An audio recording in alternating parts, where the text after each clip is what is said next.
Hello hi hi hi good evening hi എല്ലാവരും എത്തിയോടാ audible ആണോടാ ശരിക്കും പറ ഓഡിബിൾ ആണോ ഇപ്പൊ മെല്ലെ സംസാരിക്കണുള്ളൂ കുറച്ച് കഴിഞ്ഞാൽ സൗണ്ട് കൂട്ടാൻ ശ്രമിക്കാം ഓഡിബിൾ ആണോ പെട്ടെന്ന് പറ ഓഡിബിൾ ആണോ വേഗം നോക്കിയിട്ട് പറ ഓഡിബിൾ ആണോ നോക്ക് ഓക്കെ ഓഡിബിൾ ആണ് അല്ലേ നീ ശരിക്കും നോക്കിക്കോട്ടോ ഇനി കുറച്ച് കഴിഞ്ഞാൽ കുറച്ച് ചില ആളുകൾ പറയും ഓഡിബിൾ അല്ല എന്നൊക്കെ പറയും അപ്പൊ എനിക്ക് തോന്നുന്നു അവരുടെ സിസ്റ്റത്തിന് എന്തെങ്കിലും ഒരു തകരാറൊക്കെ ചിലപ്പോൾ ഉണ്ടാകും നിങ്ങൾ നോക്കുക എന്തായാലും ഇപ്പൊ നിങ്ങൾ ഓഡിബിൾ ആണെന്ന് പറഞ്ഞല്ലോ ഇനി ഒരു ഫ്രാങ്ക് ആയിട്ടൊരു ക്വസ്റ്റ്യൻ നിങ്ങൾ വീഡിയോ കണ്ടിട്ടുണ്ടോ തെർമൽ പ്രോപ്പർട്ടീസ് ഓഫ് മാറ്ററിന്റെ വീഡിയോ കണ്ടിട്ടുണ്ടോ എന്നുള്ളതാണ് അടുത്ത ക്വസ്റ്റ്യൻ വേഗം മെസ്സേജ് ചെയ്യാം വീഡിയോ കണ്ടിട്ടുണ്ടോ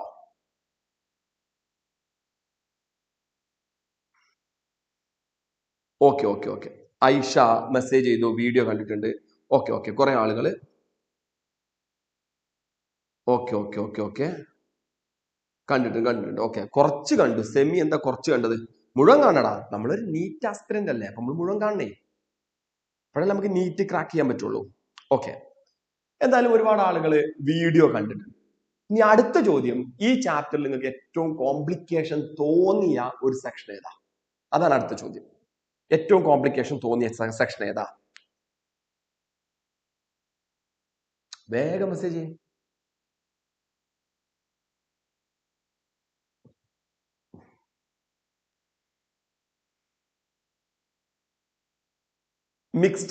മിക്സ്ചർ ഓക്കെ ഞാൻ പ്രതീക്ഷിച്ചതാണ് കലോറിമെട്രിയിൽ മിക്സ്ചർ അപ്പ് പറഞ്ഞു കലോറിമെട്രിയിൽ മിക്സ്ചർ ആണെന്ന് പറഞ്ഞു ഓക്കെ വേറെ എന്തെങ്കിലും ഉണ്ടോ ലാറ്റൻ ഹീറ്റ് ലാറ്റൻ ഹീറ്റ് ഒക്കെ ആ മിക്സ്ചറിന്റെ ഭാഗമായിട്ട് വരുന്ന കേട്ടോ ലാറ്റൻ ഹീറ്റ് സ്പെസിഫിക് ഹീറ്റ് കപ്പാസിറ്റി അതാണ് അപ്പ് പറഞ്ഞ കലോറിമെട്രിന്റെ ഭാഗം അവിടെയാണ് ബുദ്ധിമുട്ട് ഞാൻ അത് തന്നെയാണ് നിങ്ങളുടെ അടുത്ത് പ്രതീക്ഷിച്ചത് നിങ്ങൾ ആ ഭാഗം എന്താ പറയാ കുറച്ച് ടൈറ്റ് ആണെന്ന് പറയുന്നത് തന്നെയാണ് ഞാൻ പ്രതീക്ഷിച്ചത് ഓക്കെ സ്റ്റിഫാൻസ് ലോ ഒക്കെ വളരെ സിമ്പിൾ ആണ് സ്റ്റിഫാൻസിലോക്കെ എന്തെങ്കിലും ബുദ്ധിമുട്ടുണ്ടെങ്കിൽ ഞാൻ പറയാം കേട്ടോ അതൊന്നും കുഴപ്പമില്ല അങ്ങനെ പോകും Latin heat specific heat capacity okay എടാ ഇതാണ് ഇതിന്റെ ഒരു അവസ്ഥ അല്ലേ ഇനി അടുത്ത ചോദ്യം നിങ്ങൾ നീറ്റ് എഴുതാൻ പോകുമ്പോൾ ബയോളജി കെമിസ്ട്രി ഫിസിക്സ് ഈ 3 സബ്ജക്ട് എഴുതുമ്പോൾ നിങ്ങൾക്ക് അതിൽ ഏറ്റവും ബുദ്ധിമുട്ട് തോന്നുന്ന ഒരു സബ്ജക്ട് ഏതാ ജസ്റ്റ് 1-2 കാര്യങ്ങളൊക്കെ ചോദിച്ചിട്ട് തുടങ്ങാം ഏതാവൂടാ ഞാൻ നിങ്ങളുടെ ആൻസർ പ്രതീക്ഷിക്കുന്നുണ്ട് എന്നാൽ നിങ്ങൾ തന്നെ പറയട്ടെ എന്ന് വിചാരിച്ചിട്ടാ ഏതാവും നിങ്ങൾക്ക് ഏറ്റവും ബുദ്ധിമുട്ട് തോന്നുന്ന ഒരു സബ്ജക്ട് കെമിസ്ട്രി ആയുഷക്ക് കെമിസ്ട്രി ആണ് തോന്നുന്നത് പക്ഷെ ഞാൻ പ്രതീക്ഷിക്കുന്ന ഒരു 90% ആളുകൾക്കും ഫിസിക്സ് ഓഫ് കോഴ്സ് ഫിസിക്സ് ആ ആൻസർ എനിക്ക് ഇഷ്ടപ്പെട്ടു ഓഫ് കോഴ്സ് ഫിസിക്സ് ഓക്കെ എടാ ഫിസിക്സിനെ കുറിച്ച് okay of course physics wait ഇത് ഒരു പ്രാവശ്യം ഇങ്ങനെ ഞാൻ ഒരു ചെറിയൊരു കാര്യം പറഞ്ഞിട്ട് നിങ്ങൾക്ക് സ്റ്റാർട്ട് ചെയ്യട്ടോ അപ്പൊ ഫിസിക്സിന്റെ ഒരു അവസ്ഥ നിങ്ങൾക്ക് മനസ്സിലാവും ഞാനിങ്ങനെ റിപ്പീറ്റ് ചെയ്യുന്ന മക്കളെടുത്ത് ഇങ്ങനെ വെറുതെ ചോദിച്ചു എന്തിനാണ് നിങ്ങൾ ഫിസിക്സ് പഠിക്കുന്നത് എന്തിനാ ഫിസിക്സ് പഠിക്കുക ചോദിച്ചു അവര് നീറ്റിന് റിപ്പീറ്റ് ചെയ്യാൻ വന്ന ആളുകളാണ് എന്തിനാ ഫിസിക്സ് പഠിക്കുക ചോദിച്ചു അപ്പൊ കുറെ ആളുകൾക്ക് ഇങ്ങനെ ചോദിച്ച സമയത്ത് അവരൊക്കെ ഭയങ്കര സംഭവമായിട്ട് ഒരു ആൻസർ പറയുന്നുണ്ട് ഫിസിക്സ് അങ്ങനെയാണ് തേങ്ങയാണ് മാങ്ങയാണ് എന്നൊക്കെ പറയുന്നുണ്ട് ഫിസിക്സ് ഒന്നുമല്ല അപ്പൊ അങ്ങനെയൊക്കെ അവർ പറയുന്നുണ്ട് അപ്പൊ അതിനിടയിൽ ഒരു കുട്ടീൻ്റെ അടുത്ത് ചോദിച്ചു എന്തിനാ മോളെ ഈ ഫിസിക്സ് പഠിക്കുക ചോദിച്ചു ആ കുട്ടി പറഞ്ഞൊരു കാര്യമുണ്ട് സാറേ എനിക്ക് കാലിക്കറ്റ് മെഡിക്കൽ കോളേജിൽ നിർബന്ധമായിട്ട് ഒരു സീറ്റ് വേണം കാലിക്കറ്റ് മെഡിക്കൽ കോളേജിൽ എനിക്കൊരു സീറ്റ് വേണം അതിന് ഞാൻ നിർബന്ധമായിട്ടും പഠിച്ചിരിക്കേണ്ട ഒരു വൃത്തികെട്ട സബ്ജക്റ്റ് ആണ് ഫിസിക്സ് എന്ന് പറയുന്നത് അവരുപയോഗിച്ച വാക്ക് എനിക്ക് വല്ലാതെ ഇഷ്ടപ്പെട്ടു നിർബന്ധമായിട്ടും പഠിച്ചിരിക്കേണ്ട ഒരു വൃത്തികെട്ട സബ്ജക്റ്റ് ആണ് ഫിസിക്സ് എന്ന് പറയുന്നത് എടാ ആ കുട്ടി ഇന്ന് പഠിക്കുന്നത് കാലിക്കറ്റ് മെഡിക്കൽ കോളേജിലാണ് ആ കുട്ടീന്റെ എയിം നീറ്റിന് ഒരു സീറ്റ് ആ കുട്ടി അതിനുവേണ്ടി ബുദ്ധിമുട്ടി പഠിച്ച ഒരു സബ്ജക്റ്റ് ആ കുട്ടീന്റെ ഭാഷയിൽ പറഞ്ഞാൽ ഒരു വൃത്തികെട്ട സബ്ജക്റ്റ് ആയിരുന്നു ഫിസിക്സ് ഒരു പക്ഷേ ഒരുപാട് ആളുകൾ ഇങ്ങനെ വിചാരിക്കുന്നുണ്ടാവും എങ്ങനെ ഇപ്പൊ ഇത് പഠിച്ചിരിക്കുക പക്ഷെ ഞങ്ങളുടെ ഒരു ചെറിയൊരു കാര്യം പറയട്ടെ അങ്ങനത്തെ ഒരു 630 മാർക്കൊക്കെ ഫിസിക്സിനകത്ത് സ്കോർ ചെയ്യാന്ന് പറഞ്ഞാൽ ടോട്ടലി നീറ്റിന് സ്കോർ ചെയ്യാന്ന് പറഞ്ഞാൽ അത് വളരെ ഈസിയാണ് അപ്പൊ നിങ്ങളടുത്ത് ജസ്റ്റ് ഒന്ന് കേൾക്കട്ടെ ഒരൊറ്റ കാര്യം പറഞ്ഞിട്ട് ഞാൻ വരാം ഞാൻ നിങ്ങളടുത്ത് ചോദിക്കുകയാണ് ഇതിൽ ഫിസിക്സ് കെമിസ്ട്രി ബയോളജി ഇതിനകത്ത് നിങ്ങൾക്ക് ഏറ്റവും ഈസി ആയിട്ടുള്ള ചാപ്റ്റർ സബ്ജക്ട് ഏതാന്ന് ചോദിച്ചാൽ ഉറപ്പായിട്ടും നിങ്ങൾ ഇതിന്റെ അടുത്ത് പറയുന്നത് ബയോളജി ആണ് എടാ ബയോളജിയിൽ 90 ക്വസ്റ്റ്യൻ ആണ് ചോദിക്കുന്നത് വിചാരിക്കാം അപ്പൊ നിങ്ങൾക്ക് വളരെ ഈസി ആയിട്ട് അതിൽ 88 ക്വസ്റ്റ്യൻ കറക്റ്റ് ആക്കാൻ പറ്റിയെന്ന് വിചാരിക്കാം 88 അതൊക്കെ പറ്റും ഓക്കെ എടാ ഇനി കെമിസ്ട്രിയിൽ 45 കെമിസ്ട്രി കമ്പാരിറ്റീവ്ലി ഈസി ആയിരിക്കും കെമിസ്ട്രിയിൽ 45 നിങ്ങൾ 40 സെറ്റ് ആക്കി എന്ന് വിചാരിക്കാം. 45 40 ഇത് രണ്ടും ചെയ്യാൻ പറ്റുന്ന ഒരാളെ സംബന്ധിച്ച് ഫിസിക്സിൽ 45 30 ശരിയാക്കി കഴിഞ്ഞാൽ നീറ്റ് കിട്ടി. 30 ക്വസ്റ്റ്യൻ ശരിയാക്കി കഴിഞ്ഞാൽ നീറ്റ് കിട്ടി. നിങ്ങൾക്ക് വേണമെങ്കിൽ ഇതൊന്ന് കൂട്ടി നോക്കാം. നോക്കേ, ദാ 158 ആണ്. നിങ്ങൾ ഇതിനെ 158 into 4 ഒന്ന് കാൽക്കുലേറ്റ് ചെയ്ത് നോക്കാം. 158 into 4 എനിക്ക് തോന്നുന്നത് 624 മാർക്കാവും. നീറ്റ് കിട്ടുന്ന ഒരു അവസ്ഥയ്ക്ക് എത്തും. ഇനി അപ്പോ ഞാൻ പറഞ്ഞു വന്നത് നിങ്ങളുടെ ഫിസിക്സിൽ ശരിക്കും നീറ്റ് കിട്ടണമെങ്കിൽ ഫിസിക്സ് ടൈറ്റ് ആയിട്ടുള്ള ഒരു കുട്ടീനെ സംബന്ധിച്ച് 30 ക്വസ്റ്റ്യൻ ശരിയാക്കിയെന്നാ പറഞ്ഞു. എടാ ഫിസിക്സിൽ 45 ക്വസ്റ്റ്യൻ ചോദിക്കൂ അല്ലേ? അതിൽ ഏറ്റവും രസകരമായ കാര്യം ഒരു 30 ക്വസ്റ്റ്യൻ വളരെ സിമ്പിൾ ആയിരിക്കും. ആവറേജ് ക്വസ്റ്റ്യൻസ് ചോദിക്കുന്ന പോലെ, അതായത് ഫോർമുല ബേസ്ഡ് ആയിട്ടുള്ള ക്വസ്റ്റ്യൻ ചോദിക്കുന്ന പോലെ ചോദിക്കും. എന്ന് പറഞ്ഞാൽ ഒരു ബോഡിയുടെ മാസ് എത്രയാണ്, ആ ബോഡിന്റെ ആക്സിലറേഷൻ എത്രയാണ്, അങ്ങനെയാണെങ്കിൽ അതിൽ ആക്ട് ചെയ്യുന്ന ഫോഴ്സ് എന്താണെന്നൊക്കെ ചോദിക്കും, ഫോർമുല ബേസ്ഡ്. പിന്നെ അത് കഴിഞ്ഞാൽ വരുന്ന ഒരു 10 ക്വസ്റ്റ്യൻ ഒരു ആവറേജ് ക്വസ്റ്റ്യൻ ആയിരിക്കും. എന്ന് പറഞ്ഞാൽ സിമ്പിൾ അരിത്മെറ്റിക്സ് ഒക്കെ ഉപയോഗിച്ച് നമ്മൾ ചെയ്യേണ്ട കുറച്ച് പ്രോബ്ലംസ് ആയിരിക്കും. എടാ അത് കഴിഞ്ഞാൽ നമ്മളടുത്ത് ചോദിക്കുന്ന 3 ക്വസ്റ്റ്യൻ എന്ന് പറഞ്ഞാൽ എബോ ആവറേജ് ക്വസ്റ്റ്യൻ ആയിരിക്കും. പിന്നെ വരുന്ന 2 ക്വസ്റ്റ്യൻ കുറച്ച് ഔട്ട്സ്റ്റാൻഡിങ് ക്വസ്റ്റ്യൻ ആയിരിക്കും. ഈ 2 ക്വസ്റ്റ്യൻ ആണ് ഈ സിംഗിൾ ഡിജിറ്റ് റാങ്കുകളൊക്കെ ഡിറ്റർമിൻ ചെയ്യുന്നത്. ഫസ്റ്റ് റാങ്ക്, സെക്കൻഡ് റാങ്ക്, അങ്ങനത്തെ കാര്യങ്ങൾ. ഈ 3 ക്വസ്റ്റ്യൻ ആണ് ബിലോ 100 റാങ്കുകൾ തീരുമാനിക്കുന്നത്. എടാ ഈ 10 ക്വസ്റ്റ്യൻ നിങ്ങൾക്ക് ശരിയാക്കാൻ പറ്റിയാൽ ഉറപ്പായിട്ട് നിങ്ങൾ റാങ്ക് 500 ഉള്ളിലായിരിക്കും. പക്ഷെ ഈ 30 ക്വസ്റ്റ്യൻ നെഗറ്റീവ് ഇല്ലാതെ, 30 ക്വസ്റ്റ്യൻ ഒക്കെ നെഗറ്റീവ് ഇല്ലാതെ ഉഷാറായിട്ട് ശരിയാക്കാൻ പറ്റും. ശരിയാക്കിയാൽ നിങ്ങൾക്ക് ഇതാ ഈ നേരത്തെ പറഞ്ഞ പോലെ 624 മാർക്ക് അടിച്ച് നീറ്റ് കിട്ടാൻ പറ്റും. ഇതാണ് ഫിസിക്സിന്റെ ഒരു അവസ്ഥ. അപ്പോ ഞാൻ പറഞ്ഞു നിങ്ങളടുത്ത് 30 ക്വസ്റ്റ്യൻ ഫോർമുല ബേസ്ഡ് ആയിട്ട് ചോദിക്കാറുണ്ടെന്ന്. ഫോർമുല ബേസ്ഡ് ആയിട്ട് ചോദിക്കാറുണ്ട്. നിങ്ങൾക്ക് ചെയ്യാൻ പറ്റുന്ന ഒരു കാര്യം എന്താ പറയുക, ഇപ്പോഴൊക്കെ ചെയ്യാൻ പറ്റുന്ന ഒരു കാര്യം, നീറ്റിന് നമ്മൾ ഇതിനകത്തൊക്കെ ഉൾപ്പെടുത്തിയ ക്വസ്റ്റ്യന് അതെങ്ങനെയാണ് ചെയ്യുന്നത് നോക്കുക. നല്ല കെയർഫുൾ ആയിട്ടിരിക്കുക, ശരിക്കും ശ്രദ്ധിച്ചിരിക്കുക. അതിനകത്ത് എന്തെങ്കിലും ഡൗട്ട് ഉണ്ടെങ്കിൽ ഉടനെ ചോദിക്കാം. എന്തൊക്കെ കാര്യങ്ങളാണെന്നുള്ളത് ഉടനെ ചോദിക്കാം. അത് നിങ്ങൾ കമന്റ് ചെയ്യുക. ഉറപ്പായിട്ട് ഞാൻ അതിന് മറുപടി പറയും, ഒരു സംശയമില്ല. അത് നിങ്ങൾ ആ വീഡിയോ ജസ്റ്റ് ഒന്ന് കണ്ടുവരണം. ആ വീഡിയോ കണ്ടെങ്കിൽ നിങ്ങൾക്ക് ഇവിടെ എന്തെങ്കിലും ചോദിക്കാനും എന്തെങ്കിലും ഡൗട്ടും ഉണ്ടാവുള്ളൂ. ആ വീഡിയോ കാണാത്ത ആളുകൾ നിങ്ങൾ ആലോചിച്ചു. ഇപ്പൊ നമ്മൾ ഇത് തെർമൽ പ്രോപ്പർട്ടീസും തെർമോഡൈനാമിക്സും കൈനറ്റിക് തിയറി ഒക്കെ പറയുന്ന സമയത്ത് നിങ്ങൾ +1 നിങ്ങളൊരു അവസ്ഥ ആലോചിച്ച് നോക്കിയാൽ മതി. ഈ ചാപ്റ്റർ നിങ്ങൾ +1 എങ്ങനെ പഠിച്ചിട്ടുണ്ട്? സത്യസന്ധമായിട്ട് നെഞ്ചത്ത് കൈവച്ച് പറയാൻ പറ്റൂടാ നിങ്ങൾ ഇത് വായിച്ചിട്ടുണ്ട് എന്നുള്ളത്? അറ്റ്ലീസ്റ്റ് നിങ്ങൾ ബോർഡ് എക്സാമിന് വേണ്ടിയെങ്കിലും നിങ്ങൾ തെർമൽ പ്രോപ്പർട്ടീസ് ഒക്കെ ഒന്ന് വായിച്ചിട്ട് നിങ്ങൾക്ക് ഞാൻ നെഞ്ചത്ത് കൈവച്ച് പറയാൻ പറ്റും. ഞാൻ മനസ്സിലാക്കി വായിച്ചിട്ടുണ്ടാവില്ല. നിങ്ങൾ ചെയ്തിട്ടുണ്ടാവുന്ന കാര്യങ്ങൾ എന്തെങ്കിലും ഉടായ്പകൾ ഒപ്പിച്ചിട്ടുണ്ടാവും. എന്നിട്ട് എക്സാമിന്റെ പ്രീവിയസ് ക്വസ്റ്റ്യൻസ് ഒക്കെ ഒന്ന് ബൈ ഹാർട്ട് ചെയ്ത് പോയിട്ടുണ്ടാവും. അതുപോലത്തെ ക്വസ്റ്റ്യൻസ് ബോർഡ് എക്സാമിന് ചോദിച്ചിട്ടുണ്ടാവും. അത് നിങ്ങൾ അതുപോലെ, ഞാൻ പറയുന്നത് എന്റെ വാക്കിൽ പറഞ്ഞാൽ വൊമിറ്റ് ചെയ്ത് വെച്ചിട്ടുണ്ടാവും പേപ്പറിൽ. എന്താന്ന് പോലും മനസ്സിലാക്കാതെ വൊമിറ്റ് ചെയ്ത് വെച്ചിട്ടുണ്ടാവും. അതാണ് ആക്ച്വലി അവിടെ സംഭവിച്ചിട്ടുണ്ടാവുക. എനിക്കറിയാതെ, അത് നിങ്ങളായിട്ട് എനിക്ക് കമ്മ്യൂണിക്കേറ്റ് ചെയ്യുമ്പോൾ അറിയാം. പല ആളുകളും വീഡിയോ കാണാതെ വരുന്നുണ്ട്. പല ആളുകൾക്ക് ഈ പറയുന്നത് മനസ്സിലാവാത്ത പ്രശ്നങ്ങളൊക്കെ ഉണ്ട്. അതിന്റെ റീസൺ അതാണ്. നിങ്ങൾ അവിടെ അത് ചെയ്യണം. ഇനി അതല്ലെങ്കിൽ നിങ്ങൾ അവിടെ ചെയ്തിട്ടില്ലെങ്കിൽ അറ്റ്ലീസ്റ്റ് നമ്മളെ വീഡിയോസ് അതിനകത്ത് മുഴുവൻ കാര്യങ്ങൾ ഉൾപ്പെടുത്താൻ ശ്രമിച്ചിട്ടുണ്ട്. ക്യാപ്സ്യൂൾ മൈക്രോ മൊഡ്യൂൾസ് ആയിട്ട് എല്ലാം ഉൾപ്പെടുത്താൻ ശ്രമിച്ചിട്ടുണ്ട്. അത് നിങ്ങൾ കാണണം, നിർബന്ധമായിട്ട് കാണണം കേട്ടോ. ഞാൻ കൂടുതൽ നിങ്ങളെ ടൈം എടുക്കുന്നില്ല. നമുക്ക് ഈ ചാപ്റ്റർക്ക് പോവാണ്. അപ്പൊ ഇപ്പൊ നിങ്ങൾക്ക് ചെയ്യാൻ പറ്റുന്ന ഒരു കാര്യം, ഒരു ക്വസ്റ്റ്യന് ഞാനൊരു ക്വസ്റ്റ്യൻ സ്ക്രീനിൽ കാണിക്കുമ്പോൾ 2 പ്രാവശ്യമെങ്കിലും വായിക്കാം. എന്നിട്ട് എന്താണ് ആ ക്വസ്റ്റ്യൻ എന്ന് മനസ്സിലാക്കാം. ഏത് ഫോർമുലയാണ് അതിൽ ഉപയോഗിക്കുന്നത്, അത്തരം കാര്യങ്ങളൊക്കെ ഇങ്ങനെ ജസ്റ്റ് ഒന്ന് നോക്കി വെക്കുക കേട്ടോ. ഇനി എല്ലാവരും അടുത്ത് പറഞ്ഞത് കലോറിമെട്രിയാണ് ഞങ്ങൾക്ക് ബുദ്ധിമുട്ടെന്ന് പറഞ്ഞു. അപ്പോ അങ്ങനെ കുറെ ആളുകൾ പറഞ്ഞിട്ടുണ്ട് അല്ലെ. ഒരു പേടിയും പഠിക്കണ്ടടാ, നിങ്ങൾ കലോറിമെട്രി പഠിക്കണ്ട, അത് വിട്ടോ. അത് നമ്മൾ 15 ക്വസ്റ്റ്യൻക്ക് നമുക്ക് മാറ്റി വെക്കാം. ഇനി ഈ ഒരു സമയത്ത് ഒരു മാസം കൂടെ അല്ല. അപ്പൊ ഇങ്ങനെ കലോറിമെട്രിക്കിന്റെ ബുദ്ധിമുട്ടി പഠിച്ചിടങ്ങാറാവണ്ട. നിങ്ങൾക്ക് ബുദ്ധിമുട്ടുള്ള കാര്യങ്ങൾ മാറ്റി വെക്കുക. ബാക്കി കാര്യങ്ങൾ നമുക്ക് സ്റ്റിക്ക് ഓൺ ചെയ്യാം. ഞാൻ മനസ്സിലാക്കിയത് ഈ ചാപ്റ്ററിന് 1-2 ക്വസ്റ്റ്യൻസ് ചോദിക്കാറുണ്ട്. അത് കലോറിമെട്രി തന്നെ ആവണമെന്നില്ല. ഇൻ കേസ് ആണെന്ന് വിചാരിക്കാം. നമ്മൾ വിചാരിക്കുന്നു നമ്മൾ ഒഴിവാക്കാൻ വിചാരിച്ച 15 ക്വസ്റ്റ്യൻ ഇത് മാറ്റി വെച്ചു. ആ രീതിയിലൊക്കെ ഇതിന് കൊണ്ടുപോകാം കേട്ടോ. അപ്പോ ഇനി ഞാൻ കൂടുതലൊന്നും എന്തെന്റെ ഫീസ് ക്വസ്റ്റ്യൻ പ്രാക്ടീസ് ചെയ്യുന്നത്. Okay okay okay okay okay നമുക്ക് സ്റ്റാർട്ട് ചെയ്യാം കേട്ടോ. എടാ നിങ്ങൾക്ക് എന്തെങ്കിലും, എനിക്ക് നിങ്ങളോട് റിക്വസ്റ്റ് ഉണ്ട്. നിങ്ങൾ പരസ്പരം ഇങ്ങനെ ചാറ്റ് ചെയ്യുന്നതിന് പകരം ഇതുമായിട്ട് റിലേറ്റ് ചെയ്ത കാര്യങ്ങൾ ചാറ്റ് ചെയ്താൽ എനിക്ക് നിങ്ങളെ കമന്റ് വായിക്കാൻ തോന്നും, അതിന് റിപ്ലൈ തരാൻ തോന്നും. നിങ്ങൾ പരസ്പരം ചാറ്റ് ചെയ്യുമ്പോൾ ഇതുമായിട്ട് റിലേറ്റ് ചെയ്ത കാര്യങ്ങൾ ആരെങ്കിലും എവിടെയെങ്കിലും ഒക്കെ ചോദിക്കുമ്പോൾ എടാ ഞാനത് കാണില്ല, അങ്ങനത്തെ ഒരു അവസ്ഥ. അപ്പോ മാക്സിമം നമുക്ക് തമ്മിൽ തന്നെ ചാറ്റ് ചെയ്ത് നോക്കാം കേട്ടോ. Okay okay. ഒരു വിഷമം, എനിക്ക് 7 ദിവസത്തെ ഓക്കെ ഓക്കെ ഓക്കെ ആ ഒരു സംശയമില്ല. യൂട്യൂബിലെ ഇപ്പൊ നമ്മൾ ചെയ്യുന്ന 75 ക്വസ്റ്റ്യൻ എന്ന് പറഞ്ഞാൽ നീറ്റ് എക്സാമിന് നിങ്ങൾക്ക് ചോദിക്കുന്ന ഇതിന്റെ ഒരു എക്സ്ട്രീം ആണ്. അതായത് സിമ്പിൾ ക്വസ്റ്റ്യൻ മാത്രമല്ല, അതിനകത്ത് പ്രോബ്ലംസ് എല്ലാം ഉൾപ്പെടുത്തിയിട്ടുള്ള കുറച്ച് ക്വസ്റ്റ്യൻസ് ആട്ടോ നമ്മൾ ചെയ്യുന്നത്. ഓക്കെ നമുക്കൊന്ന് സ്റ്റാർട്ട് ചെയ്ത് നോക്കാം കേട്ടോ. ഇനി നിങ്ങളെ സമയം എടുക്കുന്നില്ല. ഞാൻ കുറച്ച് കാര്യങ്ങൾ പറയണമെന്ന് വിചാരിച്ചിരുന്നു. അത് നിങ്ങളൊന്ന് പഠിക്കണമല്ലോ. ഫസ്റ്റ് ദിവസം തന്നെ ഇത് പറയുമ്പോൾ ഒരുപക്ഷെ കഴിഞ്ഞ ദിവസം നമ്മൾ കാണുമ്പോൾ നിങ്ങൾ ഭയങ്കരമായിട്ട് പഠിച്ചു വരുന്ന ആളുകളാണെങ്കിൽ അവരുടെ ഇങ്ങനത്തെ കാര്യങ്ങൾ സംസാരിക്കാൻ പാടില്ല. നിങ്ങളൊരു ലെവൽ മനസ്സിലാക്കാനാണ് ഞാൻ കഴിഞ്ഞ ദിവസം ഉപയോഗിച്ചത്. അപ്പൊ എനിക്ക് തോന്നി ഇന്ന് ഇത് പറയുന്നത് കുറച്ചുകൂടെ നന്നാവുമെന്ന് തോന്നി, അതുകൊണ്ട് ഇന്ന് പറഞ്ഞു കേട്ടോ. ഓക്കെ, നമുക്ക് സ്റ്റാർട്ട് ചെയ്യാം. ഓക്കെ അതൊക്കെ ബുദ്ധിമുട്ടുണ്ടാവും. അവിടെ കണ്ടുപഠിച്ച് കഴിയുമ്പോഴേക്കും ഒരുപാട് സമയമൊക്കെ പിടിക്കും. നമുക്കൊരു ബേസ് ഇല്ലാത്തതിൻ്റെയൊക്കെ പ്രശ്നങ്ങളൊക്കെ വരും. നമുക്ക് സ്റ്റാർട്ട് ചെയ്യാം കേട്ടോ. ലിസൺ, നിങ്ങൾക്ക് എന്തെങ്കിലും ഡൗട്ട് ഉണ്ടെങ്കിൽ ചോദിക്കാം, കമന്റ് ചെയ്യാൻ കേട്ടോ. ഇനി 2 thermometers, 1 Celsius and the other Fahrenheit. അപ്പൊ ഇങ്ങനെ ഇമാജിൻ ചെയ്യണം, 2 തെർമോമീറ്റർ നമ്മൾ കയ്യിലുണ്ട്. ഒന്ന് സെൽഷ്യസ് ആണ്, മറ്റൊന്ന് ഫാരൻഹീറ്റ് ആണ്. Are put in a hot bath. The reading on the Fahrenheit thermometer is just 3 times reading on the Celsius thermometer. Temperature of the bath is ഏത് യൂണിറ്റിലാണ് വേണ്ടത്?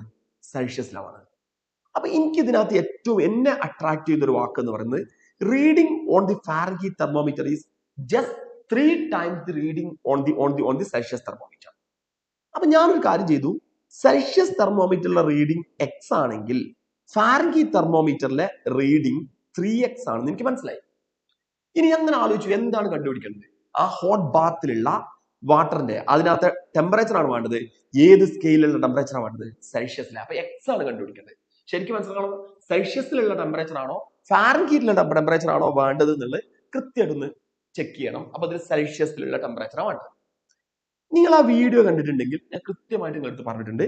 ഒരു സ്കെയിലിന് മറ്റൊരു സ്കെയിലോട്ട് മാറ്റാൻ നമ്മൾ ചെയ്യേണ്ടത് T minus lower fixed point divided by upper fixed point minus lower fixed point is equal to constant. ഇത് ഞാൻ നിങ്ങളടുത്ത് പറഞ്ഞതാണ്, നിങ്ങൾ ഓർക്കുന്നുണ്ടാവും എന്ന് വിചാരിക്കുന്നു. T minus lower fixed point divide by upper fixed point minus lower fixed point is equal to constant.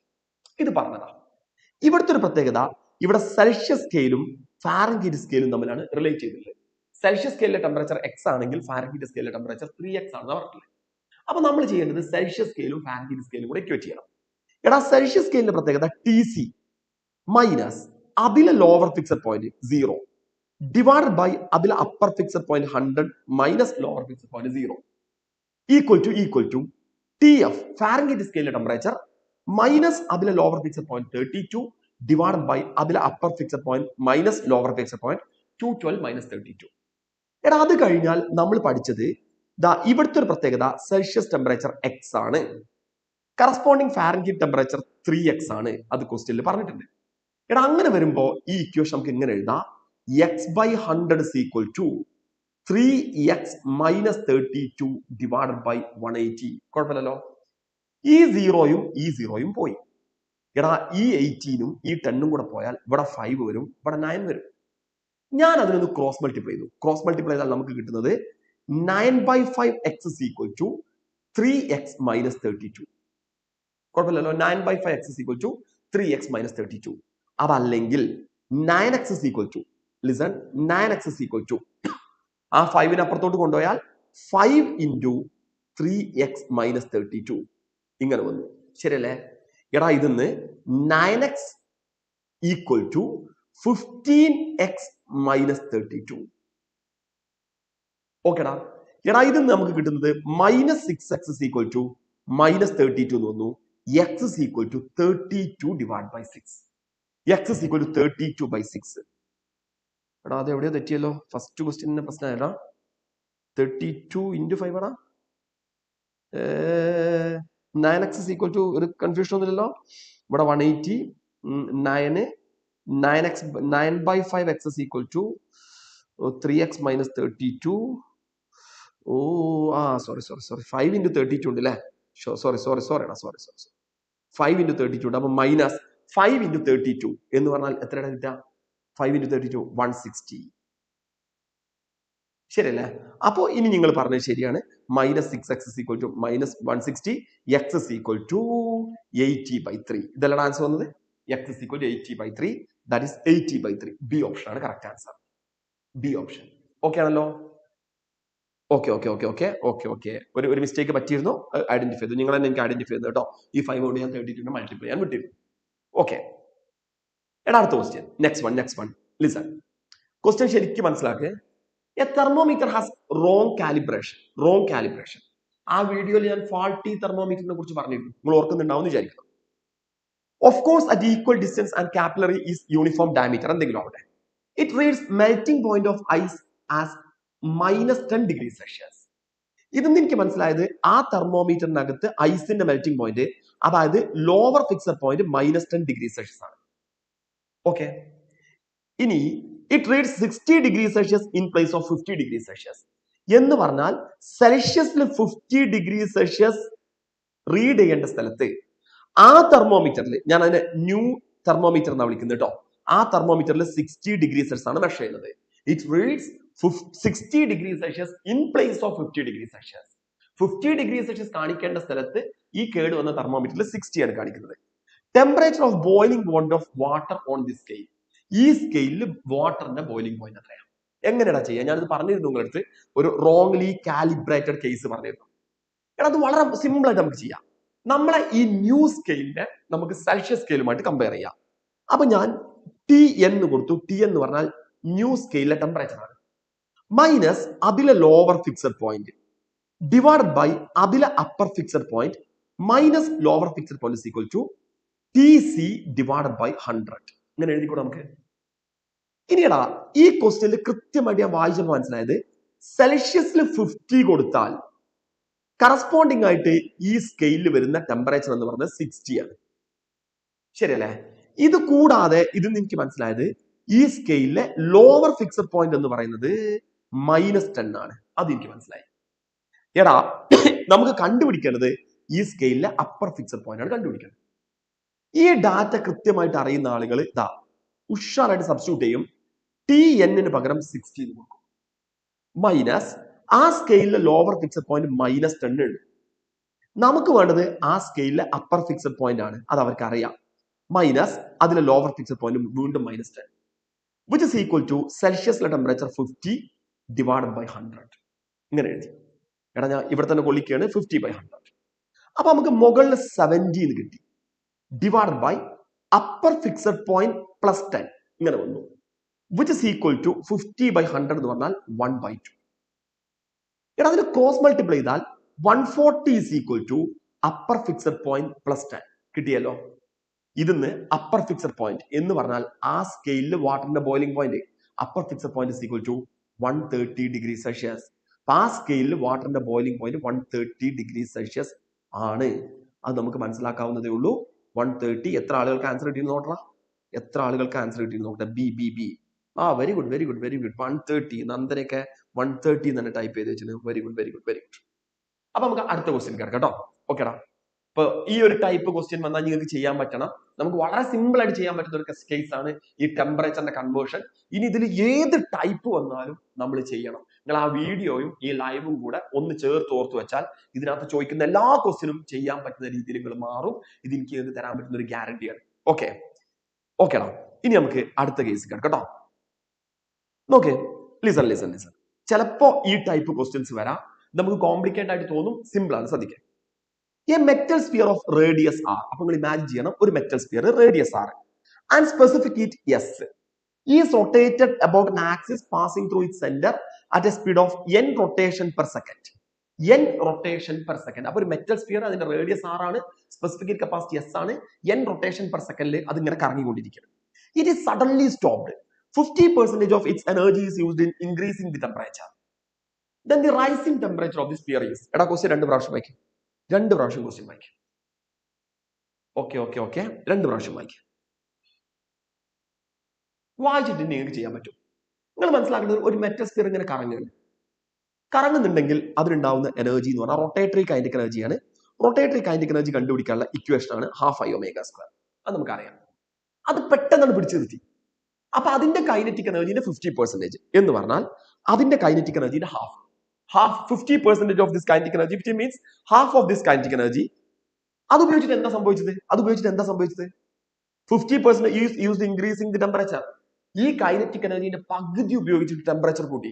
ഞങ്ങളടുത്ത് കൃത്യമായിട്ട് ആ വീഡിയോയിൽ പറഞ്ഞിരുന്നു, ടെമ്പറേച്ചർ കൂട്ടാൻ ആവശ്യമായിട്ടുള്ള ഹീറ്റ് MC ΔT ആണെന്ന് പറയുന്നു. അതുപോലെ ഫേസ് ട്രാൻസിഷൻ ആവശ്യമായിട്ട് ഹീറ്റ് LM ആണെന്ന് പറഞ്ഞിരുന്നു. നിങ്ങൾ ഓർക്കുന്നുണ്ടാവും വിചാരിക്കുന്നു. വൺസ് അഗൈൻ റിപ്പീറ്റ്, ടെമ്പറേച്ചറിൽ വേരിയേഷൻ വരികയാണെങ്കിൽ അത് MC ΔT, ഫേസ് ട്രാൻസിഷൻ ആണെങ്കിൽ LM. എടാ അവിടെ ടെമ്പറേച്ചറിൽ വേരിയേഷൻ വരുന്നു, അതുകൊണ്ട് ഞാൻ അതിനെ MC ΔT എന്ന് വെച്ചു. കഴിഞ്ഞു, പണി കഴിഞ്ഞു. ഇനി ലിസൺ, ശ്രദ്ധിക്കട്ടോ, എല്ലാവരും ശ്രദ്ധിക്കേ. എടാ ഇവിടെ നിങ്ങൾ അറിഞ്ഞിരിക്കേണ്ട ഒരു കാര്യം, ഒരു മെറ്റൽ സ്ഫിയർ ആണ്, ഇതൊരു സോളിഡ് സ്ഫിയർ ആണ്. ആ സോളിഡ് സ്ഫിയറിന്റെ മൊമെന്റ് ഓഫ് ഇനേർഷ്യ കണ്ടുപിടിക്കാനുള്ള ഇക്വേഷൻ 2/5 mr². ഇത് നിങ്ങൾക്ക് അറിയാം, 2/5 mr². ശരിയല്ലേ?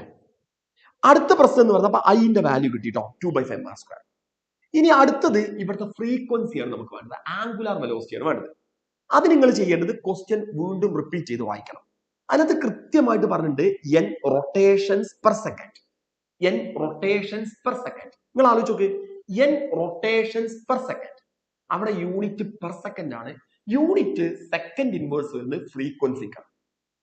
യൂണിറ്റ് റേഡിയൻ പെർ സെക്കൻഡ് തന്നാൽ ക്വസ്റ്റ്യനിൽ മെൻഷൻ ചെയ്തിട്ടുള്ള ഒമേഗയാണ്. യൂണിറ്റ് വെറും പെർ സെക്കൻഡ് ആണെങ്കിൽ കൃത്യമായിട്ട് മനസ്സിലാക്കണം, ക്വസ്റ്റ്യനിൽ മെൻഷൻ ചെയ്തിട്ടുള്ള ഫ്രീക്വൻസിയാണ്. അപ്പൊ ഇവിടെ ക്വസ്റ്റ്യനിൽ ഫ്രീക്വൻസിയാണ് പറഞ്ഞുള്ളത്, n റൊട്ടേഷൻ പെർ സെക്കൻഡ്. അത് മനസ്സിലാക്കാം.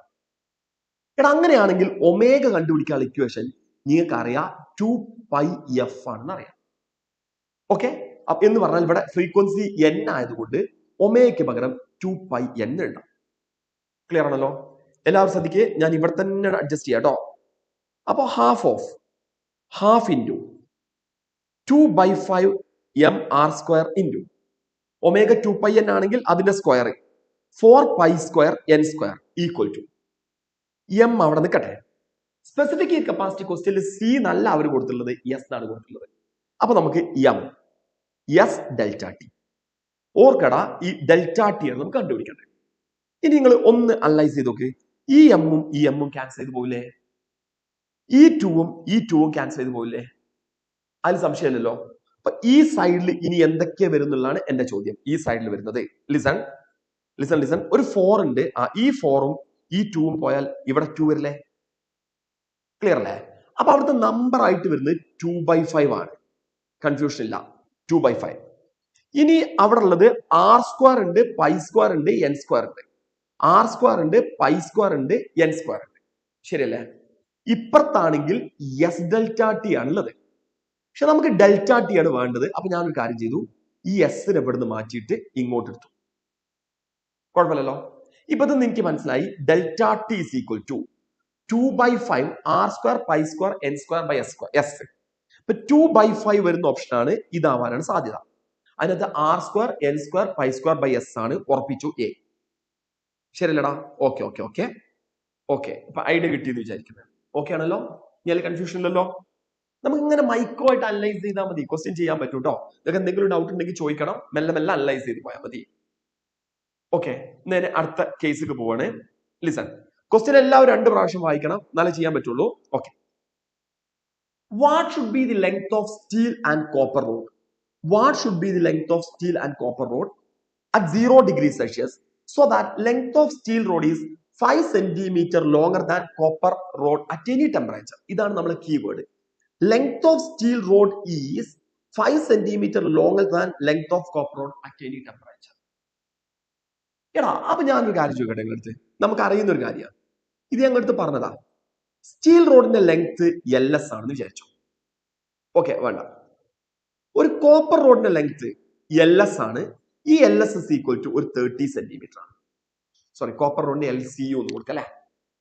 എടാ സ്റ്റീൽ റോഡിന്റെ ലെങ്ത് എന്ത് തന്നെയായാലും ടെമ്പറേച്ചർ എത്ര കൂട്ടിയാലും കോപ്പർ റോഡിന്റെ ലെങ്തിനേക്കാൾ 5 സെന്റിമീറ്റർ കൂടുതലാണ് സ്റ്റീൽ റോഡിന്റെ ലെങ്ത്. അങ്ങനെയാണ് പറഞ്ഞിട്ടുള്ളത്. സ്റ്റീൽ റോഡിന്റെ ലെങ്ത് ടെമ്പറേച്ചർ എത്ര കൂട്ടിയാലും കോപ്പർ റോഡിന്റെ ലെങ്തിനേക്കാൾ 5 സെന്റിമീറ്റർ കൂടുതലാണ്. ഓക്കെ, അപ്പൊ കോപ്പർ റോഡിന്റെ ലെങ്ത് L ആണെങ്കിൽ സ്റ്റീൽ റോഡിന്റെ ലെങ്ത് L+5. അവിടുത്തെ ടെമ്പറേച്ചർ ഡിഫറൻസ് എപ്പോഴും, ചേഞ്ചിങ് ടെമ്പറേച്ചർ എപ്പോഴും 5 സെന്റിമീറ്റർ ആയിരിക്കും. ഓക്കെടാ? ജസ്റ്റ് മിനിറ്റ്, ഒരൊറ്റ മിനിറ്റ് കേട്ടോ.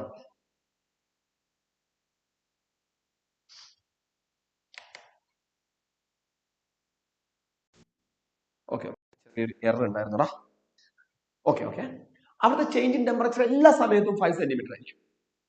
നിങ്ങൾ എത്ര ടെമ്പറേച്ചർ കൂട്ടിയാലും ചേഞ്ച് ലെങ്ത് സെയിം ആണെന്ന് ക്വസ്റ്റ്യനിൽ പറഞ്ഞിട്ടുണ്ട്. അത് നിങ്ങൾ നോക്ക്. Length of steel rod is 5 centimeter longer than the copper rod at any temperature. ഇനി ഞാൻ പറഞ്ഞു നോക്ക്, ഞാൻ ആ വീഡിയോയിൽ പറഞ്ഞത് ആലോചിച്ചു.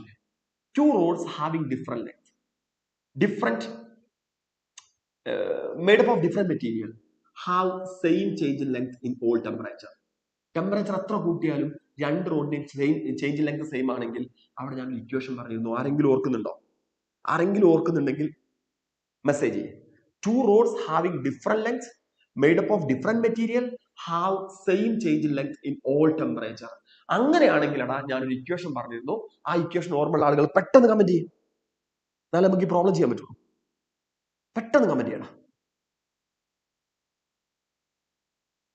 ഐഡിയ ഓർക്കുന്നുണ്ടോ? അല്ലെങ്കിൽ ഞാൻ വീണ്ടും പറയേണ്ടി വരും. അത്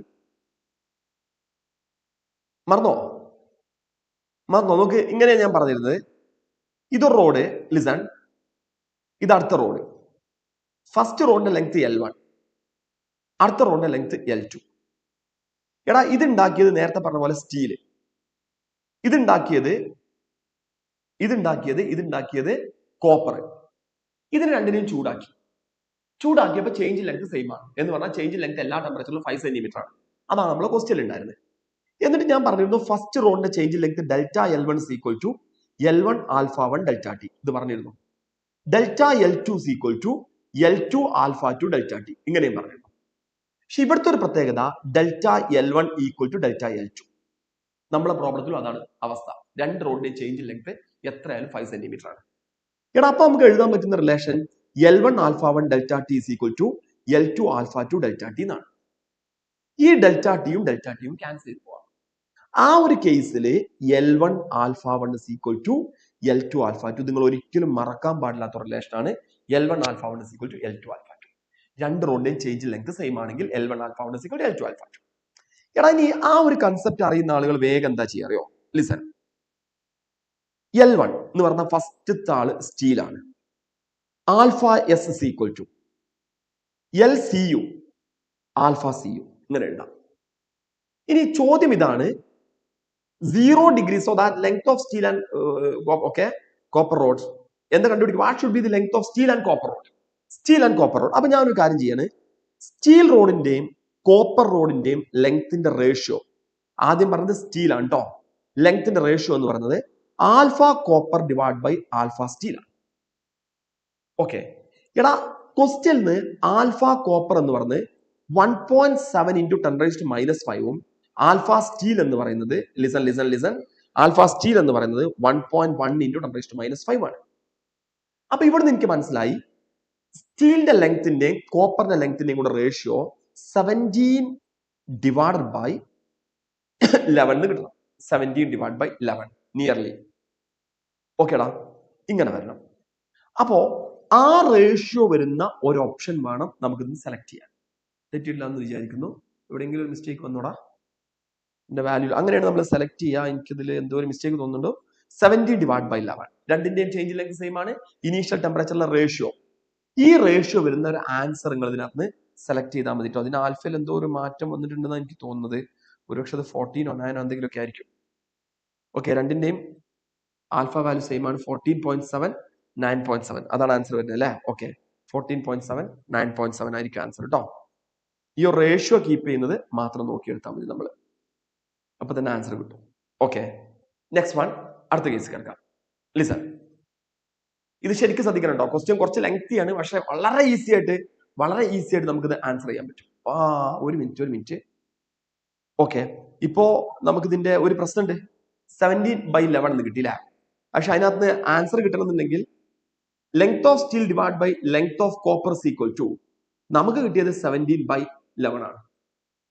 ഓക്കെ, 17/11 ആണ്. നിങ്ങളിത് ചെയ്യാനൊരു പണി ചെയ്താൽ മതിയടാ. ഞാൻ പറയാൻ മറന്നു. ഇതിൽ ലെങ്ത് ഓഫ് സ്റ്റീൽ എന്ന് പറയുന്നത് ലെങ്ത് ഓഫ് കോപ്പർ +5 ആണ്. അപ്പോ length of copper +5 divided by length of copper is equal to 17/11. ഇങ്ങനെ കിട്ടി. Length of copper +5 divide by length of copper is equal to 17/5. എടാ ഡിനോമിനേറ്റർ ഒന്ന് സ്പ്ലിറ്റ് ചെയ്ത് നോക്ക്. First term length of copper divided by length of copper. Okay, അടുത്ത term plus 5 divided by length of copper. which is equal to ഇനി നിങ്ങൾക്ക് discuss ചെയ്താൽ 17/11 എന്ന് കിട്ടും. എന്ന് പറഞ്ഞാൽ 1 plus length of copper is equal to 17/11. ശരിയല്ലേ? Length of copper is equal to 1 plus 5 by length of copper is equal to 17/11. 5 by length of copper is equal to 17/11 minus 1. Okay, അപ്പൊ 5 divided by length of copper നിങ്ങൾ rearrange ചെയ്ത് നോക്കുക, answer കിട്ടും കേട്ടോ. Answer കിട്ടും. ഈ സംഭവത്തിന് length of copper plus 5 എന്ന് കൊടുത്താൽ ആൻസർ ആവും. ഓക്കെ, എടാ നെക്സ്റ്റ് വൺ, അടുത്ത question. 2 rods of one aluminum and the other made up of steel. അപ്പൊ ഞാൻ അണ്ടർലൈൻ ചെയ്യാണ്. ഒന്ന് അലൂമിനിയം ആണ്, മറ്റൊന്ന് സ്റ്റീലാണ്. Having initial length L1 and L2 are connected to form a single rod of length L1 plus L2. രണ്ടും കൂടെ ചേർന്ന് ഒറ്റ റോഡാക്കി മാറ്റി. Coefficient of linear expansion of aluminum and steel are alpha A and alpha S respectively. If length of each rod is increased by same amount, ഇതാണ് നമ്മുടെ keyword.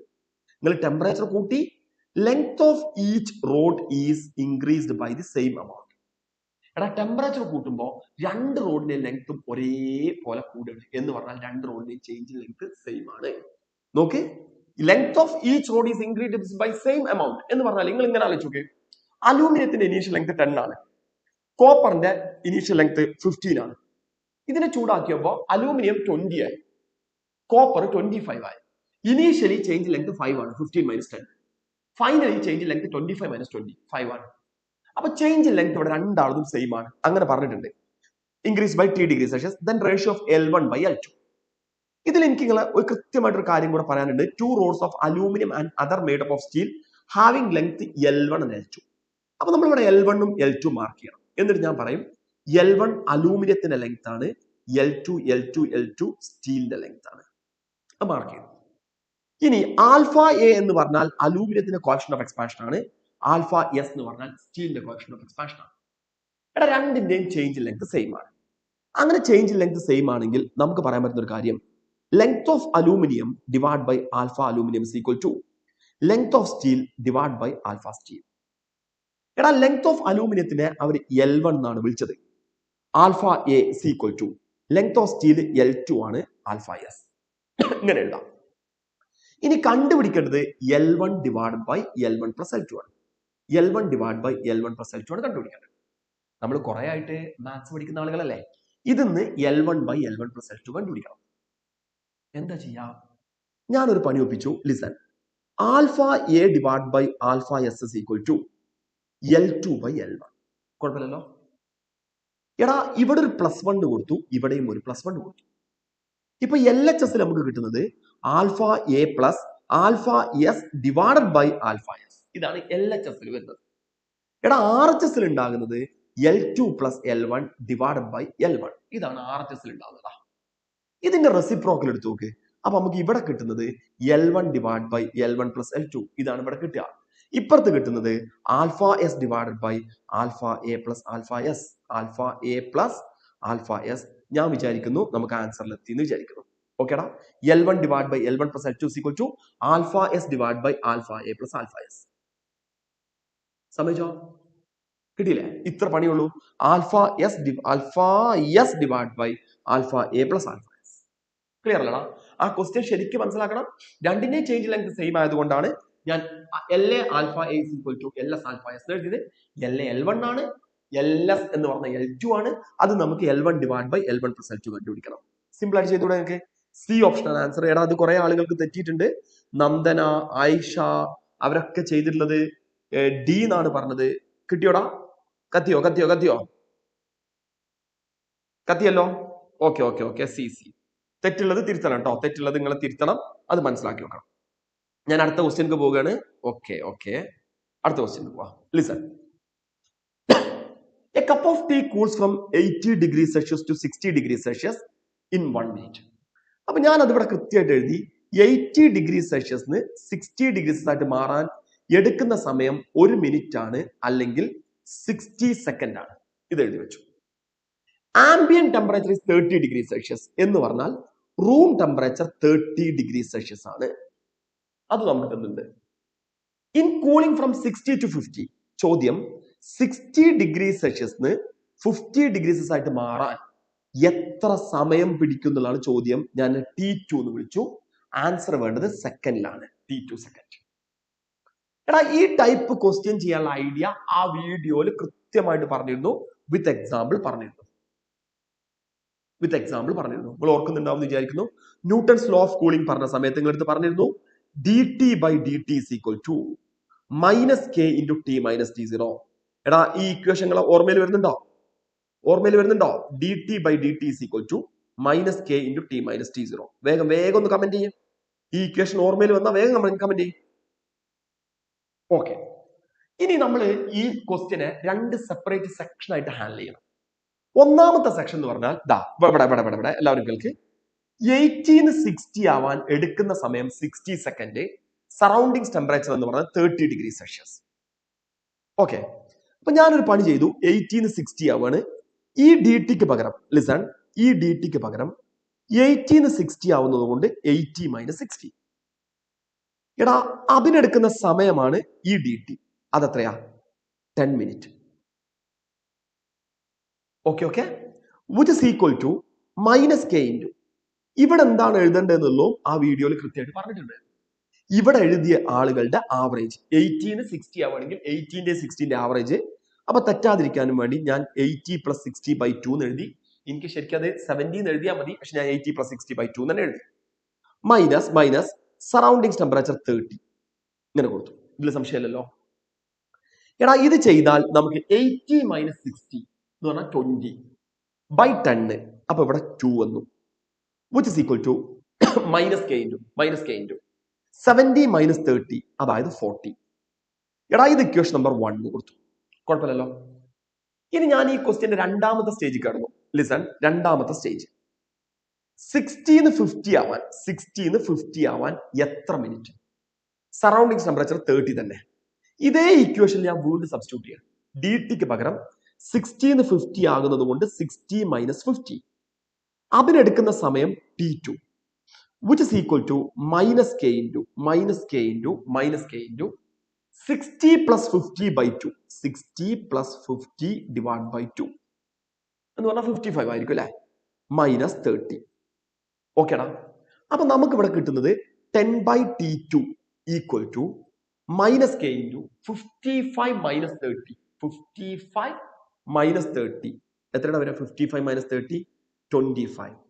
Equation number 2. ഇനി ഞാൻ പറഞ്ഞിരുന്നു നിങ്ങളടുത്ത് 1/2 ചെയ്യണം. 1/2. എടാ LHS എന്താ കിട്ടുന്നത്? 2. അപ്പൊ 2/10/T2. 2/10/T2 എന്ന് പറഞ്ഞാൽ 2/10/T2 2T2 / 10 equal to RHS -k പോയി 40 / 25. Listen, sorry ഡാ. 40 / 25. ഓക്കേടാ, ഇനി നിങ്ങളിത് ഒന്ന് സോൾവ് ചെയ്ത് നോക്കുക. അപ്പൊ നിങ്ങൾക്ക് ആൻസർ കിട്ടുമെന്ന് ഞാൻ വിചാരിക്കുന്നു. ഓക്കേടാ, T2 is equal to 200 ആയിരിക്കും അല്ലെ? 20 200 / 25 കിട്ടിയല്ലോ. 200 / 25 എത്രയാണ് സംഭവം വരുന്നത്? തെറ്റൂടാ. 1 മിനിറ്റ് എന്ന് പറയുമ്പോ 80. അയ്യോ എന്താടാ അത്, നിങ്ങൾ അപ്പ പറയണ്ടേ. ഇവിടെയാണ് പാളിയത് അല്ലെ? 80 - 60. ഇവിടെ 60 ആണ്. ഞാൻ 10 എവിടെ നിന്നാണ് എനിക്ക് കിട്ടിയത്? 10. അപ്പൊ നമുക്ക് അവിടെ 20/60 എന്നാണ് വരിക. 20/60 അതാ ഇവിടെ കേൾക്ക്. 20/60. 20/60 എന്ന് പറഞ്ഞാൽ അത് 1/3 ആയിരിക്കും. ശരിയല്ലേ? ഓക്കെ 1/3 ആയിരിക്കും. അപ്പൊ 1/3 ആകുന്ന സമയത്ത് ബാക്കിയൊന്നും കുഴപ്പമില്ല. ഇവിടെ നമുക്ക് 10/T2 കിട്ടും. 1/3/10/T2. 1/3/10/T2. അപ്പോ 1/3/10/T2. T2/30. T2/30 തന്നെടാ. നിങ്ങൾ പറഞ്ഞിരുന്നോ? ഞാൻ ശ്രദ്ധിച്ചില്ല. എന്തോ ഒന്ന് ഒരു കോൺസെൻട്രേഷൻ കിട്ടുന്നില്ലടാ. ഓക്കെ, ഇനി നിങ്ങൾ ചെയ്താൽ ആൻസർ കിട്ടുമെന്ന് ഞാൻ വിചാരിക്കുന്നു കേട്ടോ. ഓക്കെ. എന്താ ആൻസർ കിട്ടിയത്? Okay, next. Listen. Boiling water is changing into steam. Boiling water is changing into steam. Under this condition, specific heat of water is boiling water changing into steam. Under this condition, specific heat of water. നോക്കേ, water steam ആയിട്ട് മാറുന്ന സമയത്ത് specific heat capacity എത്രയാണെന്നുള്ളതാണ് ചോദ്യം. D less than 1 എന്ന് എഴുതി വെച്ചിട്ടുണ്ട്. C infinity എന്ന് പറഞ്ഞിട്ടുണ്ട് അപ്പു. ഐഷ ഡി എന്ന് പറഞ്ഞിട്ടുണ്ട്. ഡി ഇതിനെ കുറിച്ച് തന്നെയാണോ സംസാരിച്ചത് എനിക്കറിയില്ല. എന്തായാലും ഒരു കാര്യം ചെയ്യാം. സ്പെസിഫിക് ഹീറ്റ് കപ്പാസിറ്റി കണ്ടുപിടിക്കാനുള്ള equation delta Q divide by M delta T ആണ്. ഇത് നമുക്ക് അറിയുന്ന സാധനം അല്ലേ. ഇനി നിങ്ങൾ ആലോചിക്കുക എല്ലാവരും ആലോചിക്കുക. അപ്പൊ വാട്ടർ സ്റ്റീം ആകുന്ന സമയത്ത് ലാറ്റന്റ് ഹീറ്റ് ഓഫ് വേപ്പറൈസേഷൻ ആണ്. അപ്പൊ ടെമ്പറേച്ചർ മാറൂല, ഫേസ് ട്രാൻസിഷൻ ആണ് നടക്കുക. ടെമ്പറേച്ചർ മാറൂല, ഫേസ് ട്രാൻസിഷൻ ആണ് നടക്കുക. അപ്പൊ ഇവിടെ ഡെൽറ്റ ടിന്റെ വാല്യൂ 0 അല്ലടാ. അങ്ങനെ ഡിനോമിനേറ്റർ 0 ആയാൽ ആൻസർ അത്ര കൊടുക്കേണ്ടത്. ഡിനോമിനേറ്റർ 0 ആയാൽ സംശയമല്ല, ഇൻഫിനിറ്റി. ശരിയായോ? ഇൻഫിനിറ്റി. വെരി ഗുഡ്, ഇൻഫിനിറ്റി ആയിരിക്കും ആൻസർ. ഓക്കെ. ഞാൻ അടുത്ത ക്വസ്റ്റ്യൻക്ക് പോവാണ്. നല്ലപോലെ ശ്രദ്ധിക്കണം. If two rods of length L and 2L having coefficient of linear expansion alpha and 2 alpha respectively are connected end on end, average coefficient of linear expansion of the composite rod is equal to. Question 2 പ്രാവശ്യം 3 പ്രാവശ്യം വായിച്ചു. ഓക്കെടാ, തലവേന കണ്ടടാ, സുഖത്ര പോരാ. അപ്പോ നിങ്ങൾ 2 പ്രാവശ്യം 3 പ്രാവശ്യം വായിക്ക് ചെയ്യാൻ പോവാണ്.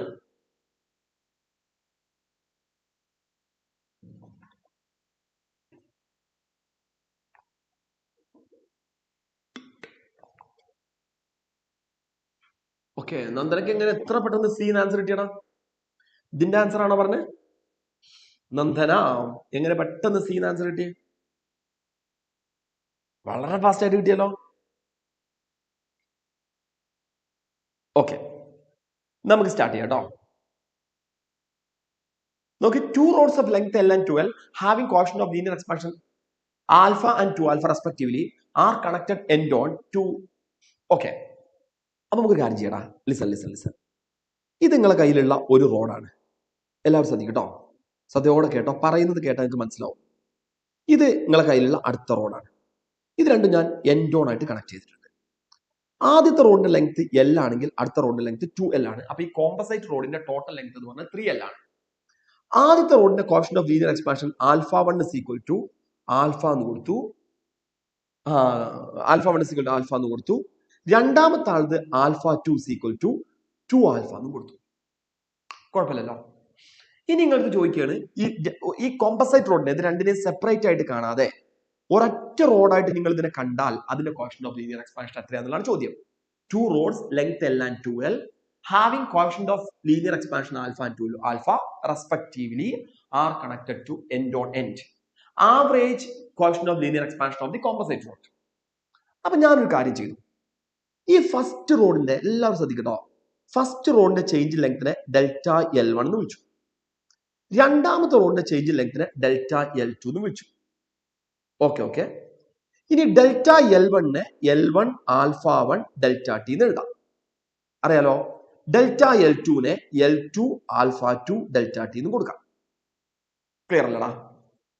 ഈ L1 എന്ന് പറഞ്ഞാൽ L ആണ്. അപ്പൊ ഒരു കാര്യം ചെയ്യാം, ഡെൽറ്റ L1 എന്ന് പറയുന്നത് ലിസൺ, L1 പകരം L, ആൽഫ 1 പകരം ആൽഫ ഡെൽറ്റ ടി. കുഴപ്പമില്ല. ഡെൽറ്റ L2 പകരം 2L, ആൽഫ 2 പകരം 2 alpha delta T, which means listen, 4L alpha delta T. ഇങ്ങനെ നമുക്ക് കിട്ടി 4L ആൽഫ ഡെൽറ്റ ടി. ഇപ്പൊ ഞാൻ രണ്ടാളുടെയും സെപ്പറേറ്റ് ഉള്ള ചേഞ്ച് ലെങ്ത് കണ്ടുപിടിച്ചു. എടാ, ഈ രണ്ട് സെപ്പറേറ്റ് ഉള്ള ചേഞ്ച് ലെങ്ത് കൂടെ കണ്ടുപിടിച്ചാൽ അത് രണ്ടും കൂടെ ആഡ് ചെയ്താൽ കിട്ടുന്നതാണ് ഈ സിംഗിൾ റോഡിന്റെ ടോട്ടൽ ചേഞ്ച് ലെങ്ത്. അപ്പൊ നമ്മളെ കയ്യിൽ ഒരു സിംഗിൾ റോഡ് അല്ലേ ഉള്ളത്.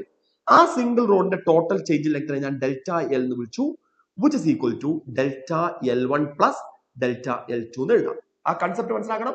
ആദ്യത്തെ റോഡിന്റെ ചേഞ്ച് ലെങ്ത് 5 സെന്റിമീറ്ററും രണ്ടാമത്തെ റോഡിന്റെ ചേഞ്ച് ലെങ്ത് 4 സെന്റിമീറ്ററും ആണെങ്കിൽ ആ റോഡിന്റെ ഒന്നിച്ചുള്ള ചേഞ്ച് ലെങ്ത് എന്ന് പറഞ്ഞാൽ 5 + 4 9 സെന്റിമീറ്റർ ആണ്. അതാണ് ഞാൻ ഇവിടെ പറഞ്ഞിട്ടുള്ളൂ. എടാ, ഈ L1 പകരം നമ്മൾ എഴുതിയ L ആൽഫ ഡെൽറ്റ ടി ഇങ്ങനെ കൊടുത്തു. ഡെൽറ്റ L2 പകരം നമുക്ക് കിട്ടിയ 4L ആൽഫ ഡെൽറ്റ ടി അതും അവിടെ കൊടുത്തു.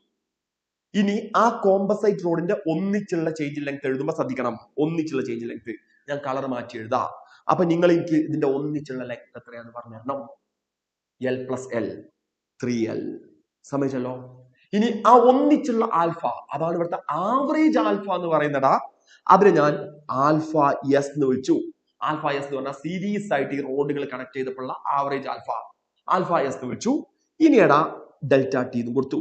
ഇപ്പൊ ഞാൻ ഈ അവസാനം എഴുതിയ മനസ്സിലാക്കണം, ഒന്നിച്ചുള്ള കോമ്പസിറ്റ് റോഡിന്റെ ടോട്ടൽ ചേഞ്ച് ലെങ്ത് ആണ് 3 alpha L S delta T. എടാ ഇതിനകത്ത് നമുക്ക് മനസ്സിലാക്കാൻ കഴിയുന്ന കാര്യം, ഡെൽറ്റ ടിന്റെ ടേമുകൾ ക്യാൻസൽ ചെയ്ത് പോയില്ലേ? എടാ എല്ലിന്റെ ടേമുകൾ ക്യാൻസൽ ചെയ്ത് പോയി. അപ്പൊ നമുക്ക് ഈ സൈഡിൽ കിട്ടുന്നത് 3 ആൽഫ എസ് ആണ്, ഇപ്പുറത്ത് കിട്ടുന്നത് ആൽഫ പ്ലസ് 4 ആൽഫയാണ്, അതായത് 5 ആൽഫ. ഇതിന്ന് alpha S is equal to, listen, 5 alpha divide by 3. Very good very good very good. 5/3 alpha. തീർച്ചയായിട്ടും നന്ദന പറഞ്ഞാണ് അതിന്റെ സത്യം. ഓക്കെ, നന്ദന പറഞ്ഞാണ് അതിന്റെ സത്യം. അവിടെ അതിന് വേണമെങ്കിൽ നമുക്ക് ഇക്വേഷൻ ഉണ്ടാക്കാം. നിങ്ങൾ ആ ഇക്വേഷൻ ബൈ ഹാർട്ട് ചെയ്യുകയാണെങ്കിൽ വളരെ ഈസി. ഞാൻ വേണമെങ്കിൽ ഇതിന് ഇക്വേഷൻ ഉണ്ടാക്കി തരാം. നിങ്ങൾക്ക് ഇക്വേഷൻ ഉണ്ടാക്കി തരാം. Wait, listen. ബൈ ഹാർട്ട് ചെയ്യണമെങ്കിൽ ഈസിയാ. പിന്നെ എന്റെ ഒരു പോളിസി എന്ന് പറഞ്ഞാൽ മാക്സിമം ഇക്വേഷൻ ബൈ ഹാർട്ട് ചെയ്യാതിരിക്കലാണ് നല്ലത് എന്ന് എപ്പോഴും വിചാരിക്കുന്ന ഒരാളാണ് ഞാൻ. ലിസൺ. ഇപ്പൊ ആരോ ചോദിച്ചു ഇതിന് ഇക്വേഷൻ അല്ലേ? ഇതിന്റെ ഇക്വേഷൻ എങ്ങനെ വരും? അതേ കൺസെപ്റ്റ് ആണിത്. ഇയാളുടെ ലെങ്ത് L1, ഇതിന്റെ ലെങ്ത് L2. ഇതിന്റെ coefficient of linear expansion alpha 1, ഇതിന്റെ coefficient of linear expansion alpha 2. ഇങ്ങനത്തെ കോമ്പസൈറ്റ് റോഡിന്റെ total average coefficient of linear expansion ചോദിച്ചത്. ഞാൻ നേരത്തെ പറഞ്ഞ പോലെ കോമ്പസൈറ്റ് റോഡിന്റെ total change length delta L is equal to delta L1 plus delta L2 എന്ന് കൊടുത്തു. കുഴപ്പമില്ലല്ലോ. ഡെൽറ്റ L1നെ ഞാൻ L1 ആൽഫ 1 ഡെൽറ്റ ടി എന്ന് കൊടുത്തു. Plus plus plus plus delta L2നെ L2 ആൽഫ 2 ഡെൽറ്റ ടി എന്ന് എഴുതി. ഇനി ഡെൽറ്റ എൽ എന്ന് പറഞ്ഞാൽ ആ കോമ്പസൈറ്റ് റോഡിന്റെ ടോട്ടൽ ചേഞ്ച് ലെങ്ത്. അപ്പൊ നമ്മൾ ആ ഒന്നിച്ചുള്ള റോഡിന്റെ ടോട്ടൽ ലെങ്ത് എടുക്കുക, L1 പ്ലസ് L2. എടാ ഒന്നിച്ചുള്ള റോഡിന്റെ alpha value alpha S into delta T ഇങ്ങനെ കൊടുത്തു. നിങ്ങൾ നോക്കടാ, ഈ ഡെൽറ്റ ടിന്റെ വാല്യൂ നമുക്ക് ക്യാൻസൽ ചെയ്ത് കളയാം. അപ്പൊ ഇവിടുന്ന് ലിസൺ ആൽഫ എസ് കണ്ടുപിടിക്കണമെങ്കിൽ ഇവിടെ നമുക്ക് ഉപയോഗിക്കാൻ പറ്റുന്ന relation L1 alpha 1 plus L2 alpha 2 divided by L1 plus L2. Okay. നിങ്ങൾ ഈ ഇക്വേഷൻ ബൈ ഹാർട്ട് ചെയ്താൽ മതി. ഈ ഇക്വേഷൻ ബൈ ഹാർട്ട് ചെയ്താൽ ആൻസർ ആയി. L1 alpha 1 plus L2 alpha 2 divide by L1 plus L2. ഇനി നമുക്ക് വേണമെങ്കിൽ ഒന്നും കൂടെ ചെക്ക് ചെയ്യാം. നമ്മളെ ക്വസ്റ്റ്യനിൽ L1 L ആയിരുന്നു, ആൽഫ 1 ആൽഫ ആയിരുന്നു. നമ്മളെ ക്വസ്റ്റ്യനിൽ L2 എത്രയായിരുന്നു? 2L ആയിരുന്നു, ആൽഫ 2 2 ആൽഫ ആയിരുന്നു, divided by L plus 2L. ഇപ്പൊ നമുക്ക് കിട്ടുന്ന ആൻസർ ആണ് ഈ പറയപ്പെടുന്ന 5/3 ആൽഫ. ശരിയായോ? ഓക്കെ. ഇതാണ് സംഭവം കേട്ടോ. ഇപ്പൊ ഇത് രണ്ടും നിങ്ങൾ ആലോചിച്ച് നോക്കുക, രണ്ടും ഒരേ പ്രോസസ്സാണ്. അപ്പൊ ഞാൻ എന്താണ് സംഭവിക്കുന്നത്? നിങ്ങളുടെ ഇക്വേഷൻ പറഞ്ഞ ചില ആളുകൾ എവിടുന്ന ഇക്വേഷൻ കിട്ടിയെന്ന് വിചാരിക്കും. അപ്പൊ ഇത്തരം കാര്യങ്ങൾക്ക് ഇക്വേഷൻ ഉൾപ്പെടുത്തണ്ടെന്ന് വിചാരിച്ച് ചെയ്താ കേട്ടോ. ഓക്കെ, കുഴപ്പങ്ങളൊന്നുമില്ലല്ലോ. അപ്പൊ ഇതാണ് ആ ഇക്വേഷൻ. നിങ്ങൾ ഇത് പഠിച്ചു വെച്ചാലും മതി. ഓക്കെ, സെറ്റ് ആയി എന്ന് വിചാരിക്കുന്നത്. എടാ അടുത്ത ക്വസ്റ്റ്യൻ കിടക്കാം. Listen, what is falling from a height 42 metre? അപ്പൊ 42 മീറ്റർ ഹൈറ്റ് എന്ന് വെള്ളം വീഴുകയാണ്. At the bottom there is. എടാ നമ്മളൊരു കാര്യം മനസ്സിലാക്കുക, ഇത് എനർജി കൺസർവേഷൻ ആണ്. അപ്പൊ 42 മീറ്റർ ഹൈറ്റിലുള്ള വാട്ടറിന്റെ പൊട്ടൻഷ്യൽ എനർജി താഴെത്തുമ്പോൾ ഹീറ്റ് ആയിട്ട് മാറുകയാണ്. ഹീറ്റ് ആയിട്ട് മാറുമ്പോൾ ഉറപ്പായിട്ടും ആ ഹീറ്റ് ഉപയോഗിച്ച് വാട്ടറിന്റെ ടെമ്പറേച്ചർ കൂടും. ശരിയല്ലേ? 42 മീറ്റർ ഹൈറ്റിൽ നിന്ന് വെള്ളം താഴോട്ട് വീഴുമ്പോൾ അത് ഹീറ്റ് ആയിട്ട് മാറി, അത് ഉപയോഗിച്ചിട്ട് വാട്ടറിന്റെ ടെമ്പറേച്ചർ കൂടി. അതാണ് സംഭവം. Simple case. അപ്പൊ നമ്മൾ ഇതിനെ എങ്ങനെ ഹാൻഡിൽ ചെയ്യാറുണ്ടോ? എച്ച് മീറ്റർ ഹൈറ്റിൽ വാട്ടറിന്റെ പൊട്ടൻഷ്യൽ എനർജി mgh ആണ്. താഴെത്തുമ്പോ ആ പൊട്ടൻഷ്യൽ എനർജി ഹീറ്റ് ആയിട്ട് മാറിയിട്ട് ടെമ്പറേച്ചർ കൂടി. ടെമ്പറേച്ചർ കൂട്ടാൻ ആവശ്യമായിട്ടുള്ള ഹീറ്റ് mc ഡെൽറ്റ ടി ആണ്. എനർജി കൺസർവേഷൻ ഒന്നുമില്ല. എമ്മും ക്യാൻസൽ ചെയ്തു. ഇവിടുന്ന് delta T is equal to, കൃത്യമായിട്ട് ശ്രദ്ധിക്കുക, delta T is equal to GH divide by C. നമ്മളെ ജോലി കഴിഞ്ഞൂടാ. ജിന്റെ വാല്യൂ 10 ആണ്. ഇത് കിടക്കുന്നത് 42 മീറ്റർ ഹൈറ്റിലാണ്. വാട്ടറിന്റെ സ്പെസിഫിക് ഹീറ്റ് കപ്പാസിറ്റി 4200 ആണ്. ഇത് ചെയ്താൽ നമുക്ക് കിട്ടുന്നത് 0.1 ഡിഗ്രി സെൽഷ്യസ് ആണ്. ഓക്കെ, അപ്പൊ ഇതിലൊരു കൺഫ്യൂഷനും ഇല്ല. കാരണം ഈ ഫാൾ ആണെങ്കിൽ പോലും 1 ഡിഗ്രി സെൽഷ്യസ് ആണ് അവർ പറഞ്ഞത്. ഇവിടെ 0.1 ഡിഗ്രി സെൽഷ്യസ് വരുന്ന ഒരൊറ്റ ഓപ്ഷനേ ഉള്ളൂ, BBB. താഴെത്തുമ്പോൾ വാട്ടറിന്റെ ടെമ്പറേച്ചർ 0.1 ഡിഗ്രി സെൽഷ്യസ് കൂടിയിട്ടുണ്ടാവും കേട്ടോ. ഓക്കെ. അപ്പൊ ഇത് നമുക്ക് അധികം സമയം സ്പെൻഡ് ചെയ്യേണ്ടതില്ല എന്ന് വിചാരിക്കുന്നു. ഓക്കേടാ, നെക്സ്റ്റ് വൺ. രസകരമായിട്ടുള്ള ക്വസ്റ്റ്യൻ. നിങ്ങൾ പെട്ടെന്ന് ആൻസർ പറഞ്ഞാൽ എനിക്ക് സന്തോഷം. A closed bottle containing water at 30 degrees Celsius is carried to the moon in a spaceship. If it is placed on the surface of moon, what will happen to the water as soon as the lid is opened? ഞാൻ ഇതിന്റെ option വായിക്കുന്നതിന് മുമ്പ് നിങ്ങളൊന്ന് ആലോചിക്കാനും വേണ്ടി, ഒന്ന് just ഒന്ന് ചിന്തിക്കാനും വേണ്ടി ഒരു ഇൻസിഡന്റ് പറയാം. ഇതേ സംഭവം തന്നെ. എടാ, നിങ്ങൾ മൂണിലോട്ട് ഒരു ടൂറിസ്റ്റ് ആയിട്ട് പോവാണെന്ന് വിചാരിക്കാം. വീണ്ടും വീണ്ടും പറയുന്നു, സ്പേസിലോട്ടല്ല, മൂണിലോട്ട് ഒരു ടൂറിസ്റ്റ് ആയിട്ട് പോവുകയാണ്. അപ്പൊ നിങ്ങൾ അതിനെ കുറിച്ച് ഇങ്ങനെ ആലോചിക്കുകയാണ്. മൂണിലെത്തുന്ന സമയത്ത് ഞാൻ മൂണിലൂടെ ഇങ്ങനെ നടക്കും, മൂണിലെ ടൂറിസ്റ്റ് ആണ് ഞാൻ, അതിലൂടെ ഇങ്ങനെ നടക്കും, മൂണിലുള്ള സ്ഥലങ്ങളൊക്കെ കണ്ട് നടക്കും, കുറെ നടക്കും, എനിക്ക് ക്ഷീണം ഉണ്ടാവും, ഞാൻ ടയർഡ് ആകും, എനിക്ക് അവിടുന്ന് വെള്ളം കുടിക്കേണ്ടി വരുമല്ലോ. അപ്പൊ നിങ്ങൾ എന്ത് ചെയ്യണം അറിയാം? മൂണിൽ കുടിക്കാൻ ആവശ്യമായിട്ടുള്ള വെള്ളടാ ഇവിടെ നിന്ന് എടുത്തു പോവുകയാണ്. നിങ്ങളെ വീട്ടിൽ ഫ്രിഡ്ജിൽ വെച്ച് തണുപ്പിച്ചെടുത്ത ഐസ് കോൾഡ് വാട്ടറുമായിട്ട് മൂണിലോട്ട് പോയി. അങ്ങനെ നിങ്ങൾ മൂണിൽ ലാൻഡ് ചെയ്തു, മൂണിലൂടെ കുറെ നടന്നു. കുറച്ച് നടന്നപ്പോ നിങ്ങൾക്ക് ദാഹം അനുഭവപ്പെട്ടു. നിങ്ങളെ ബാഗിൽ നിന്ന് ആ ഐസ് കോൾഡ് വാട്ടർ, ഇതൊരു ഐസ് കോൾഡ് വാട്ടർ ആണെന്ന് വിചാരിച്ചോ, കാണുന്നുണ്ടാവും വിചാരിക്കും. ഈ ഐസ് കോൾഡ് വാട്ടർ എടുത്തിട്ട് അതിന്റെ അടപ്പ് ഇങ്ങനെ തുറന്നു, എന്നിട്ട് ഇതിലോട്ട് നോക്കി. ചോദ്യം, എന്ത് കാണാൻ പറ്റും? അവിടെ തണുപ്പ്, റിൻഷാദെ കഥയിൽ ചോദ്യമല്ല, അവിടെ തണുപ്പാണോ ജൂപ്പിറ്റർ ആ മതി എന്നുള്ളതല്ല, നമുക്ക് ഈ ക്വസ്റ്റ്യനിൽ എക്സ്പ്ലനേഷൻ ആണ് വേണ്ടത്. റിൻഷാദ്, നിങ്ങൾക്ക് എന്ത് കാണാൻ പറ്റും എന്നുള്ളതാണ് ചോദ്യം. ഈ വെള്ളത്തിലോട്ട് ഇങ്ങനെ നോക്കിയാൽ എന്ത് കാണാൻ പറ്റും? വാട്ടറാണ്, അതിൽ സംശയമല്ല. എന്ത് കാണാൻ പറ്റും? അപ്പോ എന്ത് കാണാൻ പറ്റും?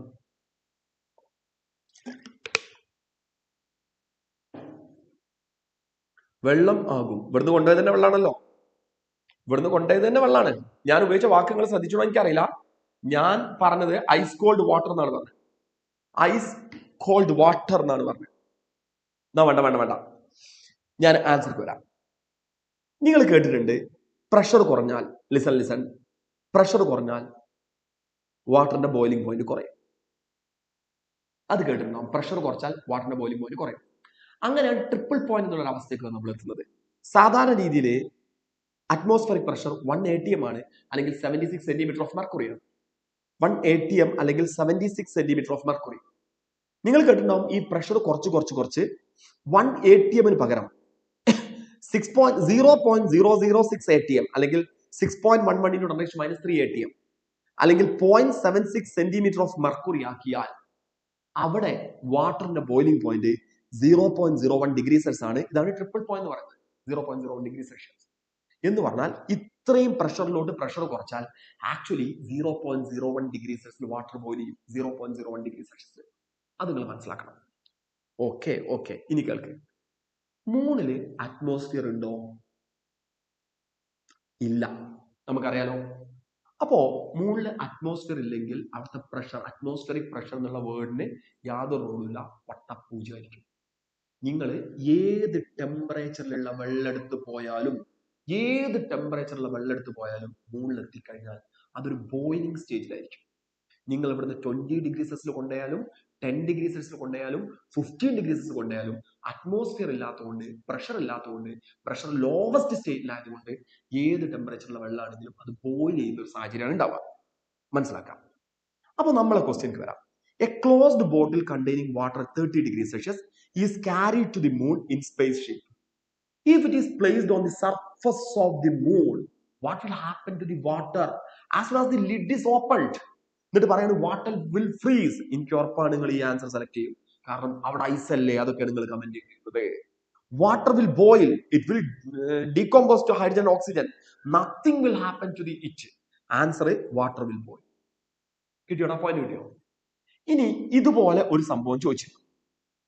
ഓക്കെ, ക്വസ്റ്റ്യൻ എന്താണ്? വാട്ടർ 0 ഡിഗ്രി സെൽഷ്യസിൽ ബോയിൽ ചെയ്യിക്കണമെങ്കിൽ പ്രഷർ എത്രയാണ്? വാട്ടർ 0 ഡിഗ്രി സെൽഷ്യസിൽ ബോയിൽ ചെയ്യിക്കണമെങ്കിൽ പ്രഷർ എത്രയാണ്? എന്നിട്ട് അതിനകത്ത് ഒരു കേസ് ഒക്കെ ഉണ്ടായിരുന്നു, ഞാൻ പറയാം, ശ്രദ്ധിക്കട്ടോ. വാട്ടറിന്റെ ട്രിപ്പിൾ പോയിന്റ്. ഓക്കെ. ഒരു കേസ് ഉണ്ടായിരുന്നു, 0 ഡിഗ്രി സെൽഷ്യസിൽ ബോയിൽ ചെയ്യണമെങ്കിൽ പ്രഷർ എത്രയാണ്? അപ്പൊ ഞാൻ അങ്ങനെ ആലോചിക്കും, വാട്ടർ 0.01 ഡിഗ്രി സെൽഷ്യസിൽ ബോയിൽ ചെയ്യണമെങ്കിൽ പ്രഷർ നേരത്തെ ഞാൻ പറഞ്ഞു 6.11 × 10⁻³ atm ആവണം. ഇതാണ് ട്രിപ്പിൾ പോയിന്റ്. അല്ലെങ്കിൽ 4.6 millimeter of mercury or millimeter of mercury അല്ലെങ്കിൽ 0.46 സെന്റിമീറ്റർ ഓഫ് മെർക്കുറി ആവണം. ശരിയല്ലേ? ഇതാണ് വാട്ടറിന്റെ ട്രിപ്പിൾ പോയിന്റ്. അപ്പൊ ഒരു കാര്യം ഉറപ്പാണ്, ഈ പ്രഷറിൽ ഈ പ്രഷറിൽ വാട്ടർ ബോയിൽ ചെയ്യുന്നത് 0.01 ഡിഗ്രി സെൽഷ്യസിലാണ്. ഇതിനേക്കാൾ താഴ്ന്ന പ്രഷർ വന്നാൽ വാട്ടറിന്റെ ബോയിലിംഗ് പോയിന്റ് 0 ഡിഗ്രി സെൽഷ്യസ് പോകും. അപ്പൊ ഒരു പ്രാവശ്യം ചോദിച്ച ക്വസ്റ്റ്യൻ വാട്ടർ 0 ഡിഗ്രി സെൽഷ്യസിൽ ബോയിൽ ചെയ്യണമെങ്കിൽ പ്രഷർ എത്രയായിരിക്കണം എന്ന് ചോദിച്ചു. എന്നിട്ട് ഓപ്ഷനിൽ ഉണ്ടായിരുന്നു 76 centimetre of mercury, 760 millimetre of centimetre of mercury, അങ്ങനെ കുറെ സാധനം ഉണ്ടായിരുന്നു. അതിനകത്ത് ഉണ്ടായിരുന്ന ആ ആൻസർ ഇതാണ്, 4 millimetre of mercury. 4 millimetre of mercury. മനസ്സിലാക്കുക, അതിന്റെ കാരണം ഇത് വാട്ടറിന്റെ ട്രിപ്പിൾ പോയിന്റ് ആണ്. 4.6 മില്ലിമീറ്റർ ഓഫ് മെർക്കുറി. അതിനേക്കാൾ ചെറിയ ടെമ്പറേച്ചറിലായിരിക്കും, അതിനേക്കാൾ ചെറിയ പ്രഷറിലായിരിക്കും വാട്ടറിന്റെ ബോയിലിംഗ് പോയിന്റ് 0 ഡിഗ്രി സെൽഷ്യസിലോട്ട് മാറുക. ഓക്കേടാ, അത് മനസ്സിലാക്കണം കേട്ടോ. ഞാൻ ഇതിനോടൊപ്പം ഒരു ആഡ് ഓൺ ടോപ്പിക് ആയിട്ട് പറഞ്ഞത് മാത്രം. അടുത്ത ക്വസ്റ്റ്യൻ ലിസൺ, എല്ലാവരും ശ്രദ്ധിക്കേ. On heating liquid coefficient of cubical expansion alpha in a container having coefficient of linear expansion alpha by 3. Level of the container is, level of the container. Question 2 പ്രാവശ്യം വായിക്കണം. Question എല്ലാവരും 2 പ്രാവശ്യം വായിക്കും. വേഗം വായിക്കും. വായിച്ചു. എന്നാ കേൾക്ക് കേട്ടോ. ഇനി കേൾക്ക്. നോക്ക്, ഇതൊരു വെസല്. അതിനകത്ത് കുറച്ച് വെള്ളമുണ്ട്. നിങ്ങൾ ഈ വെള്ളം ചൂടാക്കുക. അപ്പൊ ഇവിടെ കണ്ടെയ്നറിന്റെ ഗാമേനെ ഞാൻ ഗാമ1 എന്ന് വിളിച്ചു, ലിക്വിഡിന്റെ ഗാമേനെ ഗാമ2 എന്ന് വിളിച്ചു. ലിക്വിഡിന്റെ ഗാമ, അതായത് ഗാമ2 ഗ്രേറ്റർ ദാൻ ഗാമ1 ആണെങ്കിൽ, കണ്ടെയ്നറിന്റെ ഗാമേനേക്കാൾ കൂടുതലാണെങ്കിൽ, ഈ ഗാമേന്റെ വാല്യൂ കൂടുന്തോറും എക്സ്പാൻഷൻ റേറ്റും കൂടും. എന്ന് പറഞ്ഞാൽ ലിക്വിഡിന്റെ ഗാമ കണ്ടെയ്നറിന്റെ ഗാമേനേക്കാൾ കൂടുതലാണെങ്കിൽ ലിക്വിഡ് നല്ലപോലെ എക്സ്പാൻഡ് ചെയ്യും, കണ്ടെയ്നറിന് അത്രത്തോളം എക്സ്പാൻഡ് ചെയ്യാൻ പറ്റില്ല. എടാ, അങ്ങനെ വരുമ്പോൾ ലിക്വിഡ് ലെവൽ റൈസ് ചെയ്ത പോലെ നമുക്ക് തോന്നും. എന്റെ ഓരോ വാക്കുകളും ശ്രദ്ധിച്ചു കേൾക്കുക. ലിക്വിഡിന്റെ ഗാമ കണ്ടെയ്നറിന്റെ ഗാമേനേക്കാൾ കൂടുതലാണെങ്കിൽ ലിക്വിഡ് ലെവൽ നല്ലപോലെ റൈസ് ചെയ്യും, കണ്ടെയ്നറിന് അത്രത്തോളം എക്സ്പാൻഡ് ചെയ്യാൻ പറ്റില്ല. അങ്ങനെ ആകുമ്പോൾ ലിക്വിഡ് ലെവൽ കൂടും.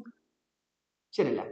ഇനി കണ്ടെയ്നറിന്റെ ഗാമ1 എന്ന് പറയുന്നത് ഗാമ2ന് ലിക്വിഡിന്റെ ഗാമേനേക്കാൾ കൂടുതലാണെന്ന് വിചാരിക്കാം. അപ്പൊ ആലോചിച്ച്, കണ്ടെയ്നർ നല്ലപോലെ എക്സ്പാൻഡ് ചെയ്യും, ലിക്വിഡിന് അത്രത്തോളം എക്സ്പാൻഡ് ചെയ്യാൻ കഴിയില്ല. അപ്പൊ നമുക്ക് തോന്നുന്നത് പാത്രമാണ് കൂടുതൽ എക്സ്പാൻഡ് ചെയ്തത്. അപ്പൊ നമുക്ക് തോന്നുന്നത് ആ ലിക്വിഡ് ലെവൽ ഫാൾ ചെയ്ത പോലെ തോന്നും, കണ്ടെയ്നറിന്റെ ഗാമ കൂടുതലാണെങ്കിൽ. ഇനി തിരിച്ച് കണ്ടെയ്നറിന്റെ ഗാമയും ലിക്വിഡിന്റെ ഗാമയും സെയിം ആണെങ്കിൽ, ഗാമ1 ഈക്വൽ ടു ഗാമ2 ആണെങ്കിൽ, കണ്ടെയ്നർ എത്രത്തോളം എക്സ്പാൻഡ് ചെയ്തോ അത്ര തന്നെ ലിക്വിഡ് എക്സ്പാൻഡ് ചെയ്യും. എടാ, അങ്ങനെ സംഭവിക്കുമ്പോൾ നമുക്ക് തോന്നുന്നത് റിമൈൻസ് ഓൾമോസ്റ്റ് സ്റ്റേഷനറി, അതായത് എക്സ്പാൻഷൻ നടന്നിട്ടില്ല എന്നാണ് തോന്നുന്നത്. അപ്പൊ ഈ ഒരു ക്വസ്റ്റ്യൻ ഹാൻഡിൽ ചെയ്യാനും വേണ്ടി നിങ്ങൾ നോക്കേണ്ടത് ഇതിൽ ലിക്വിഡിന്റെ ഗാമയാണോ കണ്ടെയ്നറിന്റെ ഗാമയാണോ കൂടുതൽ കൃത്യമായിട്ട് നോക്കണം. എടാ, ഈ ക്വസ്റ്റ്യൻ വായിക്കുമ്പോൾ എനിക്ക് മനസ്സിലായത്, on heating liquid coefficient of cubical expansion, ലിക്വിഡിന്റെ gamma liquid is equal to alpha എന്ന് തന്നിട്ടുണ്ട്. സമയച്ചല്ലോ. Coefficient of cubical expansion of alpha in a container having coefficient of linear expansion. കണ്ടെയ്നറിന്റെ ആൽഫ കണ്ടെയ്നർ ആണ് ആൽഫ ബൈ 3 തന്നിട്ടുള്ളത്. ശരിയല്ലേ? അങ്ങനെയാണെങ്കിൽ gamma container കിട്ടണമെങ്കിൽ 3 ഇൻറ്റു ആൽഫ കണ്ടെയ്നർ ആണ്, അതായത് 3 ആൽഫ ബൈ 3 ആണ്, അതായത് ആൽഫ തന്നെയാണ്. ഇവിടെ നമുക്കൊരു കാര്യം മനസ്സിലായി, ഗാമ ലിക്വിഡും ഗാമ കണ്ടെയ്നറും ഈക്വൽ ആണ്, സെയിം ആണ്. അങ്ങനെയാണെങ്കിൽ ഞാൻ നേരത്തെ പറഞ്ഞു ലിക്വിഡ് ലെവൽ വലിയ മാറ്റമൊന്നും ഉണ്ടാവില്ല.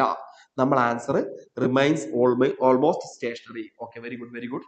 റിമൈൻസ് ഓൾമോസ്റ്റ് സ്റ്റേഷനറി, ഇതായിരിക്കും നമ്മൾ ആൻസർ കേട്ടോ. ഓക്കേടാ. അടുത്ത question, which of the following is true? Volume and density of liquid increases with temperature. നമ്മൾ കൃത്യമായിട്ട് പറഞ്ഞാണ്, ടെമ്പറേച്ചർ കൂട്ടിയാൽ വോളിയം കൂടും, എക്സ്പാൻഷൻ.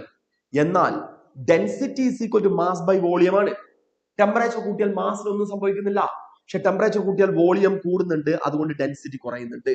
അപ്പൊ ടെമ്പറേച്ചർ കൂട്ടുമ്പോൾ വോളിയം കൂടുന്നു, ഡെൻസിറ്റി കുറയുന്നു. ഏതാണ് answer? Volume increases and density decreases with temperature. Very good, C option ആയിരിക്കും ആൻസർ. സി. ഓക്കെ. അടുത്ത ക്വസ്റ്റ്യൻ സിമ്പിൾ ക്വസ്റ്റ്യൻസ് അല്ലേ? അടുത്ത question, listen. A clock which keeps correct time at 20 degree Celsius. Clock correct time തരുന്നത് 20 degree Celsius ആണ്. ഈ subject to 40 degree Celsius, ആ clock 40 degree സെൽഷ്യസിലോട്ട് കൊണ്ടുപോവാണ്. Coefficient of linear expansion of the pendulum is alpha into 10⁻⁻⁶ per degree Celsius. How much will it gain or loss in time?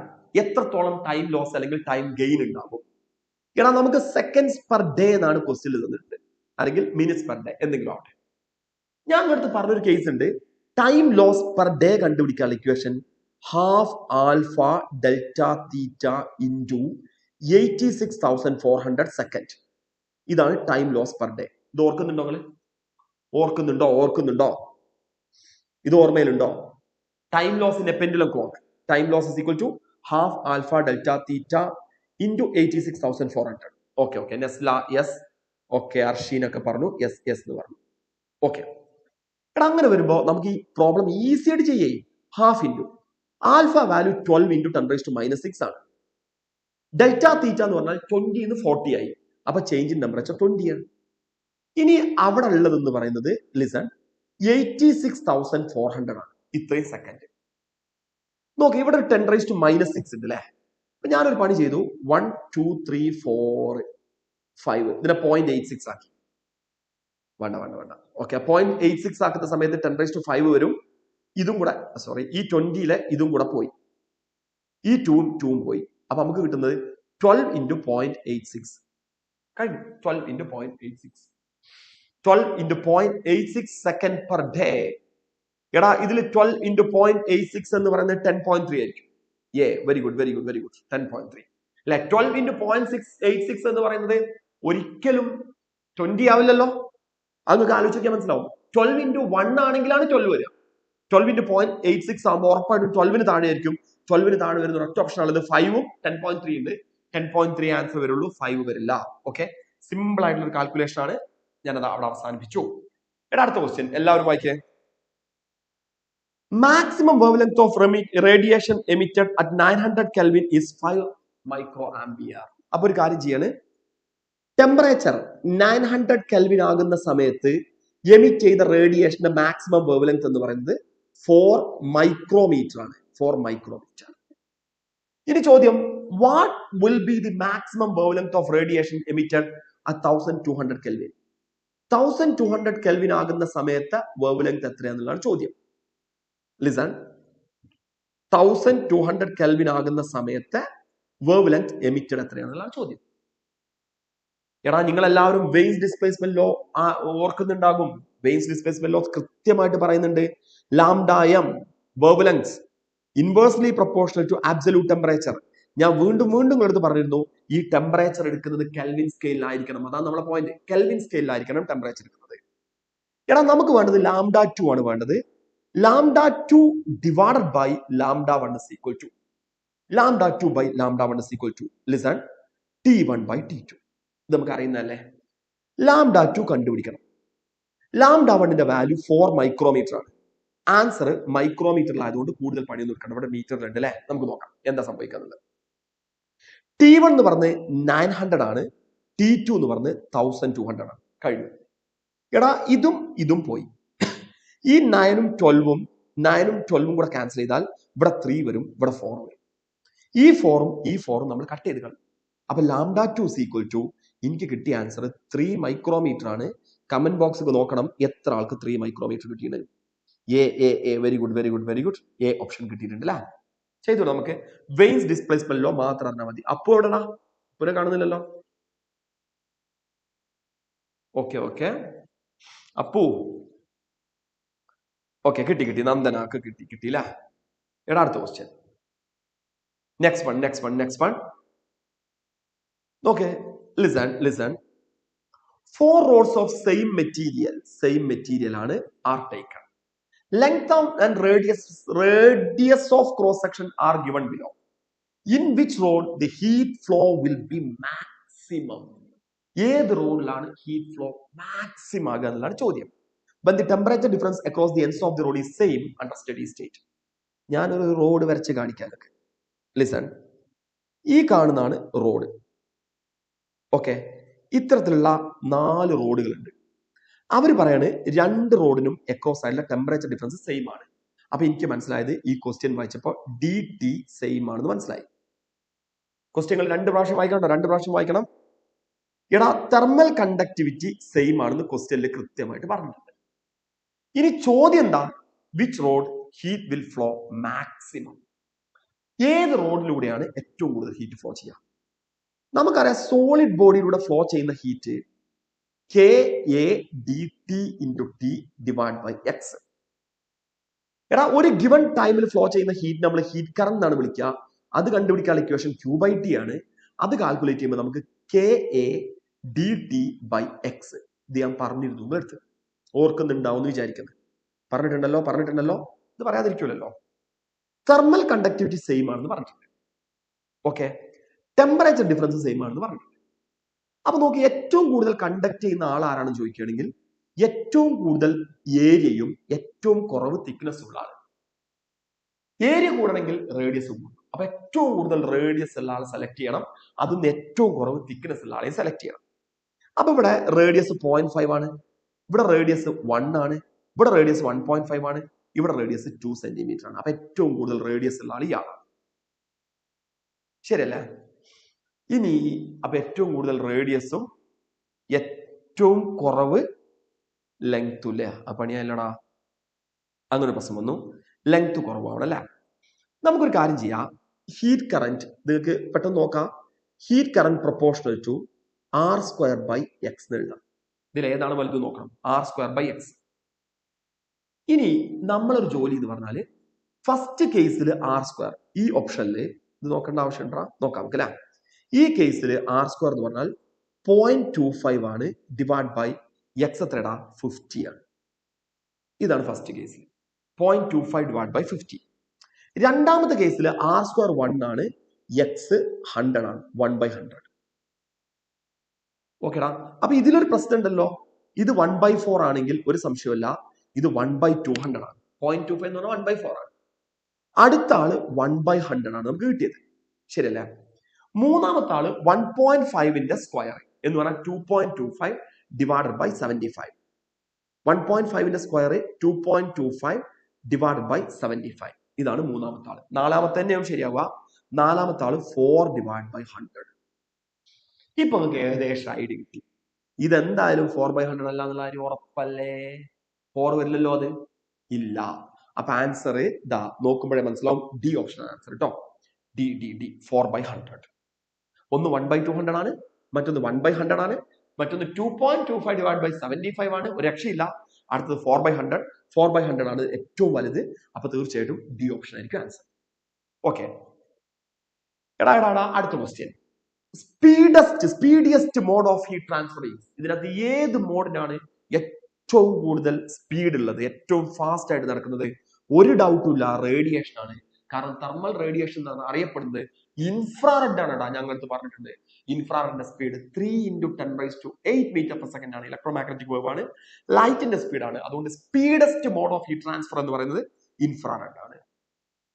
സമ്മതിച്ചല്ലോ? ഓക്കെടാ. Okay, ഏതാടാ ഇതൊന്നും കൂടെ പറയുമോ എന്ന് ചോദിച്ചത്? ഏതാ? ഒന്നും പറയാൻ മാത്രമുള്ള ഒരു ക്വസ്റ്റ്യൻ ഒന്നും ഞാൻ പറഞ്ഞിട്ടില്ലല്ലോ അടുത്ത്. ഇതാണോ നിങ്ങൾ ഉദ്ദേശിച്ചതെങ്കിൽ ഈ ഇക്വേഷൻ മാത്രം അറിഞ്ഞിരുന്നാൽ മതി. ഈ ഇക്വേഷൻ വെച്ചിട്ട് കണ്ടക്ടിവിറ്റി സെയിം ആണെന്ന് പറഞ്ഞിട്ടുണ്ട്, ടെമ്പറേച്ചർ ഡിഫറൻസ് സെയിം ആണെന്ന് പറഞ്ഞിട്ടുണ്ട് ക്വസ്റ്റ്യനില്. അപ്പൊ ഞാൻ പറഞ്ഞു നിങ്ങളടുത്ത് ഇതിലൂടെ ഫ്ലോ ചെയ്യുന്ന ഹീറ്റ് ഏരിയക്കും തിക്നെസ്സിനും, ഏരിയക്ക് ഡയറക്ട്ലി പ്രൊപ്പോർഷണൽ ആണ്, തിക്നെസ്സിന് ഇൻവേഴ്സ്ലി പ്രൊപ്പോർഷണൽ ആണ്. ഏരിയക്ക് ഡയറക്ട്ലി പ്രൊപ്പോർഷണൽ എന്ന് പറഞ്ഞാൽ r² ഡയറക്ട്ലി പ്രൊപ്പോർഷണൽ ആണ്, തിക്നെസ് ഇൻവേഴ്സ്ലി പ്രൊപ്പോർഷണൽ ആണ്. അപ്പോ റേഡിയസ് കൂടുതലുള്ള ആളും എന്നാൽ തിക്നെസ് കുറഞ്ഞതുമായിട്ടുള്ള ആളെടുത്തു. ഇതൊക്കെ പല രീതിയിലാണ് കിടക്കുന്നത്. അപ്പൊ ഞാൻ ഓരോ ആളുകളുടെയും r²/x കാൽക്കുലേറ്റ് ചെയ്തു. നിങ്ങൾക്ക് ഇതിലൊക്കെ മാത്തമാറ്റിക്സ് ആവും പ്രശ്നം തോന്നുന്നു. 0.5ന്റെ സ്ക്വയർ 0.25 ആണ്, ഡിവൈഡ് ബൈ x 50 ആണ്. അപ്പൊ 0.25 എന്ന് പറഞ്ഞാൽ ആക്ച്വലി 1/4 ആണ്, ബൈ 50 എന്ന് എഴുതാം. 1/4/50 എന്ന് പറഞ്ഞാൽ 1/200 ആണ്. അടുത്ത ആളുടെ r²/x എടുക്കുന്ന സമയത്ത് തീർച്ചയായിട്ടും 1/100 കിട്ടി. അടുത്ത ആൾക്ക് 2.27 ഡിവൈഡ് ബൈ 75. അടുത്തത് 4/100. ഇതിൽ ഏറ്റവും വലുത് ഒറ്റയടിക്ക് നോക്കിയാൽ തന്നെ നമുക്ക് മനസ്സിലാവും ഏറ്റവും വലുത് 4/100 ആണ്. അതുകൊണ്ട് അതായിരിക്കും ആൻസർ. ഒരു സിമ്പിൾ ക്വസ്റ്റ്യൻ ആട്ടോ. നെക്സ്റ്റ് വൺ, അടുത്തത് listen. Temperature of A body increased from -73 degrees Celsius to 327 degrees Celsius. Ratio of energy emitted per second. Ratio of energy emitted per second. Start ചെയ്യല്ലേ? ഞാൻ നിങ്ങളുടെ സ്റ്റിഫാൻസ് ലോ പറഞ്ഞിട്ടുണ്ട്, നിങ്ങൾ Stefan's law പഠിച്ചിട്ടുണ്ട്. Energy emitted per second എന്ന് പറഞ്ഞാൽ power ആണ്. Power emitted അല്ലെങ്കിൽ energy flux proportional to T⁴ ആണ്. ഇതാണല്ലോ സ്റ്റിഫാൻസ് ലോ പറയുന്നത്. എടാ ഇത് നിങ്ങളടുത്ത് ചോദ്യം P1 ഡിവൈഡ് ബൈ P2, അതായത് energy emitted per second ratio ആണ്. സിമ്പിൾ, നമുക്കതിനെ T1/T2 all⁴ എന്ന് എഴുതാം. ഒരു ഡൗട്ടും ഇല്ല. ആദ്യത്തെ ടെമ്പറേച്ചർ -73 degrees Celsius ആണ്. അപ്പൊ നിങ്ങൾ ഓടിപ്പോയിങ്ങാണ്ടേ T1 പകരം -73 ഡിഗ്രി സെൽഷ്യസ് എന്ന് കൊടുത്താൽ ഒരു സംശയമില്ല, പ്രോബ്ലം തെറ്റും, ചെയ്യാൻ പറ്റൂല. കെൽവിൻ സ്കെയിലേക്ക് മാറ്റണം. -73 എന്ന് പറയുന്നത് 200 കെൽവിൻ ആണ്. അപ്പൊ T1 പകരം നമ്മൾ 200 തന്നെ സബ്സ്റ്റിറ്റ്യൂട്ട് ചെയ്യണം. അതുപോലെ T2 327 ഡിഗ്രി സെൽഷ്യസ് ആണ്. നിങ്ങൾ അതിനെ കെൽവിൻക്ക് മാറ്റണം. അപ്പൊ അതിനെ 273 കൊണ്ട് മൾട്ടിപ്ലൈ ചെയ്യണം. ഇതിനെ 273 കൊണ്ട് മൾട്ടിപ്ലൈ ചെയ്താൽ നമുക്ക് ആഡ് ചെയ്താൽ 600 കെൽവിൻ എന്ന് കിട്ടും. എടാ ഇതൊന്ന് 200 divide by 600 whole raise to 4 എന്ന് കിട്ടി. 200 ബൈ 600 എന്ന് പറഞ്ഞാൽ 1/3 ആണ് whole raise to 4. 1/3 whole raise to 4 എന്ന് പറഞ്ഞാൽ 1/81 ആണ്. Therefore the answer is 1:81. 1:81. Hasna D അല്ലല്ലോടാ. 1:3 എങ്ങനെയാടാ നിങ്ങൾക്ക് കിട്ടിയത്?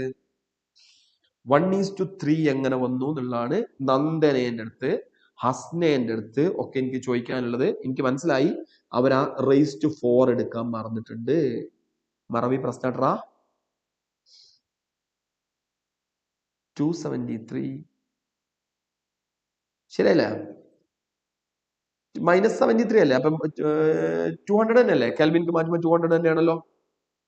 ഓക്കെ, റൈസ് ടു 4 എടുക്കാൻ മറന്നതാണ്. വേറെ പ്രശ്നമൊന്നുമില്ല. നന്ദന ഓക്കെ അല്ലോ? നന്ദന ഓക്കെ 1:81. ഓക്കെ, ശരിയല്ലോ? Next one. അടുത്ത question. Which of the following combination of property would be most desirable for cooking pot? നിങ്ങളെ വീട്ടിൽ ഒരു കുക്കിംഗ് പോട്ട് വാങ്ങുകയാണെങ്കിൽ ഇതിനകത്ത് ഏത് പ്രോപ്പർട്ടിയാണ് ഏറ്റവും ഡിസൈറബിൾ പ്രോപ്പർട്ടി എന്ന് പറയുന്നത്? ഫാസ്റ്റ് ആയിട്ട് പറ. Which of the following property is most desirable property?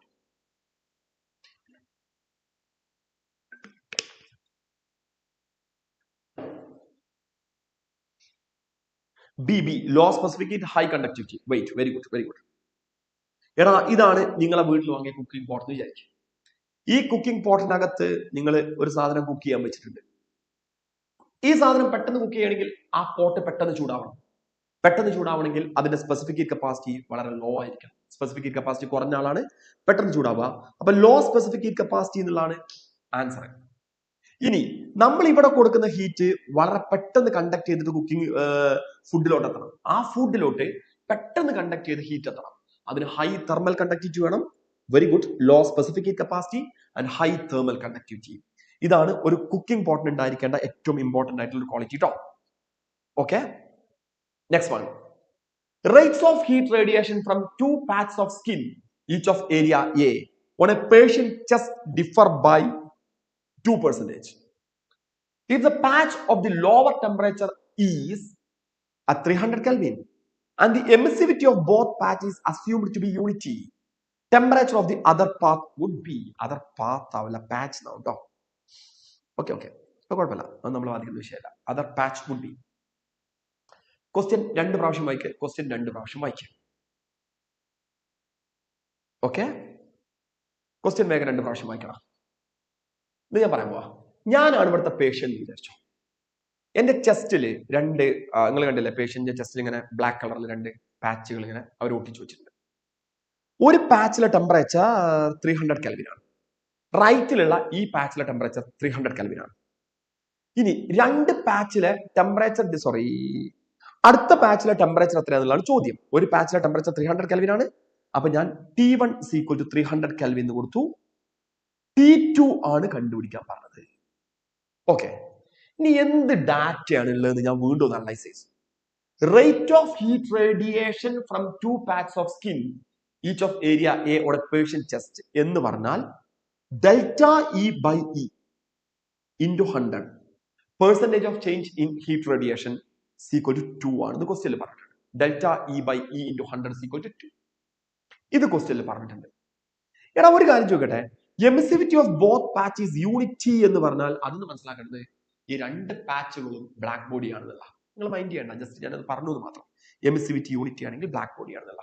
അപ്പൊ ഓർക്കുക, ഈ പാച്ചിൽ 300, ഈ പാച്ചിലെ ടെമ്പറേച്ചർ ആണ് അറിയേണ്ടത്. 2 പാച്ചൊന്നും എമിറ്റ് ചെയ്യുന്ന റേഡിയേഷന്റെ റേറ്റ് ഓഫ് എനർജി റേഡിയേഷന്റെ എന്ന് പറയുന്നത് 2% ആണ്. പ്രോബ്ലം ചെയ്യാൻ പോവാണ്. ലിസൺ എല്ലാവരും ശ്രദ്ധിക്കാം. സിമ്പിൾ. ഞാനൊരു കാര്യം ചെയ്തു. E proportional to T raised to 4. ഇതാണ് energy emitted by a body, a black body. രണ്ട് സൈഡും ഡിഫറൻഷിയേറ്റ് ചെയ്തു. Delta E proportional to 4t³ delta T. കുഴപ്പമില്ലല്ലോ, ഇങ്ങനെ എഴുതി. എടാ ഈ കാണുന്നതെന്ന് ഇത് ഡിവൈഡ് ചെയ്തു. അതായത് delta E by E equal to 4t³ delta T divide by 4t³ delta T divide by t⁴. ഇങ്ങനെ എഴുതിക്കൂടെ? ഈ t³ ഈ t⁴ t³ ക്യാൻസൽ ചെയ്തു. അപ്പൊ എനിക്ക് കിട്ടിയത് delta E divide by E equal to listen 4 delta T divide by T. കഴിഞ്ഞു. ഇനി ഒരൊറ്റ കാര്യം എനിക്ക് ഇങ്ങോട്ട് പറയാനുള്ളത്, delta E by E into 100 2 ആണ്. ആണല്ലോ. അങ്ങനെയാണെങ്കിൽ ഡെൽറ്റ ഇ ബൈ ഇ എന്ന് പറഞ്ഞാൽ 2/100 ആയിരിക്കും. സമ്മതിച്ചു? 4 ഇൻറ്റു ഡെൽറ്റ ടി, രണ്ട് പാച്ചുകൾക്കിടയിലെ temperature difference, delta T divide by T, ആദ്യത്തെ പാച്ചിലെ ടെമ്പറേച്ചർ. അത് ലോവർ ടെമ്പറേച്ചർ ആണ്, മറ്റേതാണ് ഹയർ ടെമ്പറേച്ചർ എന്ന് പറഞ്ഞിട്ടുണ്ട്. ലോവർ ടെമ്പറേച്ചർ 300 ആണെന്ന് പറഞ്ഞു. എടാ ഇതും ഇതും ക്യാൻസൽ ചെയ്തു. ഈ 2ഉം ഇതും ക്യാൻസൽ ചെയ്താൽ ഇവിടെ 2 വരും. അപ്പൊ എനിക്ക് മനസ്സിലായത് ഡെൽറ്റ ടി, രണ്ട് പാച്ചുകൾക്കിടയിലെ ടെമ്പറേച്ചർ ഡിഫറൻസ് 3/2 ആണെന്ന് മനസ്സിലായി. 3/2.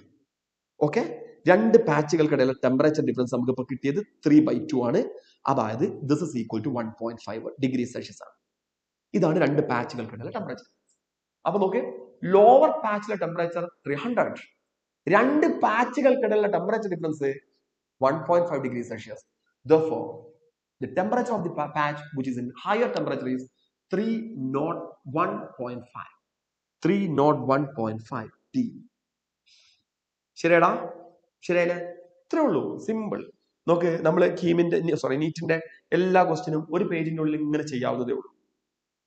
കിട്ടിയല്ലോ? Okay okay okay. എടാ അടുത്ത ക്വസ്റ്റ്യൻ.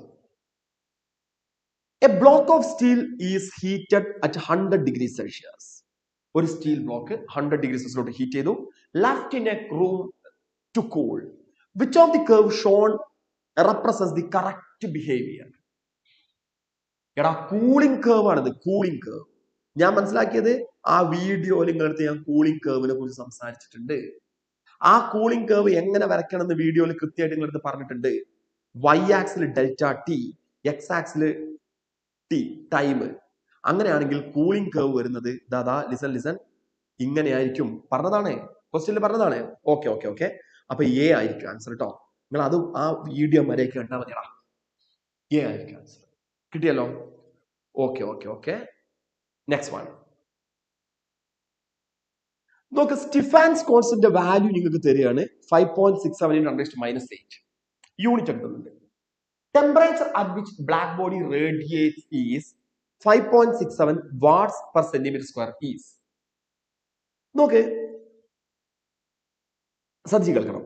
സ്റ്റിഫാൻസ് കോൺസ്റ്റന്റ് വാല്യൂ തന്നിട്ടുണ്ട്. പിന്നെ നമുക്ക് തന്നിട്ടുള്ളത് ടെമ്പറേച്ചർ കണ്ടുപിടിക്കണം. ഈന്റെ വാല്യൂ തന്നിട്ടുണ്ട്. ഈന്റെ വാല്യൂ നമ്മൾ വരുന്ന ഒരു കോമൺ മിസ്റ്റേക്ക് ഞാൻ പറഞ്ഞുതരാം. നമ്മൾ E equal to Stefan's law അനുസരിച്ച് E equal to sigma T⁴ എന്ന് എഴുതും. എന്നിട്ട് T⁴ is equal to sigma E എന്ന് എഴുതും. സിഗ്മയ്ക്ക് പകരം 5.67 × 10⁻⁸ എന്ന് കൊടുക്കും. റേഡിയേറ്റ് ചെയ്യുന്ന എനർജി നമുക്ക് തന്നിട്ടുണ്ട്, അതിനെ 5.67 എന്നും എഴുതും. ഇത് രണ്ടും ക്യാൻസൽ ചെയ്യും. എന്നിട്ട് T⁴ is equal to 10⁻⁸ എന്ന് എഴുതും. T equal to 10⁻⁸ all raised to 1/4 എന്ന് എഴുതും. ഓക്കേടാ? അത് തെറ്റിയതല്ലടാ, തെറ്റിയിട്ടുണ്ടല്ലോ. ലിസൺ. ഓക്കെ ഓക്കെ, ഒന്ന് മാറിയല്ലേ? വെയിറ്റ് ഒരു കാര്യം പറയാം. നമ്മൾ തെറ്റിക്കുന്ന ഒരു കാര്യം, T⁴ is equal to, ഞാൻ നേരത്തെ എഴുതിയപ്പോൾ തെറ്റിച്ചിരുന്നു, E/σ. ഇങ്ങനെ ഇക്ക് പകരം 5.67 എന്ന് എഴുതും. സിഗ്മയ്ക്ക് പകരം, എനിക്കാണ് തെറ്റിയത്, നിങ്ങൾക്ക് തെറ്റിയിട്ടുണ്ടാവില്ല, 5.67 × 10⁻⁸ എന്ന് എഴുതും. ഇത് രണ്ടും ക്യാൻസൽ ചെയ്യും. ഈ 10⁻⁸ നിങ്ങൾ മുകളിലോട്ട് എടുക്കും. T⁴ is equal to 10⁻8 എന്ന് എഴുതും. എനിക്ക് ഉറപ്പാണ് നിങ്ങൾ ഇങ്ങനെ എഴുതും. എടാ T is equal to 10⁻8 all raised to 1/4 എന്ന് എഴുതും. 10² എന്ന് എഴുതും. എന്നിട്ട് 100 കെൽവിൻ എന്ന് എഴുതും. നിങ്ങൾ കർപ്പിക്കും. ഓക്കെ. അപ്പൊ ഒഴികെ ബാക്കി എല്ലാവരും ഏന്ന് എഴുതി വെച്ചു. This is absolutely wrong. ഈ സാധനം തെറ്റാണ് മക്കളെ, തെറ്റാണടാ. എന്ത് പറ്റി? ലിസൺ, ഇയാളെ നമ്മൾ ശ്രദ്ധിച്ചില്ല, അതാണ് ഇവിടുത്തെ പ്രശ്നം. അത് സെന്റിമീറ്റർ സ്ക്വയർ ആണ്. അർഷിന, ടൈം അല്ല, അവിടെ സെന്റിമീറ്റർ സ്ക്വയറിന്റെ പ്രശ്നമുണ്ട്, അത് നമ്മൾ ശ്രദ്ധിച്ചില്ല. ഓക്കെ, അപ്പൊ നമുക്ക് ഇനി ചെയ്യാൻ പറ്റുന്ന ഒരു കാര്യം പറയാം. ലിസൺ, ഒന്നുമില്ല, T⁴ is equal to നേരത്തെ പറഞ്ഞ പോലെ തന്നെ E/σ. എടാ, ഈന്റെ വാല്യൂകൾ എല്ലാവരും ശ്രദ്ധിക്കുക. 5.67 വാട്ട് പെർ സെന്റിമീറ്റർ സ്ക്വയർ. ഒരു സെന്റിമീറ്റർ സ്ക്വയറിനെ മീറ്റർ സ്ക്വയർക്ക് മാറ്റണമെങ്കിൽ അത് 10⁻⁻⁴ മീറ്റർ സ്ക്വയർ ആണ്. അത് മുകളിൽ എത്തുമ്പോൾ 10⁴ മീറ്റർ സ്ക്വയർ ആണ്. 10⁴ മീറ്റർ സ്ക്വയർ. അപ്പൊ നമ്മൾ ഇക്ക് പകരടാ 5.67 ഇൻറ്റു 10⁻⁴. ശരിയായോ? 10⁻⁴ ഡിവൈഡ് ബൈ താഴെ 5.67 ഇൻറ്റു 10⁻⁻8. ഇത് രണ്ടും ക്യാൻസൽ ചെയ്യും. ഇപ്പൊ നോക്ക്, 10⁻⁴ is equal to T⁻⁴ is equal to മുകളിൽ 10⁻⁴ഉം താഴെ 10⁻⁻8ഉം 10⁻12. ഇവിടുത്തെ T is equal to 10⁻12 divided by 1/4, which means 10⁻3 Kelvin, അതായത് 1000 Kelvin. നമുക്ക് മാർക്ക് പോകുന്ന വഴി ഇതാവും കേട്ടോ. ഇത് തെറ്റാണ്, മാർക്ക് പോകുന്ന വഴി അതാവും. ശരിയായോ? ബി. അപ്പൊ അത് ശ്രദ്ധിക്കേണ്ട ഒരു കേസാണ്, നല്ലപോലെ ശ്രദ്ധിക്കാം. 1000 Kelvin ആണ് ആൻസർ കിട്ടുക. ഓക്കെടാ, ഇനി നമുക്ക് അടുത്ത ചാപ്റ്റർക്ക് പോകാം. Thermodynamics and kinetic theory of gas. രണ്ടും കൂടെ ഒന്നിച്ചേ ഞാൻ കൊണ്ടുപോകുള്ളൂ, സെപ്പറേറ്റ് പറയുന്നത് എനിക്ക് ഇഷ്ടമല്ല. രണ്ടും ഒരൊറ്റ ചാപ്റ്റർ ആണ്, ഇന്റർ കണക്റ്റഡ് ആയിട്ടുള്ള ചാപ്റ്റർ ആണ്. പൈക്ക് കിടക്കുക കേട്ടോ.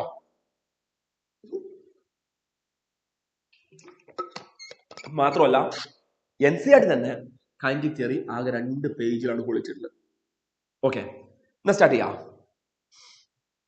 നോക്കേ, pressure and density of a diatomic gas change adiabatically from PD to P'(D'). If D'/D is equal to 32, then P'/D. ആദ്യം ഈ ചാപ്റ്ററിൽ നമ്മളെ ജോലി എന്താ അറിയോ? പ്രോസസ് ഏതാണെന്നുള്ളത് എനിക്ക് അറിയടാ. കലോറിമെട്രിയിലെ ക്വസ്റ്റ്യൻ ഇല്ല എന്ന് നിങ്ങൾ പറഞ്ഞു. ഞാൻ മനഃപൂർവ്വം തുടങ്ങിയപ്പോൾ അതിനെ കുറിച്ച് ഞാൻ സംസാരിച്ചല്ലോ. നിങ്ങൾക്കത് വലിയ ബാധ്യതയാണ്, നിങ്ങൾ പഠിക്കണ്ട. എനിക്ക് അതാണ് നിങ്ങളുടെ അടുത്ത് പറയാനുള്ളത് കേട്ടോ. അതാണ് നിങ്ങൾ പറയാനുള്ളത്. പാരോ ചോദിച്ചു കലോറിമെട്രിയിലെ ക്വസ്റ്റ്യൻസ്, ഞാനത് മനഃപൂർവ്വം ഇടാതിരുന്നതാ. ഓക്കെ, അത് എനിക്കറിയാം, അത് ഭയങ്കര ബാധ്യതയായി. നിങ്ങളെ കോൺഫിഡൻസ് കളയുന്ന ഒരു സാധനമാണ്. അത് ഒരു ഓർഡറിൽ ഇങ്ങനെ വൃത്തിക്ക് പഠിച്ചാൽ ഏറ്റവും ഈസി ആയിട്ടുള്ള സാധനമാണ് കലോറിമെട്രി. പക്ഷെ നമ്മൾ ഈ ഒരു അവസാന സമയത്ത് ഇങ്ങനെ എടുത്ത് അതിൽ ഏതെങ്കിലും ക്വസ്റ്റ്യൻ ചെയ്യുമ്പോൾ അത് നിങ്ങളെ കോൺഫിഡൻസ് ഇല്ലാതാക്കാനാണ് കാരണമാവാന്ന് എനിക്ക് തോന്നുന്നു. അങ്ങനെയാണ് സംഭവിക്കുക. പിന്നെ അതൊന്ന് വളരെ റയർ ആയിട്ട്, ഞാൻ ഇന്ന് രാവിലെ എടുത്ത് നോക്കിയപ്പോൾ റയർ ആയിട്ട് എപ്പോഴെങ്കിലും ഒരു ക്വസ്റ്റ്യൻ ചോദിക്കുകയാണെങ്കിൽ ചോദിക്കുള്ളൂ. അപ്പൊ അതുകൊണ്ട് അതുമ്മ ടൈം സ്പെൻഡ് ചെയ്യേണ്ട എന്നുള്ളത് മനഃപൂർവ്വം വിചാരിച്ചാണ് കേട്ടോ. ഓക്കെടാ, next one, pressure and density of diatomic gas changes adiabatically. ഈ ക്വസ്റ്റ്യൻ നിങ്ങൾ എപ്പോഴും മനസ്സിലാക്കേണ്ടത് പ്രോസസ് ഏതാന്നുള്ളതാണ്, അഡാബാറ്റിക്കലി. ഇനി ഞങ്ങളടുത്ത് പറഞ്ഞിട്ടുണ്ട്, അഡാബാറ്റിക് പ്രോസസ് ആണെങ്കിൽ നിങ്ങൾ എപ്പോഴും ആലോചിക്കേണ്ട സാധനം ഇക്വേഷൻ P⁴ കോൺസ്റ്റന്റ്. ഇവിടെ പ്രഷറും ഡെൻസിറ്റിയാണ്. അപ്പൊ വോളിയത്തിന് പകരം നമുക്ക് മാസ് ബൈ ഡെൻസിറ്റി എന്ന് കൊടുക്കാം. വോളിയത്തിന് പകരം volume equal to mass by density ആണെങ്കിൽ നമുക്ക് കിട്ടുന്നത് P m/ρ കോൺസ്റ്റന്റ്. ഞാൻ പറഞ്ഞിട്ടുണ്ട്, ഞാൻ ഈ കൂടുതലായിട്ടൊന്നും പറയുന്നില്ല. P/ρ കോൺസ്റ്റന്റ് നമ്മൾ പറഞ്ഞല്ലടാ, P/ρ കോൺസ്റ്റന്റ്. ഇനി നമുക്ക് വേണ്ടത് D'/D ആണ് വേണ്ടത്. സിമ്പിൾ. നിങ്ങളടുത്ത് ഞാൻ പറഞ്ഞിരുന്നു P/ρ കോൺസ്റ്റന്റ് ആണെങ്കിൽ P1/ρ1 P2/ρ2. ഇതെന്താടാ, ρ1/ρ2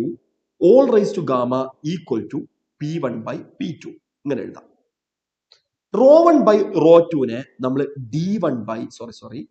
ρ1/ρ2നെ എങ്ങനെ കൊടുക്കുന്നടാ? ρ2/ρ1 ആണ് വേണ്ടല്ലേ. ρ2/ρ1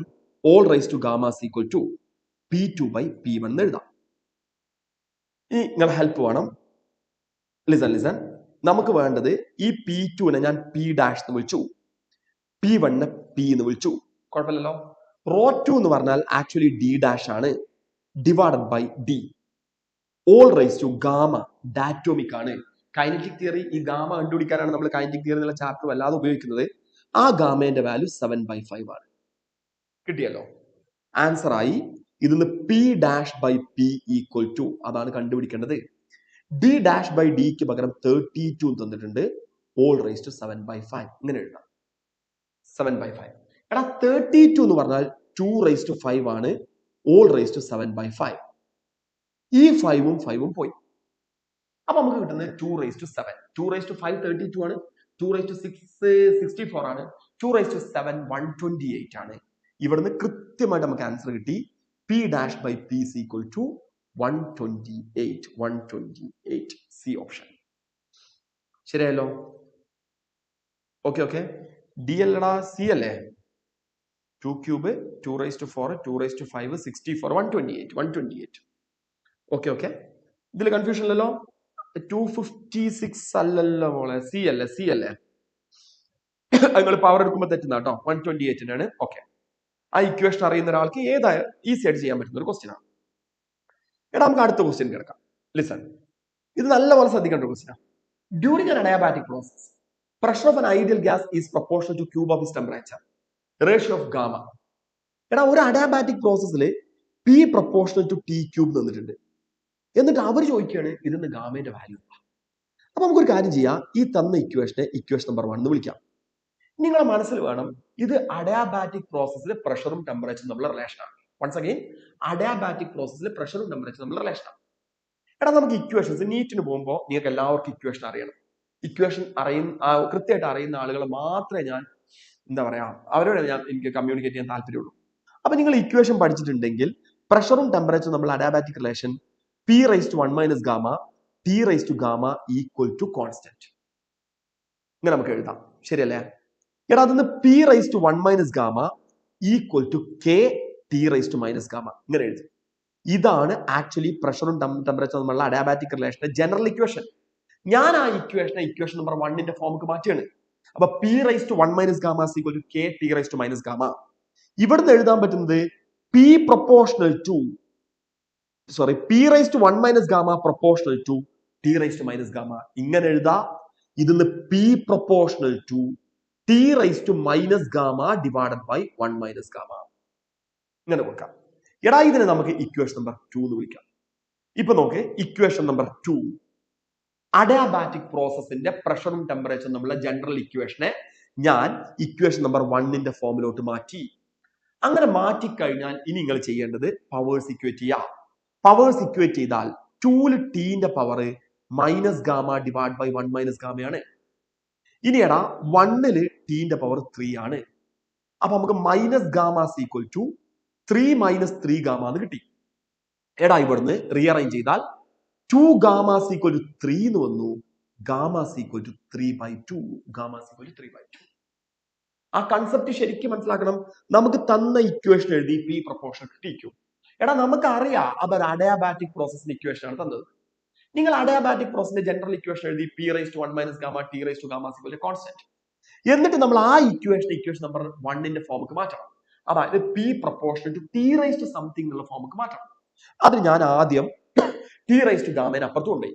അപ്പൊ P raise to 1 minus gamma equal to K T raise to minus gamma ആയി. ഇതിനെ P raise to 1 minus gamma proportional to T raise to minus gamma എന്ന് എഴുതാം. P proportional to T raise to minus gamma by 1 minus gamma എന്ന് എഴുതാം. അപ്പൊ equation number 1ന്റെ അതേ ഫോമൊക്കെ മാറിയല്ലോ. അങ്ങനെ മാറിക്കഴിഞ്ഞാൽ പിന്നെ നിങ്ങൾ പവേഴ്സ് ഇക്വേറ്റ് ചെയ്യാം. പവേഴ്സ് ഇക്വേറ്റ് ചെയ്ത് കഴിഞ്ഞാൽ നമുക്ക് ഗാമ കിട്ടും. Okay, set. ഓക്കെടാ. ഇനി അടുത്ത ക്വസ്റ്റ്യൻ നോക്കിയേ. P V diagram of an ideal gas is shown in figure. Work done by the gas in the process of ABCD. എടാ ഇതിൽ വർക്ക് ഡൺ കണ്ടുപിടിക്കാനാ ഇതിന്റെ ഏരിയ കണ്ടുപിടിക്കണം. ഇതിന്റെ ഏരിയ കണ്ടുപിടിക്കണമെങ്കിൽ വളരെ വളരെ ഈസി. ദാ ഇവിടെ ഞാൻ വരച്ചു. ഇപ്പൊ നമുക്കൊരു റെക്ടാങ്കിൾ ആണ് കിട്ടിയത്. അതിന്റെ ലിസൺ ഇത് V0 ആണ്. ഈ കാണുന്ന P0 ആണ്. അപ്പൊ ഞാൻ മനസ്സിലാക്കി ഈ റെക്ടാങ്കിളിന്റെ ഏരിയ P0 V0 ആണ്. ഇനി വേറൊരാളും കൂടെ അവിടെ കിടക്കുന്നുണ്ട്. വേറൊരാൾ കിടക്കുന്നുണ്ട് എന്ന് പറഞ്ഞാൽ ഈ ഭാഗം അതിന്റെ ഏരിയ കാണണം. നോക്ക്, ഇത് V0 ആണ്. ഈ കാണുന്നത് 2P0 ആണ്. അപ്പൊ അതിന്റെ ഏരിയ 2P0 V0 ആണ്. ടോട്ടൽ ഇതിനകത്ത് ഏരിയ എന്ന് പറഞ്ഞാൽ 3P0 V0. C option. ശരിയല്ലേ? P0 V0 ഇത്രയും ഭാഗത്തിന്റെ ഏരിയ കിട്ടും. ഈ ഭാഗത്തിന്റെ ഏരിയ എന്ന് പറയുന്നത് 2p0v0. അപ്പൊ ടോട്ടൽ ഏരിയ 3p0v0. ക്ലിയർ ആണോ സി ആ ഏരിയ കണ്ടുപിടിച്ചാൽ മതി കേട്ടോ. അതിൽ കൺഫ്യൂഷൻ ഇല്ലാന്ന് വിചാരിക്കുന്നു. ഏരിയ തന്ന ഫിഗറിൽ ഒറ്റ ഏരിയ കണ്ടുപിടിക്കാം. Next one listen. എടാ ഇത് നിങ്ങൾ എക്സാമിന് ചോദിക്കുകയാണെങ്കിൽ ഒരു കൺഫ്യൂസിങ് ക്വസ്റ്റ്യൻ ആണ്. Figure shows 4 PV diagram. Which of these curve represents adiabatic process? അപ്പൊ നമുക്കൊരു ഡൗട്ട് ഉണ്ടാവും. ഞാൻ ഇങ്ങനത്തെ ഒരു കാര്യം ആ വീഡിയോയിൽ പറഞ്ഞിട്ടുണ്ട്. എക്സ്പാൻഷൻ ആണെങ്കിൽ ഞാൻ പറഞ്ഞൊരു കാര്യം എക്സ്പാൻഷൻ ആണെങ്കിൽ ലിസൺ, ഈ കാണുന്നത് ഐസോതേർമൽ ആണെങ്കിൽ അതിന് താഴെ കൂടെ വരയ്ക്കുന്നതായിരിക്കും അഡിയാബാറ്റിക് പ്രോസസ്. ഇത് ഞങ്ങളടുത്ത് പറഞ്ഞതാണ്. അപ്പൊ നോക്ക്, ഇതില് സിയും ഡിയും മാത്രമാണെങ്കിൽ നിങ്ങൾ പറയും ഡി ആണ് അഡിയാബാറ്റിക്. നിങ്ങൾക്ക് ഒരു സംശയം ഉണ്ടാവും. സോറി, റെപ്രസെന്റ്സ് ഐസോതേർമൽ ആണ് അഡിയാബാറ്റിക്. അപ്പൊ നിങ്ങൾ പറയും ഡി അഡിയാബാറ്റിക്കും സി ഐസോതേർമലുമാണെന്ന് പറയും. സംശയമില്ലല്ലോ. അപ്പോഴും നമ്മളെ ഡൗട്ട് എയും ബിയും എന്താണെന്നുള്ളതാണ്. എടാ നമുക്ക് ഈ ഗ്രാഫ് നിങ്ങൾ മനസ്സിലാക്കേണ്ട ഒരു കാര്യം, ഇപ്പോ ഐസോതേർമൽ ആണെങ്കിൽ പി പ്രപ്പോർഷണൽ ടു 1/v ആണ് അല്ലെ. അഡിയാബാറ്റിക് ആണെങ്കിൽ പി പ്രപ്പോർഷണൽ ടു 1/v⁻γ ആണ്. അപ്പൊ നമ്മൾ സിമ്പിൾ ആയിട്ടൊരു കാര്യം മനസ്സിലാക്കാം. ഐസോതേർമലിലും അഡിയാബാറ്റിക്കിലും വോളിയം കൂടുന്തോറും പ്രഷർ കുറയാണ് ചെയ്യാം. ഒന്ന് കൂടുമ്പോൾ അടുത്ത് കുറയണം. ഇവിടെ നിങ്ങൾ ആലോചിച്ച് നോക്ക്, എയിലെ ലിസൺ വോളിയം കൂടുമ്പോൾ പ്രഷർ കൂടുകയാണ് ചെയ്യുന്നത്. ബിയിലും വോളിയം കൂടുമ്പോൾ പ്രഷർ കൂടുകയാണ് ചെയ്യുന്നത്. ഇനി തിരിച്ച് താഴോട്ട് ഇറങ്ങുകയാണെങ്കിൽ ഇവിടെ താഴോട്ട് നിങ്ങൾ വരയ്ക്കുകയാണെങ്കിൽ വോളിയം കുറയുമ്പോൾ പ്രഷർ കുറയുന്നു, വോളിയം കുറയുമ്പോൾ പ്രഷർ കുറയുന്നു. അപ്പൊ എയും ബിയും അഡിയാബാറ്റിക്കോ ഐസോതേർമലോ അല്ല. നിങ്ങൾ അങ്ങനെ മനസ്സിലാക്കിയാൽ മതി. എയും ബിയും അഡിയാബാറ്റിക്കോ ഐസോതേർമലോ അല്ല. കാരണം അവിടെ ഇൻവേഴ്സ് റിലേഷൻ കീപ്പ് ചെയ്യുന്നില്ല. പിന്നെ നമ്മളെ പ്രശ്നം സിയും ഡിയും ആണ്. എടാ എയും ബിയും അവിടെ നിന്ന് മാറ്റിയിട്ടു എന്ന് വിചാരിക്കാം. സിയും ഡിയും മാത്രമാണ് തന്നതെങ്കിൽ ആരും പറയല്ലേ സി അഡിയാബാറ്റിക് ആണ്, സോറി സി ഐസോതേർമൽ ആണ്, ഡി അഡിയാബാറ്റിക് ആണ്. ഓക്കെ, അപ്പൊ ഐസോതേർമൽ ആൻഡ് അഡിയാബാറ്റിക് എന്നാ ചോദിച്ചത്. ആൻസർ എ ഓപ്ഷൻ ആയിരിക്കും. അതിൽ കൺഫ്യൂഷൻ ഉണ്ടാവും. നിങ്ങൾ ഇതിൽ ശ്രദ്ധിക്കേണ്ടത് ഈ എനെയും ബിനെയും ഞാൻ എങ്ങനെ അവിടെ നിന്ന് ഒഴിവാക്കി എന്നുള്ളതാണ്. അത് ഇൻവേഴ്സ് റിലേഷൻ കീപ്പ് ചെയ്യാത്തതുകൊണ്ടാണ് ഒഴിവാക്കിയത് കേട്ടോ. ഓക്കെ, അത് നമ്മൾ ഡിസ്കസ് ചെയ്തിരുന്നു. ആരാണ് സ്റ്റീപ്പർ ആകുന്നത് അതായിരിക്കും എന്നൊക്കെ പറഞ്ഞിരുന്നു അല്ലേ, അഡിയാബാറ്റിക് എന്ന് പറഞ്ഞിരുന്നു. ഇപ്പൊ ഇനി അടുത്ത ക്വസ്റ്റ്യൻ കേൾക്കാം. During adiabatic process pressure P of a fixed mass of ideal gas changes by delta P. Pressure change ചെയ്ത് ഡെൽറ്റ പി ആയി. And is volume changes by delta V. Gamma equal to C P by C V. Delta V by V is given by. Question 2 പ്രാവശ്യം വായിക്കും. 2 പ്രാവശ്യം question വായിക്കും. എന്നാലും അദ്ദേഹം ചെയ്യുന്ന മനസ്സിലാവുള്ളൂ. 2 പ്രാവശ്യം ക്വസ്റ്റ്യൻ വായിക്കും. എല്ലാവരും 2 പ്രാവശ്യം വായിക്കാം.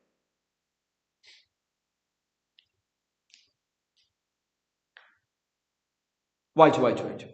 എടാ അങ്ങനത്തെ പറയാണ് ഇനീഷ്യൽ പ്രഷർ പി ആണ്, change in pressure delta P ആണ്. Initial volume sorry gamma C P by C V ആണ്. അങ്ങനെയാണെങ്കിൽ ഡെൽറ്റ വി ബൈ വി എന്താന്നുള്ളതാണ് ചോദ്യം. ഡെൽറ്റ വി ബൈ വി ഇങ്ങനെ ഒരു ക്വസ്റ്റ്യൻ കിട്ടിയാൽ നിങ്ങൾ ആദ്യം ചെയ്യേണ്ടത് ഇത് ഏത് പ്രോസസ്സാണ് ഐഡന്റിഫൈ ചെയ്യുക. ഏത് പ്രോസസ്സാണ്? Adiabatic.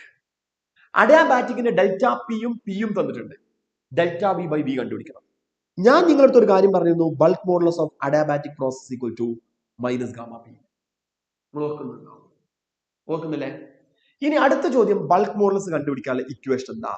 Bulk modulus delta P divided by delta V by V, അതായത് delta P into V by delta V. ഇതല്ലേ ബൾക്ക് മോഡുലസിന്റെ ഇക്വേഷൻ. അപ്പൊ നോക്ക്, ബൾക്ക് മോഡുലസിന് പകരം ഇങ്ങനെ തന്നെ ഡിറൈവ് ചെയ്ത് കാണിച്ചു തന്നിരുന്നു. Delta P into V divided by delta V which is equal to minus gamma P. ശരിയല്ലേ? ഇവിടുന്ന് നമുക്ക് വേണ്ടത് ഡെൽറ്റ വി ബൈ വി ആണ്. Delta V by V equal to minus 1 by gamma into delta P by P. എടാ എനിക്ക് തെറ്റിയോ? എനിക്കാണോ തെറ്റിയത്, നിങ്ങൾക്കാണോ തെറ്റിയത്?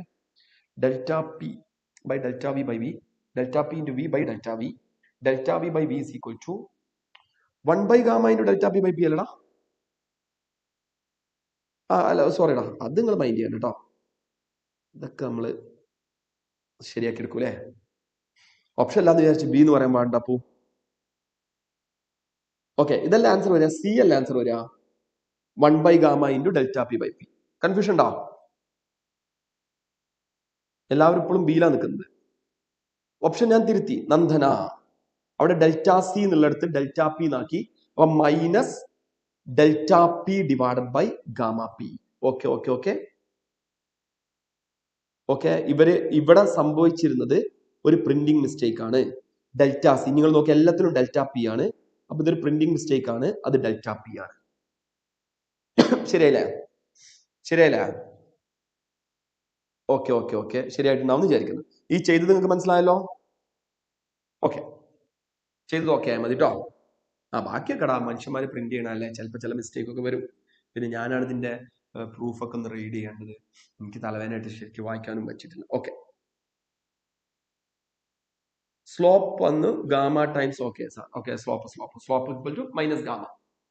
അതിനെ കുറിച്ചൊക്കെ പറഞ്ഞിരുന്നില്ലേ? Slope equal to minus gamma P by V എന്നൊക്കെ പറയുന്നു. Okay, next one. An ideal gas is taken from state A to state B following 3 different paths as shown in the PV diagram. ഇപ്പൊ എന്ന് ബിയിലോട്ട് എടുക്കുകയാണ് 3 different പാത്തില്. Which one is the following is true? Work done is maximum along A B. നമ്മൾ മനസ്സിലാക്കണം, P V diagram താഴെയുള്ള ഏരിയയാണ് work. അവർ പറയാണ് മാക്സിമം അലോങ് എ ബി, ഇതിന് താഴെയാണ് ഏറ്റവും കൂടുതൽ വർക്ക്. തെറ്റാണ്, ഒരു സംശയമല്ല. ഏറ്റവും കൂടുതൽ വർക്ക് ഉള്ളത് ഈ പ്രോസസ്സിന് താഴെയാണ്, എ ഡി ബിക്ക് താഴെയാണ്. അപ്പൊ work done is along A D B. Sorry, A C ബിക്ക് താഴെയാണ് ഏറ്റവും കൂടുതൽ, എ ഡി ബിക്ക് താഴെയാണ് ഏറ്റവും കുറവ്. അപ്പൊ നമുക്ക് ശരിക്കും എഴുതാൻ പറ്റുന്നത് work done along A C be greater than work done along A be greater than work done along A D B. ഇനി ഞാൻ ഓപ്ഷൻ വായിക്കുന്നില്ല, നിങ്ങൾ ആൻസർ നോക്കുകയാണ്. ഡി ഡി ഡി ഡി എന്ന് ടൈപ്പ് ചെയ്തിട്ടുണ്ട്, സമ്മതിച്ചു. Work done along A D B is minimum. Okay okay ശരി, very good. അടുത്ത ക്വസ്റ്റ്യൻ. ഞാൻ ക്വസ്റ്റ്യൻ വായിച്ചു കഴിയുമ്പോഴേക്കും നിങ്ങൾക്ക് ആൻസർ വേണം കേട്ടോ. A thermodynamical system goes from state PV to 2PV and PV to P2V. Work done in the two cases. Question by work done in the two cases. Work done in the two cases. എടാ one പറയാണ് P വിന്ന് 2PV ലോട്ടാണ് പോയത്. P വിന്ന് 2PV ലോട്ടാണ്. ഞാൻ highlight ചെയ്ത് വെച്ചിട്ടുണ്ട്, രണ്ട് സ്ഥലത്തും വോളിയം മാറിയിട്ടില്ല. ബി വി എന്ന് പറഞ്ഞാൽ ഫസ്റ്റ് പ്രോസസ് ഐസോകോറിക് ആണ്. ഐസോകോറിക്കിന്റെ വർക്ക് 0 ആണ്. അപ്പൊ ഫസ്റ്റ് പ്രോസസിന്റെ വർക്ക് 0 ആണ്. ഒരു സംശയമല്ല, എയോ ബിയോ. ഇത് നിങ്ങൾക്ക് ഗസ് ചെയ്താൽ തന്നെ കിട്ടും. എടാ രണ്ടാമത്തെ പ്രോസസ്സ് വിന്ന് 2V ആയി എന്ന് പറഞ്ഞാൽ വോളിയം മാറിയിട്ടുണ്ട്, പക്ഷെ പ്രഷർ കോൺസ്റ്റന്റ് ആണ്. അത് ഐസോബാറിക് പ്രോസസ് ആണ്. ഐസോബാറിക് പ്രോസസിന്റെ വർക്ക് കണ്ടുപിടിക്കാനുള്ള ഇക്വേഷൻ എടുത്ത് പറഞ്ഞിരുന്നു പി ഡെൽറ്റ വി അല്ലെങ്കിൽ എൻ ആർ ഡെൽറ്റ ടി. അപ്പൊ നമുക്ക് വർക്ക് കിട്ടണമെങ്കിൽ പി ഡെൽറ്റ വിക്ക് പകരം 2V minus V. Therefore, here we can write PV. Therefore, the answer is B. A അല്ല. മനസ്സിലായില്ലേ? എയിൽ രണ്ടും 0 ആണ്. രണ്ടാമത്തെ കേസിൽ വിന്ന് 2Vയിലോട്ട് പോകുന്നുണ്ട്. അപ്പൊ വോളിയം ചേഞ്ച് ചെയ്യുന്നുണ്ട്. അവിടെ പ്രഷർ ആണ് കോൺസ്റ്റന്റ്. ഐസോബാറിക് പ്രോസസിന്റെ വർക്ക് കണ്ടുപിടിക്കാൻ എടുത്ത് പറഞ്ഞിരുന്നു പി ഡി വി അല്ലെങ്കിൽ P delta V or N R delta T എന്നൊക്കെ പറഞ്ഞിരുന്നു. ആൻസർ ബി ആണ്. അല്ല എന്തെങ്കിലും കൺഫ്യൂഷൻ ഉണ്ടോ? സിമ്പിൾ ക്വസ്റ്റ്യൻ ആണ്. കൺഫ്യൂഷൻ ഉണ്ടെങ്കിൽ ചോദിക്കാം, കുഴപ്പമില്ലല്ലോടാ. ഓക്കെ അത് ഓക്കെ ആണെന്ന് വിചാരിക്കുന്നുണ്ടോ? സിമ്പിൾ കേസ് ആണ്. 1 ഐഡന്റിഫൈ ചെയ്യുക, ഐസോകോറിക് ആണ്, വോളിയം ചേഞ്ച് ചെയ്യുന്നില്ല. 2 ഐഡന്റിഫൈ ചെയ്യുക, പി കോൺസ്റ്റന്റ് ആണ്, പ്രഷർ കോൺസ്റ്റന്റ് ആണ്, അതുകൊണ്ട് 2 ഐസോബാറിക് ആണ്. ഐസോബാറിക്കിന്റെ വർക്ക് പി ഡെൽറ്റ വി ആണ് എന്ന് പറഞ്ഞാൽ P into delta V, V2 minus V1, P into V2 minus V1. രണ്ടാമത്തെ പ്രോസസ്സിൽ V2 2V ആണ്, V1 V ആണ്. ഇപ്പൊ P V. Okay P delta V എടാ work done P delta V അല്ലേ ഐസോബാറിക്കിന് വരിക. ഇപ്പൊ നമ്മൾ ഏതൊരു പ്രോസസ്സിന്റെ വർക്കും കിട്ടണമെങ്കിൽ W is equal to integral V1 to V2 P D V എന്നാണ് നമ്മൾ എഴുതുക. ഐസോകോറിക്കിൽ ഡി വി വോളിയം ചേഞ്ച് ചെയ്യാത്തതുകൊണ്ട് വർക്ക് 0 ആയി. ഐസോബാറിക് ആകുമ്പോഴുള്ള പ്രശ്നം എന്ന് പറയുന്നത് ഈ പ്രഷർ കോൺസ്റ്റന്റ് ആണ്. പ്രഷർ കോൺസ്റ്റന്റ് ആണെങ്കിൽ ഞാൻ ആ ഇന്റഗ്രേഷനെ പുറത്തെടുത്തു, P into integral D V, അതായത് V1 to V2 ഇങ്ങനെ എഴുതി. ഇന്റഗ്രൽ ഡി വി എന്ന് പറഞ്ഞാൽ വി ആണ്, അപ്പൊ P into V, V1 to V2 ഇങ്ങനെ എഴുതി കൂടെ. ഇതിന് നമ്മൾ ലിമിറ്റ് കൊടുക്കുകയാണെങ്കിൽ P into V2 minus V1. Okay, set ആയി എന്ന് വിചാരിക്കുന്നു. നമുക്ക് ഇതുമേലൊന്നും അധികം ടൈം സ്പെൻഡ് ചെയ്യേണ്ട ആവശ്യമില്ല കേട്ടോ. നിങ്ങൾക്ക് ചിലപ്പോൾ എന്തെങ്കിലും ഒരു കൺഫ്യൂഷൻ വന്നാണ്, ഒന്നും കൂടെ ഓടിച്ചു നോക്കിയാൽ മനസ്സിലാവും. സ്റ്റാർട്ട് ചെയ്യാം. A balloon contains 1500 meter cube of helium at 27 degrees Celsius and 4 atm pressure. Volume of helium at -3 degrees Celsius temperature and 2 atmospheric pressure will be. നമുക്കൊരു കാര്യം ചെയ്യാം. ഈ ക്വസ്റ്റ്യൻ ഇങ്ങനെ വായിച്ചപ്പോൾ എനിക്ക് മനസ്സിലായി initial volume V1 is equal to 1500 meter cube ആണ്. Initial temperature T1 is equal to 27 degree Celsius ആണ്. കെൽവിൻക്ക് മാറ്റുമ്പോൾ 300 കെൽവിൻ ആണ്. Initial pressure P1 is equal to 4 atm ആണ്. എന്തെങ്കിലും ഡൗട്ട് ഉണ്ടെങ്കിൽ ചോദിക്കാം. 4 atm. ഇനിടാ final the volume of helium at -3 degree Celsius. Final temperature T2 is equal to -3 degree Celsius എന്ന് പറഞ്ഞാൽ 270 കെൽവിൻ ആണ്. Okay, final pressure P2 equal to 2 atm ആണ്. Final volume V2 ആണ് നമുക്ക് കണ്ടുപിടിക്കേണ്ടത്. ആ തന്ന ഡാറ്റാസ് അനലൈസ് ചെയ്താൽ തന്നെ ആൻസർ ആയി. P1 ഉണ്ട്, V1 ഉണ്ട്, T1, P2 ഉണ്ട്, T2 ഉണ്ട്. അപ്പൊ V2 ആണ് കണ്ടുപിടിക്കേണ്ടത്. എടാ ഈ പ്രോബ്ലം സോൾവ് ചെയ്യാൻ വേണ്ടി നമ്മൾ ഉപയോഗിക്കുന്ന relation P1 V1 by T1 is equal to P2 V2 by T2. ഇന്ന് V2 ആണ് കണ്ടുപിടിക്കേണ്ടത് അല്ലെ? ഒരു മിനിറ്റ് എല്ലാവരും ശ്രദ്ധിക്കുക. എടാ ഈ P1 തന്നത് ATM-ലാണ്, P2 തന്നതും ATM-ലാണ്. ഇതിന് നമ്മൾ വേണമെങ്കിൽ നമുക്ക് ATM-നെ പാസ്കൽക്കൊക്കെ മാറ്റാം. പക്ഷെ 10⁵5 കൊണ്ട് മൾട്ടിപ്ലൈ ചെയ്യണം. രണ്ട് സൈഡിലുള്ളത് കൊണ്ട് അതിന് റെലവൻസ് ഇല്ല. ഞാൻ പറയാത്ത നിങ്ങൾക്ക് അറിയുമെന്ന് വിചാരിക്കുന്നു. P1 പകരം 4 എന്ന് കൊടുത്തു. V1 എന്ന് പറഞ്ഞാൽ 1500 ആണ്. T1 പകരം 300 എന്ന് കൊടുത്തു. കുഴപ്പമില്ലല്ലോ. P2 2 ആണ്, V2 ആണ് കണ്ടുപിടിക്കേണ്ടത്. ദെൻ ഇത് 2 നമ്മൾ എഴുതി. സോറി T2 ആണ് അല്ലേ? സോറിടാ. 2 into V2 divided by T2 270 ആണ്. നമുക്കിത് ചെയ്യുന്ന സമയത്ത് ഇതും ക്യാൻസൽ ചെയ്ത് കളയാം. ഈ 3ഉം ഈ 15ഉം പോയാൽ ഇവിടെ 5 വരും. ഈ 2ഉം ഈ 4ഉം പോയാൽ ഇവിടെ 2 വരും. അപ്പൊ LHS നോക്ക് 10 ആണ്.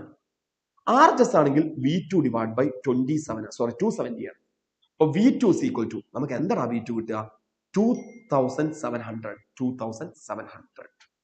A ഓപ്ഷൻ ആയിരിക്കും answer. 2700. Okay. Next one. In the indicator diagram, work done will be. Start ചെയ്യാലോ. നിങ്ങൾക്ക് ഞാൻ പറഞ്ഞൊരു കാര്യമുണ്ട്.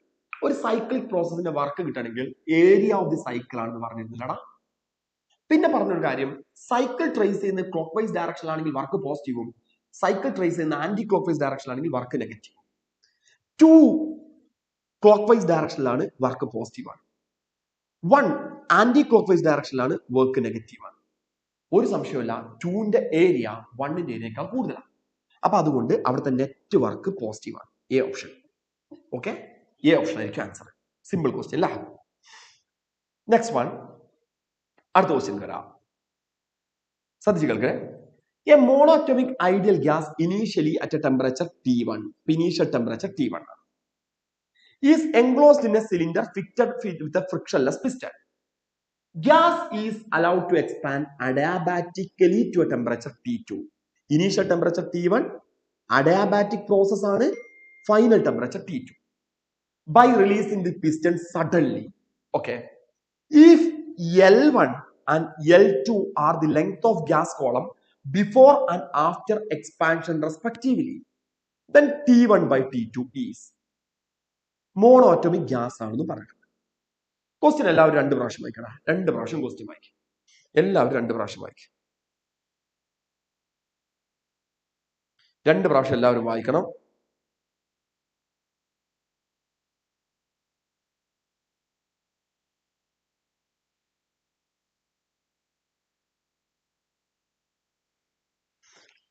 സ്റ്റാർട്ട് ചെയ്യാം. ലിസൺ. ആ ക്വസ്റ്റ്യങ്ങൾ വായിച്ചിട്ടുണ്ടെങ്കിൽ അവിടെ നിങ്ങൾക്ക് മനസ്സിലാവുന്ന കുറച്ച് കാര്യങ്ങളുണ്ട്. എടാ ഇതൊരു സിലിണ്ടർ. എല്ലാവരും ശ്രദ്ധിക്കുക. ഇതിനകത്ത് ഒരു പിസ്റ്റൺ ഉണ്ട്. Cylinder piston arrangement. ഇപ്പോ ഇതിനകത്തുള്ള ഗ്യാസിന്റെ ടെമ്പറേച്ചർ T1 ആണ്.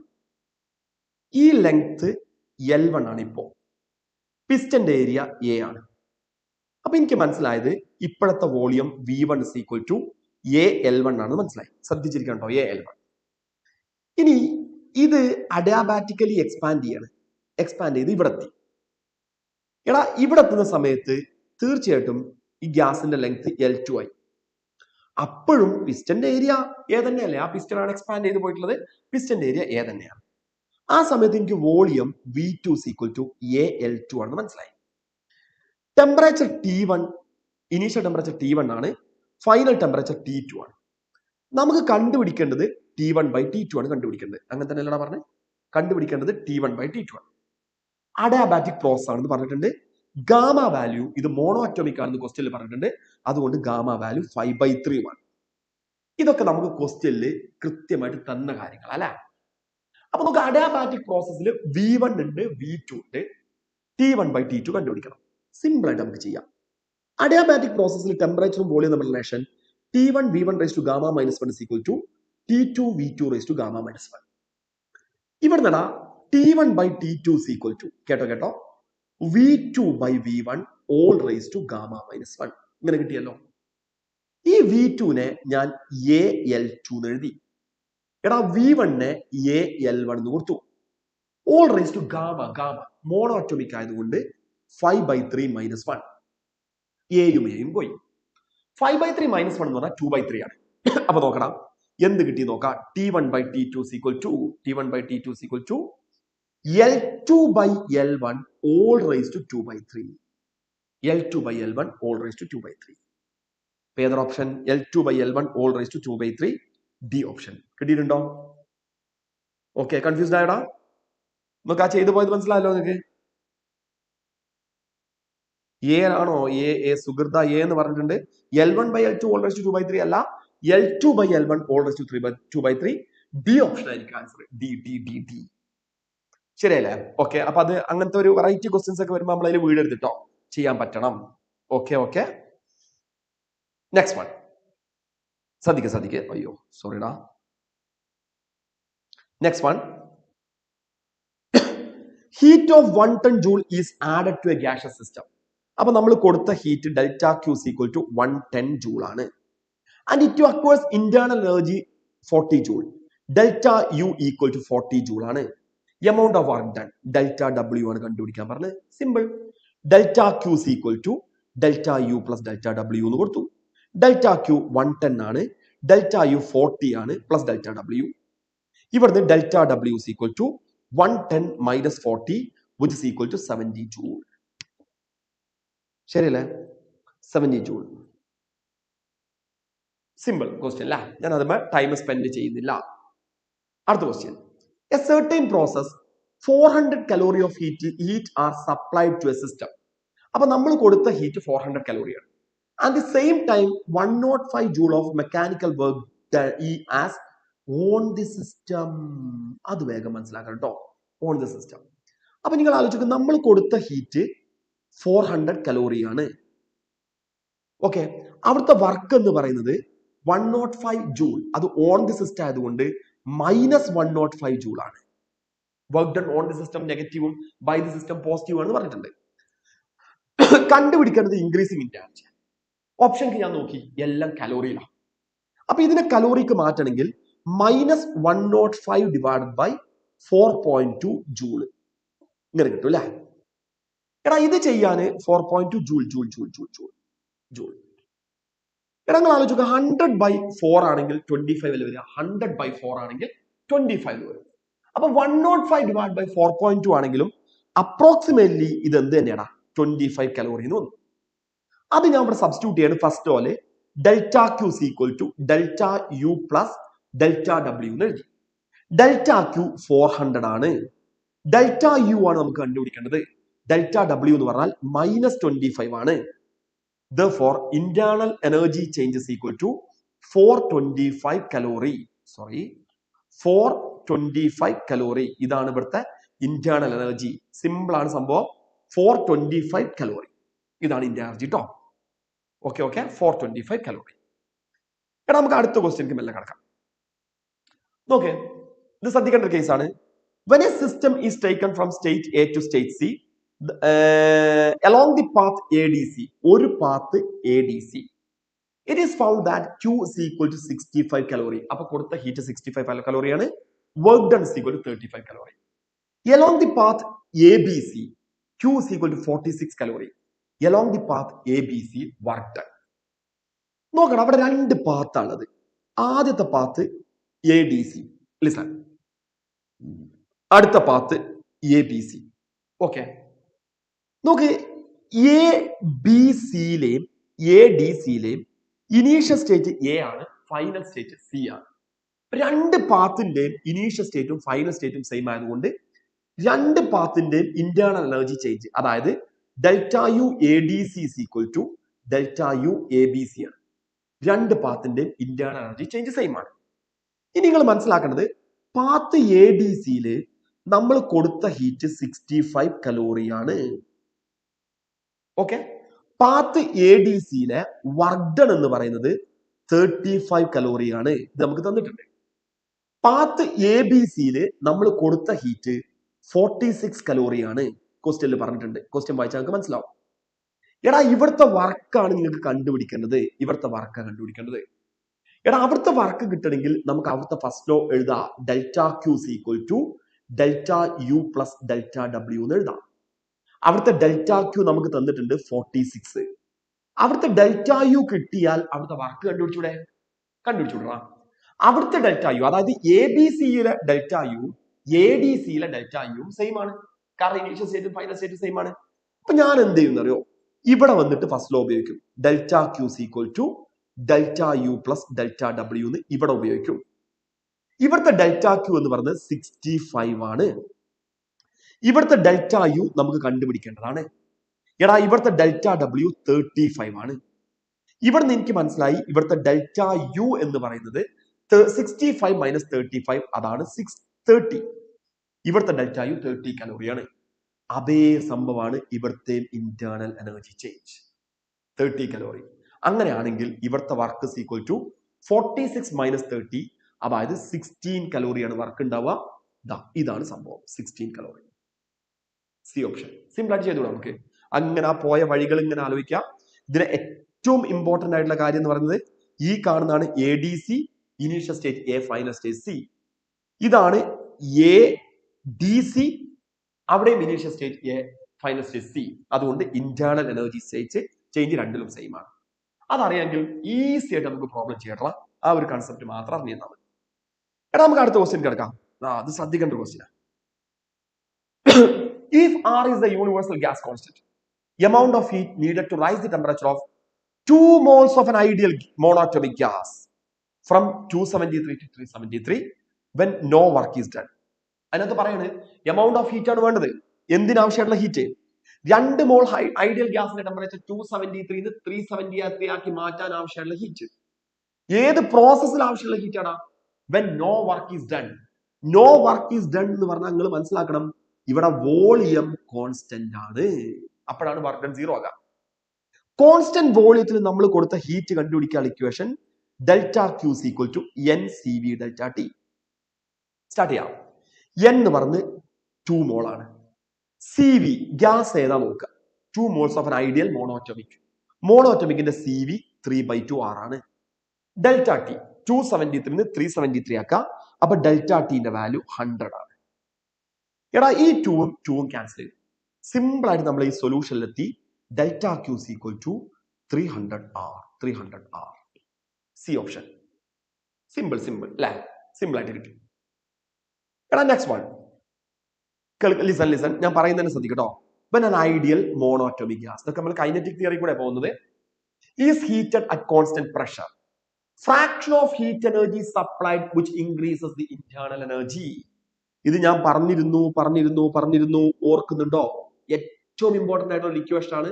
തെർമോഡൈനാമിക്സ് തന്നെ നമ്മൾ കൊടുത്ത fraction of heat energy which is used to increase in energy du by dw is equal to 1 by gamma. ഇത് അറിയില്ലെങ്കിൽ ഞാൻ വീണ്ടും പറയും, അത്ര ഇമ്പോർട്ടന്റ് ആണ്. Fraction of heat energy which is used to do external work dw by dq is equal to 1 minus 1 by gamma. ഇത് ഞാൻ ക്ലാസ്സിൽ പറഞ്ഞല്ലടാ. ക്ലാസ്സിൽ നസ്ലിം ഇവരൊക്കെ അപ്പൊക്കെ പെട്ടെന്ന് ആൻസറിലെത്തി. ആ വീഡിയോ മര്യാദയ്ക്ക് കണ്ടിട്ടുണ്ടെങ്കിൽ ആൻസറിലെത്തും. ഓക്കെ, ഇത് ക്ലാസ്സിൽ പറഞ്ഞതാണ്. ഇനി ഗ്യാസ് ഏതാ നോക്കണം. മോണോറ്റമിക് ആണ്. മോണോറ്റമിക്കിന്റെ ഗാമ വാല്യൂ നമുക്കറിയാം 3/5 ആണ്. ഓക്കെ, അങ്ങനെയാണെങ്കിൽ fraction of heat energy dw divide by ചെറിയൊരു പ്രശ്നം വന്നു കേട്ടോ. dw divide by du by dq. fraction of heat energy which is used to increase in energy which is equal to 5/3. sorry ഡാ. Gamma value ഇവിടെ 5/3 ആണ് അല്ലേ? 5/3 gamma value 5/3 ആണ്. അങ്ങനെ വരുമ്പോൾ തീർച്ചയായിട്ടും du/dq is equal to 3/5. 3/5. Okay, simple. du/dq is equal to 1 by gamma. dw divided by dq is equal to 1 minus 1 by gamma. അത് അറിയുന്ന ഒരാൾക്ക് സിമ്പിൾ ആയിട്ട് ക്വസ്റ്റ്യൻ ചെയ്യാവുന്നതേ ഉള്ളൂ. അടുത്ത question. Listen. A monatomic gas n moles is heated from temperature T1 to T2 under two different conditions at constant volume and constant pressure. Change in energy of the gas is. പെട്ടെന്ന് answer പറ. Change in energy of the gas is. പെട്ടെന്ന് answer പറ. More in 1 ആണോ, more in 2 ആണോ, same in both case ആണോ, independent of number of moles ആണോ? A monatomic gas n moles is heated from temperature T1 to T2 under two different conditions, constant volume and constant pressure. Change in energy of the gas. Gautam ഇതിന്റെ answer ആണോ? Very good, very good. എല്ലാവരും C എന്ന് പറഞ്ഞിട്ടുണ്ട്. എനിക്ക് സന്തോഷമായി, നിങ്ങൾ വായിച്ചിട്ടുണ്ട്. എടാ ഞാൻ അടുത്ത് കൃത്യമായിട്ട് പറഞ്ഞാണ് ചേഞ്ച് ഇൻ എനർജി കണ്ടുപിടിക്കാനുള്ള ഇക്വേഷൻ. ഏത് തെർമോഡൈനാമിക് പ്രോസസ് ആണെങ്കിലും ഐസോകോറിക്കോ ഐസോബാറിക്കോ കോൺസ്റ്റന്റ് വോളിയത്തിലോ കോൺസ്റ്റന്റ് പ്രഷറിലോ എന്തുമാവട്ടെ, for any thermodynamic process change in energy കണ്ടുപിടിക്കാനുള്ള ഇക്വേഷൻ NCV delta T ആണ്. ഇവിടെ സെയിം ഗ്യാസ്, മോണോറ്റോമിക് ഗ്യാസ് ആദ്യം കോൺസ്റ്റന്റ് പ്രഷറിൽ T1 T2 കൊണ്ടുപോകണം, പിന്നെ കോൺസ്റ്റന്റ് വോളിയത്തിൽ T1 T2 കൊണ്ടുപോകണം. അപ്പൊ ഇവിടുത്തെ ചേഞ്ച് ഇൻ ടെമ്പറേച്ചർ സെയിം ആണ്, നമ്പർ ഓഫ് മോൾസ് സെയിം ആണ്, മോണോറ്റോമിക് ഗ്യാസ് ആണ്, രണ്ട് ഡിഫറെന്റ് പ്രോസസ് ആണെന്നേ ഉള്ളൂ. തീർച്ചയായിട്ടും same in both case, same in both case. Okay okay, രണ്ടിന്റെയും ഇൻഡയറക്റ്റ് ചേഞ്ച് സെയിം ആയിരിക്കും കേട്ടോ. Indirect change is equal to NCV delta T ആണ്. അടുത്ത question. A reversible engine, listen, reversible engine convert 1/6 of the heat input into work. എടാ എടുത്ത ഹീറ്റിന്റെ 1/6 work ആക്കി മാറ്റി എന്ന് പറഞ്ഞാൽ ഞാൻ എടുത്ത് പറഞ്ഞിട്ടുണ്ട് efficiency is equal to W/Q1 ആണെന്ന് പറഞ്ഞിട്ടുണ്ട്. ഇവിടെ Q എമൗണ്ട് ഹീറ്റ് എടുത്താൽ അതിന്റെ 1/6, അതായത് Q/6 വർക്കാക്കി. ഇതെന്ന് നിങ്ങൾ മനസ്സിലാക്കേണ്ടത് ആ എഞ്ചിന്റെ എഫിഷ്യൻസി 1/6 ആണ്. അപ്പൊ ഫസ്റ്റ് സ്റ്റേറ്റ്മെന്റ് എനിക്ക് മനസ്സിലായത് എഫിഷ്യൻസി 1/6 ആണെന്ന് മനസ്സിലായി. When the temperature of sink is reduced to 62 degrees Celsius, സിങ്കിലെ ടെമ്പറേച്ചർ 62 കുറച്ചപ്പോൾ efficiency of the engine is doubled. ഇതിന്റെ ഡബിൾ ആയി. Then temperature of the source and sink is കണ്ടുപിടിക്കാൻ പോവാണ്. ഞാനാ ഒരു കാര്യം ചെയ്യാൻ, ഫസ്റ്റ് കേസിൽ 1/6 is equal to 1 minus T2/T1 എന്ന് കൊടുത്തു. കുഴപ്പമില്ലല്ലോ. സിങ്കിലെ ടെമ്പറേച്ചർ T2 ആണ്, സോഴ്സിലെ ടെമ്പറേച്ചർ T1 ആണ്, എഫിഷ്യൻസി 1/6 ആണ്. രണ്ടാമത്തെ കേസിൽ എഴുതുന്നത് ശ്രദ്ധിച്ചോ, ഇതിന്റെ ഡബിൾ ആയി എഫിഷ്യൻസി. 1/6ന്റെ ഡബിൾ എന്ന് പറഞ്ഞാൽ 2 into 1/6. 2 into 1/6 എന്ന് പറയുമ്പോൾ 1/3 ആയി എഫിഷ്യൻസി. എപ്പോ സിംഗിൾ ടെമ്പറേച്ചർ 62 ഡിഗ്രി സെൽഷ്യസ് കുറച്ചപ്പോ. എടാ നിങ്ങളടുത്ത് പറയുന്നു 62 ഡിഗ്രി സെൽഷ്യസ് ടെമ്പറേച്ചർ കുറയ്ക്കുക എന്ന് പറഞ്ഞാൽ 62 കെൽവിൻ തന്നെയാണ് കുറക്കുന്നത്. ചേഞ്ച് ഇൻ ടെമ്പറേച്ചർ രണ്ടിലും സെയിം ആണ് നമ്മൾ പറഞ്ഞതാണ്. അപ്പൊ 1/3 is equal to 1 minus T2 minus 62 divided by T1 എന്ന് കൊടുക്കാം. ഇതാണ് ഇവിടുത്തെ equation. 1/6 is equal to 1 minus T2/T1 അല്ലെങ്കിൽ 1/3 is equal to 1 minus T2 minus 62 divided by T1. First equation നിങ്ങൾ ആലോചിച്ച് നോക്ക്. T2/T1 is equal to 1 minus 1/6 എന്ന് പറഞ്ഞാൽ 5/6. അപ്പൊ ഞാൻ ഒരു കാര്യം ചെയ്തു, T2/T1 is equal to first equation എനിക്ക് കിട്ടിയത് 5/6 ആണ്. എടാ രണ്ടാമത്തെ ഇക്വേഷനിൽ T2 minus 62 divided by T1 is equal to 1 minus 1/3. 1 minus 1/3. 1 minus 1/3 എന്ന് പറഞ്ഞാൽ 2/3 ആണ്. അത് ഞാൻ ഇവിടെ എഴുതി T2 minus 62 divided by T1 is equal to 2/3. ഇങ്ങനെ കിട്ടി. 1 minus 1/3, that is 2/3. ഓക്കെ, ഇങ്ങനെ വന്നു. എടാ ഇനി ഞാൻ ചെയ്യുന്ന ഒരു പണി നോക്കാം. ഇതിന്ന് മുകളിലത്തെ ഈ 1 2 ഡിവൈഡ് ചെയ്യണം. അങ്ങനെ 1 2 ഡിവൈഡ് ചെയ്യുന്ന സമയത്ത് listen, T2 divided by T2 minus 62 is equal to 5/6 divided by 2/3. ഞാൻ വേണമെങ്കിൽ എഴുതാം 5/6 all divided by 2/3 എന്ന് പറഞ്ഞാൽ 3/2. ഇത് ചെയ്താൽ നമുക്ക് കിട്ടുന്നത് T2 divided by T2 minus 62 is equal to 5/4. എടാ നിങ്ങൾ അതിനെ ക്രോസ് മൾട്ടിപ്ലൈ ചെയ്താൽ 4T2 is equal to 5T2 minus 5 into 62, 310 അല്ലെ? 5 into 60, 310. ഇവിടുന്ന് T2 is equal to 310 kelvin തോന്നുന്നു. 310 കെൽവിൻ. അപ്പൊ നമ്മൾ ഒന്ന് ഓപ്ഷൻക്ക് നോക്കി. ആദ്യം temperature of source and sink. രണ്ടാമത്തെ ആൾ 310 കെൽവിൻ വരണം. സെൽഷ്യസിലാണ്, കെൽവിനിലല്ല. 310 കെൽവിൻ എന്ന് പറഞ്ഞാൽ 37 ഡിഗ്രി സെൽഷ്യസ് ആവും. എടാ പണി കിട്ടി. 37 ഡിഗ്രി സെൽഷ്യസ് വരുന്ന 3 ഓപ്ഷൻ ഉണ്ട്. അപ്പൊ പണി കിട്ടി. ഞാനൊരു പണി കൂടെ ചെയ്തു, ഒരു കുഴപ്പമില്ല. ഈ ഇക്വേഷൻ എടുത്തോ, ഈ ഇക്വേഷൻ എടുത്തു. അതിൽ T2 310 ആണ്, divided by T1 equal to 5/6 കൊടുത്തു. എടാ T1 is equal to 6 into 310 divided by 5. ഇത് ചെയ്താൽ നമുക്ക് കിട്ടുക 310 620 62 ആണ് കിട്ടുക. 62 into 6 എത്രടാ? 372 അല്ലേടാ? 372 തെറ്റിയില്ലല്ലോ. 372 എന്ന് പറഞ്ഞാൽ ആക്ച്വലി 99 ഡിഗ്രി സെൽഷ്യസ്. അപ്പൊ ആലോചിച്ചോക്കെ, സിംഗിൾ ടെമ്പറേച്ചർ 37 ഡിഗ്രി സെൽഷ്യസും സോഴ്സിലെ ടെമ്പറേച്ചർ 99 ഡിഗ്രി സെൽഷ്യസും. ഓപ്ഷൻ നോക്കാം. 99 ഡിഗ്രി സെൽഷ്യസ് വരുന്ന ഓപ്ഷൻ ബി ഓപ്ഷൻ ആണ് കറക്റ്റ് ആൻസർ. ശരിയാണോ? ബി ആയിരിക്കും കറക്റ്റ് ആൻസർ കേട്ടോ. സിമ്പിൾ ആയിട്ട് നിങ്ങൾക്ക് ചെയ്യാൻ പറ്റും. ഓക്കെ. അടുത്ത ക്വസ്റ്റ്യൻ കേൾക്കാം. Listen. Carnot engine 8000 joule of heat is absorbed from the source. അപ്പൊ ഇത് Q1 ആണ്. സോഴ്സ് നിന്ന് അബ്സോർബ് ചെയ്ത ഹീറ്റ് 8000. ആ സോഴ്സിലെ ടെമ്പറേച്ചർ അറ്റ് 400 കെൽവിൻ. ഇത് വായിക്കണം കേട്ടോ, വായിക്കണം, ക്വസ്റ്റ്യൻ വായിക്കണം. അത് T1 ആണ്. 6000 joule of heat is rejected to the sink. ഇത് Q2 ആണ്. Temperature of the sink. Question വായിച്ചപ്പോൾ Q1 തന്നിട്ടുണ്ട്, Q2 തന്നിട്ടുണ്ട്, T1 തന്നിട്ടുണ്ട്, T2 കണ്ടുപിടിക്കണം. സിമ്പിൾ. നമുക്കറിയാം Q1/Q2 is equal to T1/T2. ഒരു എഞ്ചിന്റെ കേസിൽ Q1 പകരം നമ്മൾ 8000 കൊടുത്തുടാ. ഇനി Q2 പകരം 6000 എഴുതി. T1 400 ആണ്, T2 ആണ് കണ്ടുപിടിക്കേണ്ടത്. നിങ്ങൾ ചെയ്യൂലേ? കഴിഞ്ഞു, പണി കഴിഞ്ഞു കേട്ടോ. ഓക്കെ, ഇത് ചെയ്താൽ കിട്ടുന്നതായിരിക്കും ആൻസർ. ഓക്കെ, 300 കെൽവിൻ ആണെങ്കിൽ 300 kelvin. Next one simple question ആണ്. Perfect gas equation 4 gram of hydrogen gas is. 4 gram ഹൈഡ്രജന്റെ പെർഫെക്റ്റ് ഗ്യാസ് ഇക്വേഷൻ എന്ന് പറഞ്ഞാൽ ഐഡിയൽ ഗ്യാസ് ഇക്വേഷൻ. എടാ ഐഡിയൽ ഗ്യാസ് ഇക്വേഷൻ കണ്ടുപിടിക്കാനുള്ള equation listen, PV is equal to nRT അല്ലെ? 4 gram hydrogen എന്ന് പറഞ്ഞാൽ 4 gram hydrogen എന്ന് പറഞ്ഞാൽ എത്ര മോളാണ്? 2 gram ഹൈഡ്രജൻ ആണ് 1 മോൾ.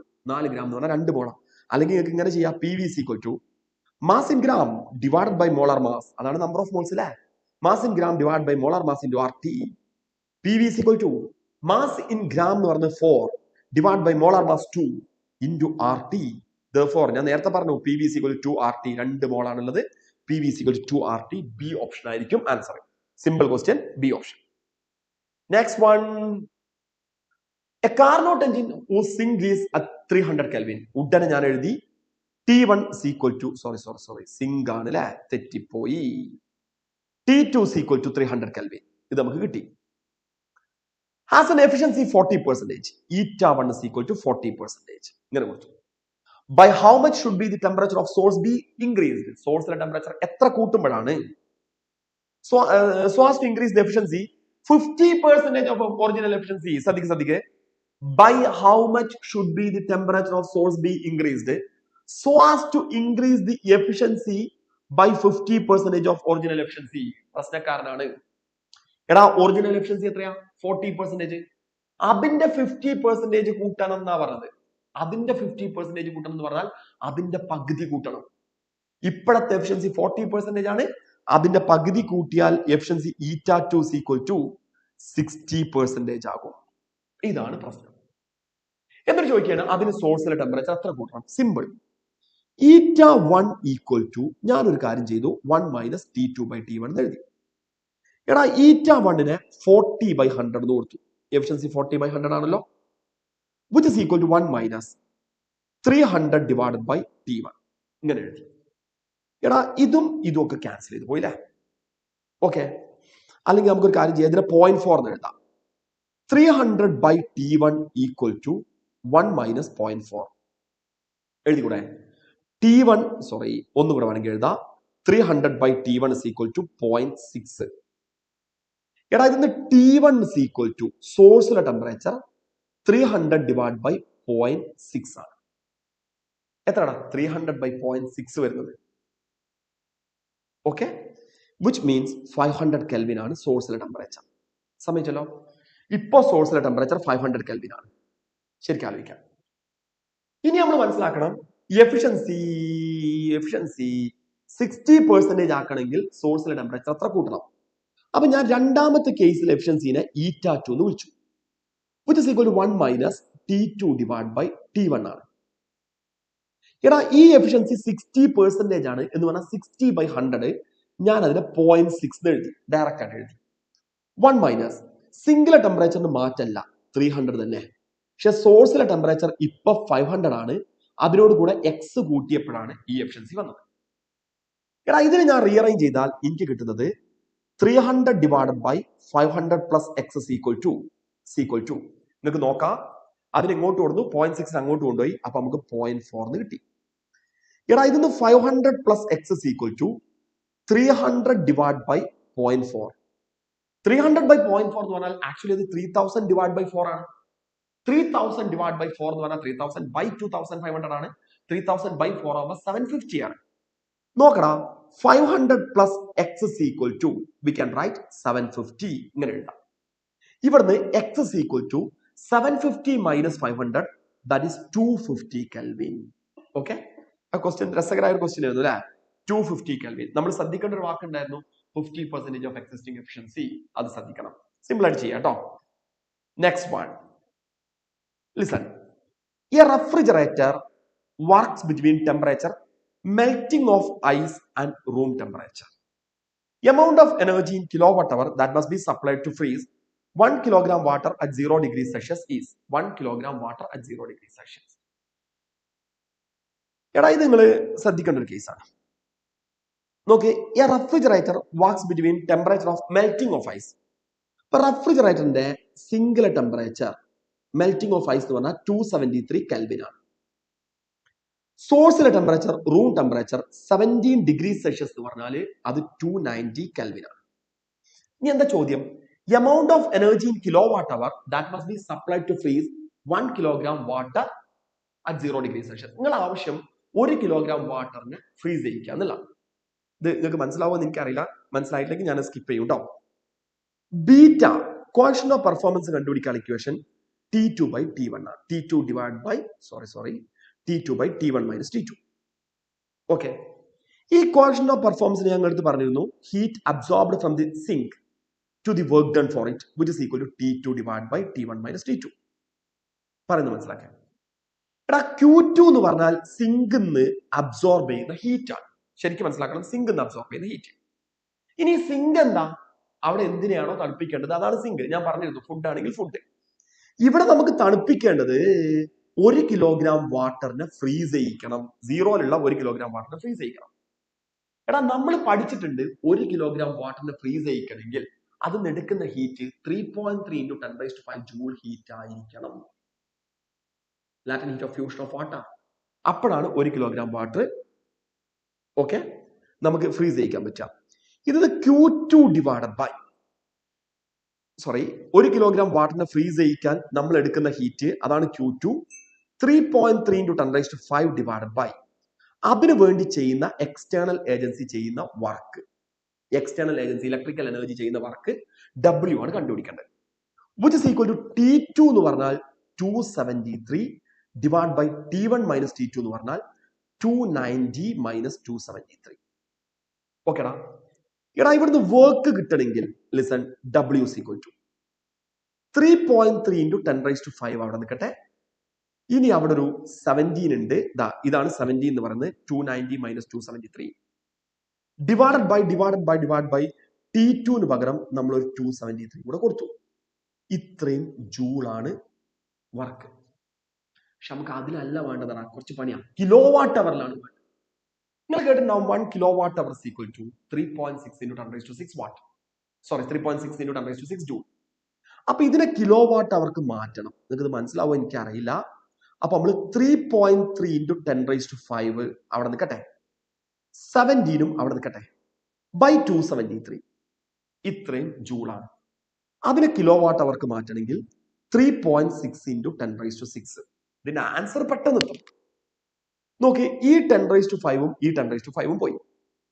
3.3ഉം 3.6ഉം ഇവിടെ ഒരു 10 ഉണ്ട്. ഓക്കെ, ഇവിടെ ഒരു 10 ഉണ്ട് അല്ലെ. 3.3ഉം 3.6ഉം നിങ്ങൾ ക്യാൻസൽ ചെയ്തു എന്ന് വിചാരിക്കാം, എന്തെങ്കിലും ആവട്ടെ.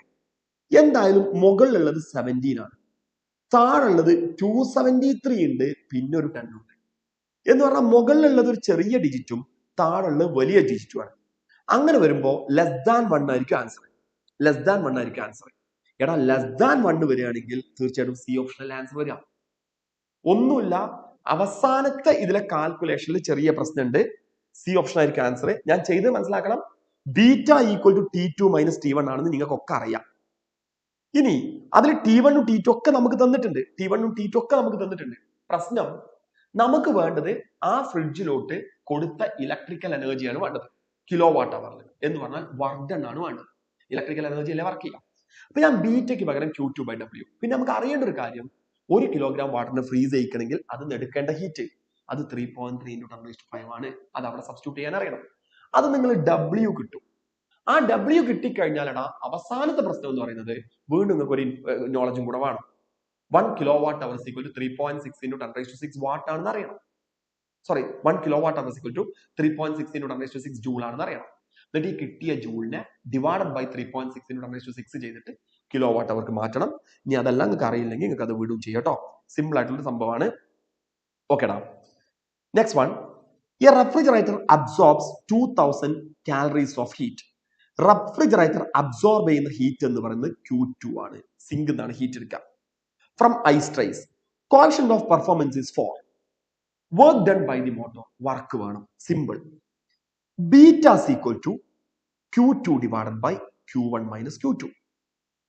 എടാ work done കണ്ടുപിടിക്കണമെങ്കിൽ Q1 minus Q2 ആണ് വർക്ക് ഡൺ. ഇവിടെ ബീറ്റ തന്നിട്ടുണ്ട്, 4 തന്നിട്ടുണ്ട്. Q2 2000 ആണെന്ന് പറഞ്ഞിട്ടുണ്ട്. ഓക്കെ, 2000 എന്ന് പറഞ്ഞിട്ടുണ്ട്. എടാ Q1 അതൊന്ന് ക്വസ്റ്റ്യൻ വരും കേട്ടോ നസ്ല, അതൊന്ന് ക്വസ്റ്റ്യൻ വരും. Q1 നമുക്ക് ഇത് കണ്ടുപിടിക്കാം. Q1 minus 2000. ഇപ്പൊ നിങ്ങൾ ഇതിനെ ഒന്ന് ക്രോസ് മൾട്ടിപ്ലൈ ചെയ്ത് നോക്ക്. 4Q1 minus 4 × 2000 equal to 2000. 4 × 2000 8000 ആണ്. അതിന് അങ്ങോട്ട് കൊണ്ടുപോയാൽ 2000 പ്ലസ് 8000 അതായത് 10,000. 4Q1 is equal to 10,000 calorie. അങ്ങനെയാണെങ്കിൽ Q1 is equal to 2500 calorie. Sorry, joule. Sorry, ഇപ്പൊ നമുക്ക് കലോറിയിലാണ് കിട്ടിയത് 2500 കലോറി. ഇനി നിങ്ങളൊരു കാര്യം ചെയ്താൽ മതി. Q1 നമുക്ക് കിട്ടി 2500 കലോറി. Q2 എന്ന് പറയുന്നത് 500 കലോറി. സോറി, Q2 എന്ന് പറയുന്നത് 2000 കലോറി. അങ്ങനെ വരുന്ന സമയത്ത് W എന്ന് പറയുന്നത് 500 കലോറിയാണ്. 500 കലോറി എന്ന് പറഞ്ഞാൽ ഏകദേശം 2100 ജൂൾ ആണ്. Okay, simple. 2000 എനിക്കറിയാം നിങ്ങൾക്ക് ഡിലീറ്റഡ് ആണെന്ന് അറിയാം. പക്ഷെ ആ വീഡിയോയിൽ ഞാനത് പറഞ്ഞിരുന്നു. നീറ്റിന് ഉണ്ടാവാൻ സാധ്യതയുണ്ട്. അതുകൊണ്ടാണ് 2-3 ക്വസ്റ്റ്യൻ ഇതിൽ പെടുത്തിയത് കേട്ടോ. 2-3 ക്വസ്റ്റ്യൻ പെടുത്തിയത് അതാണ്. നോക്കി, ഈ ക്വസ്റ്റ്യൻ ഒന്ന് നോക്ക് നിങ്ങൾ. Q1 നമുക്ക് ഇവിടെ കിട്ടി. Q1 കിട്ടിയത് 2500 ആണ്. Q2 ആൾറെഡി തന്നിട്ടുണ്ട്, 2000 തന്നിട്ടുണ്ട്. അപ്പൊ വർക്ക് എന്ന് പറഞ്ഞാൽ 500 കലോറിയാണ്. കലോറിനെ നമ്മൾ ജൂൾക്ക് മാറ്റണം. അപ്പൊ 500 × 4.2 ഏകദേശം 2100 ജൂൾ. എനിക്ക് തോന്നുന്നു റെഫ്രിജറേറ്റർ നമുക്ക് ഇറങ്ങാം. എടാ അടുത്ത question. 70 calories of heat is required to rise the temperature of 2 moles of an ideal gas at constant pressure from 30 to 35. 2 mall ideal ഗ്യാസിന്റെ ടെമ്പറേച്ചർ 30 to 35 ആക്കാൻ 70 കാലറി ഹീറ്റ് കൊടുത്തു. Amount of heat required to rise the temperature of same gas through same range at constant volume. Simple. അപ്പോൾ നമുക്ക് constant പ്രഷറിൽ 70 calorie ഹീറ്റാണ് കൊടുത്തത്. നിങ്ങളെ കയ്യിൽ 2 മോൾ ideal gas ആണുള്ളത്. ഏത് ഗ്യാസ് ആണെന്ന് പറഞ്ഞാൽ CP. അതിന്റെ ടെമ്പറേച്ചർ നമ്മൾ 5 കൂട്ടി. ഓക്കെ, ഇനി ചോദ്യം, ഇതേ സംഭവം കോൺസ്റ്റന്റ് വോളിയത്തിൽ ഈ 2 മോൾ ഐഡിയൽ ഗ്യാസിന്റെ ടെമ്പറേച്ചർ 5°C കൂട്ടാൻ ആവശ്യമുള്ള ഹീറ്റ് എത്രയാണെന്നുള്ളതാണ് ചോദ്യം. ഏത് ഗ്യാസ് ആണെന്ന് പറഞ്ഞിട്ടുണ്ടാ? ഓക്കെ, ഇങ്ങനെ തന്നിട്ടുണ്ട്. അപ്പൊ 70 equal to 2 CP ΔT × 5 ΔQ equal to 2 CV × 5. Okay, എടാ അതിൽ ഏത് ഗ്യാസ് ആണെന്ന് പറയേണ്ടി വരുമല്ലോ. അപ്പൊ ഒരു കാര്യം നോക്കുക, ഈ ക്വസ്റ്റ്യന് CP equal to listen CP is equal to, എല്ലാവരും ശ്രദ്ധിക്കണം, 70 ഡിവൈഡ് ബൈ 10 എന്ന് പറഞ്ഞാൽ CP നമുക്ക് 7 കാലറി കിട്ടി. ശരിയല്ലേ? ഇനി ഈ ക്വസ്റ്റ്യനിൽ CV കിട്ടിയാൽ പ്രോബ്ലം സോൾവ്ഡ് അല്ലേ? നിങ്ങൾ ആലോചിച്ച് നോക്ക്, CP മൈനസ് CV എന്ന് പറയുന്നത് 6 ആണ്. എടാ CP 7 കലോറിയാണ് മൈനസ് CV ഈക്വൽ ടു കലോറിയിൽ 6ന്റെ വാല്യൂ 2 ആണ്. സമയച്ചല്ലോ, നിങ്ങൾക്ക് അറിയാതെ കലോറിയിലുള്ള വാല്യൂ. അപ്പൊ ഇവിടുത്തെ CV is equal to 7 minus 2 എന്ന് എഴുതാം. Which means CV is equal to നമുക്ക് 5 എന്ന് കൊടുക്കാം. അങ്ങനെ CV 5 ആണെങ്കിൽ 2 ഇൻറ്റു 5 ഇൻറ്റു 5 എന്ന് പറഞ്ഞാൽ ആൻസർ 50 ആണ്. 50 കലോറി. ഇതായിരിക്കും ആൻസർ. ആ ക്വസ്റ്റ്യൻ പോയ പോക്ക് മനസ്സിലായോ? കോൺസ്റ്റന്റ് പ്രഷറിൽ 70 is equal to 2CP into 5 എന്ന് എഴുതി. കോൺസ്റ്റന്റ് വോളിയത്തിലുള്ള ഹീറ്റ് കണ്ടുപിടിക്കണം 2CV ഇൻറ്റു 5 എന്ന് എഴുതി. ആദ്യം ഞാനും ഒന്നിങ്ങനെ വിചാരിച്ചു എന്താ ചെയ്യാം. അപ്പോഴാണ് എനിക്ക് മനസ്സിലായത് ആദ്യത്തെ ഡാറ്റ ഉപയോഗിച്ചിട്ട് നമുക്ക് CP കണ്ടുപിടിക്കാം. അത് 7 കിട്ടി. CP മൈനസ് CV 6 ആണ്. കലോറിയിൽ എഴുതുന്ന സമയത്ത് 6ന്റെ വാല്യൂ 2 ആണ്. ഞാൻ അതൊന്ന് CV കണ്ടുപിടിച്ചു, അത് ഇവിടെ സബ്സ്റ്റിറ്റ്യൂട്ട് ചെയ്തു. ഓക്കെ, നെക്സ്റ്റ് വൺ നോക്ക്. R by CV is equal to 0.67. This gas is made up of. R by CV 0.67 ആണെങ്കിൽ ആ ഗ്യാസ് ഏതാ? സിമ്പിൾ. ഞാൻ R by CVക്ക് പകരം R by ഗാമ മൈനസ് 1 എഴുതി. which is equal to 0.67 എന്ന് കൊടുത്തു. ക്യാൻസൽ ചെയ്തു. Gamma minus 1 is equal to gamma minus 1 is equal to 0.67. Gamma is equal to 1.67. Gamma 1.67 വരുന്നത് മോണോറ്റോമിക്കൽ ആണ്. നിങ്ങൾ കേട്ടിട്ടുണ്ടാവും. മോണോറ്റോമിക് ആണെങ്കിൽ ഗാമ 1.67, ഡാറ്റോമിക് ആണെങ്കിൽ ഗാമ 1.4, പോളിയറ്റോമിക് ആണെങ്കിൽ 1.33. ഇങ്ങനെ നമ്മൾ കേട്ടിട്ടുണ്ട്. ഓക്കെ, എടാ ഒരു ക്വസ്റ്റ്യൻ നോക്കി. ഇങ്ങനത്തെ ഒരു ക്വസ്റ്റ്യൻ ചോദിക്കും. അറ്റ് റൂം ടെമ്പറേച്ചർ, അതായത് 27 degree Celsius, RMS speed of the molecules of certain diatomic gas is found to be 1920 meter per second. Gas is. ഇത് നമ്മൾ ശരിക്കും കുടുങ്ങുന്ന ഒരു ക്വസ്റ്റ്യൻ ആണ്, പക്ഷെ വളരെ ഈസി ആയിട്ട് ചെയ്യാം. റൂം ടെമ്പറേച്ചറിൽ RMS സ്പീഡ് തന്നിട്ട് അവർ ചോദിക്കുകയാണ് ഗ്യാസ് ഏതാന്ന് ചോദിക്കാം. റൂം ടെമ്പറേച്ചറിൽ RMS സ്പീഡ് തന്നിട്ട് അവർ ചോദിക്കുകയാണ് ഗ്യാസ് ഏതാന്ന് ചോദിക്കാം. ഒരു കാര്യം ചെയ്യാം, നമുക്ക് VRMS കണ്ടുപിടിക്കാനുള്ള ഇക്വേഷൻ നിങ്ങൾക്ക് അറിയാലോ, √3RT ഡിവൈഡ് ബൈ M ആണ്. എടാ ഈ VRMS എന്ന് പറയുന്നത് 1920 ആണ്. മോളാർ മാസ് കണ്ടുപിടിച്ചാൽ ഗ്യാസ് ഏതാണ് ഐഡന്റിഫൈ ചെയ്തു. അപ്പൊ മോളാർ മാസ് കിട്ടണമെങ്കിൽ ഈ ഇതിലെ മാത്തമാറ്റിക്സ് ആണ് പ്രശ്നം, ശ്രദ്ധിച്ചോ.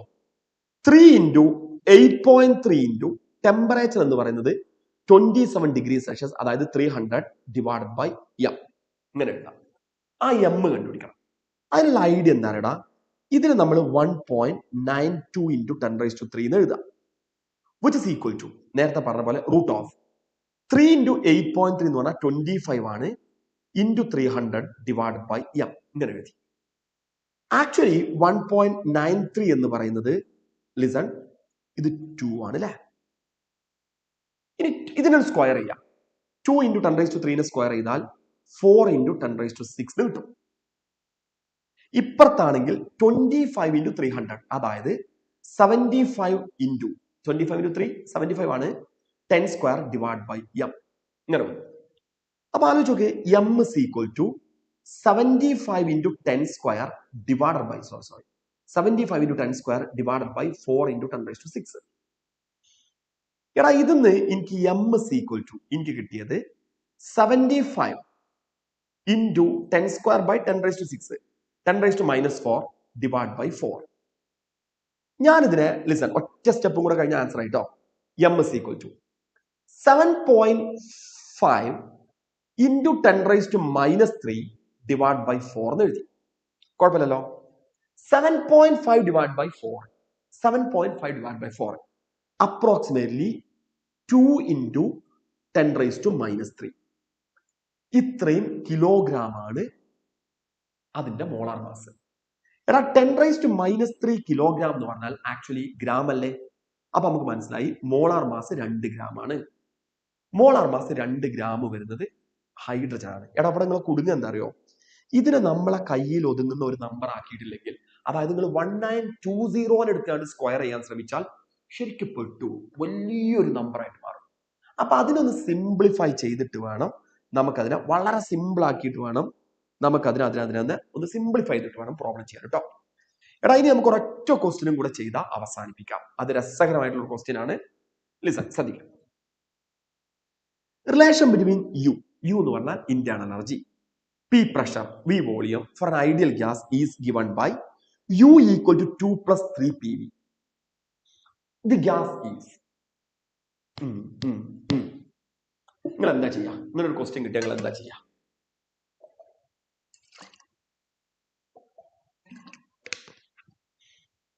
എന്താണ് ചെയ്യുക? അന്തം വിട്ടിരിക്കും അല്ലേ? നമ്മളിത് സ്കിപ്പ് ചെയ്ത് പോകേണ്ടി വരും ചിലപ്പോൾ. സിമ്പിൾ ക്വസ്റ്റ്യനാണ്. ഇവിടെ നിങ്ങൾക്ക് യുവിന്റെ ഇക്വേഷനിലെ തന്നത്. യു തന്നിട്ടുണ്ടെങ്കിൽ സി വി കണ്ടുപിടിക്കൽ എളുപ്പ. സി വി കണ്ടുപിടിച്ചാൽ ഗാമ കണ്ടുപിടിക്കാം. ലിസൺ, ഞാനത് ചെയ്യുന്നത് ശ്രദ്ധിച്ചോ. നമുക്ക് തന്നത് U equal to 2 plus 3 P V ആണ്.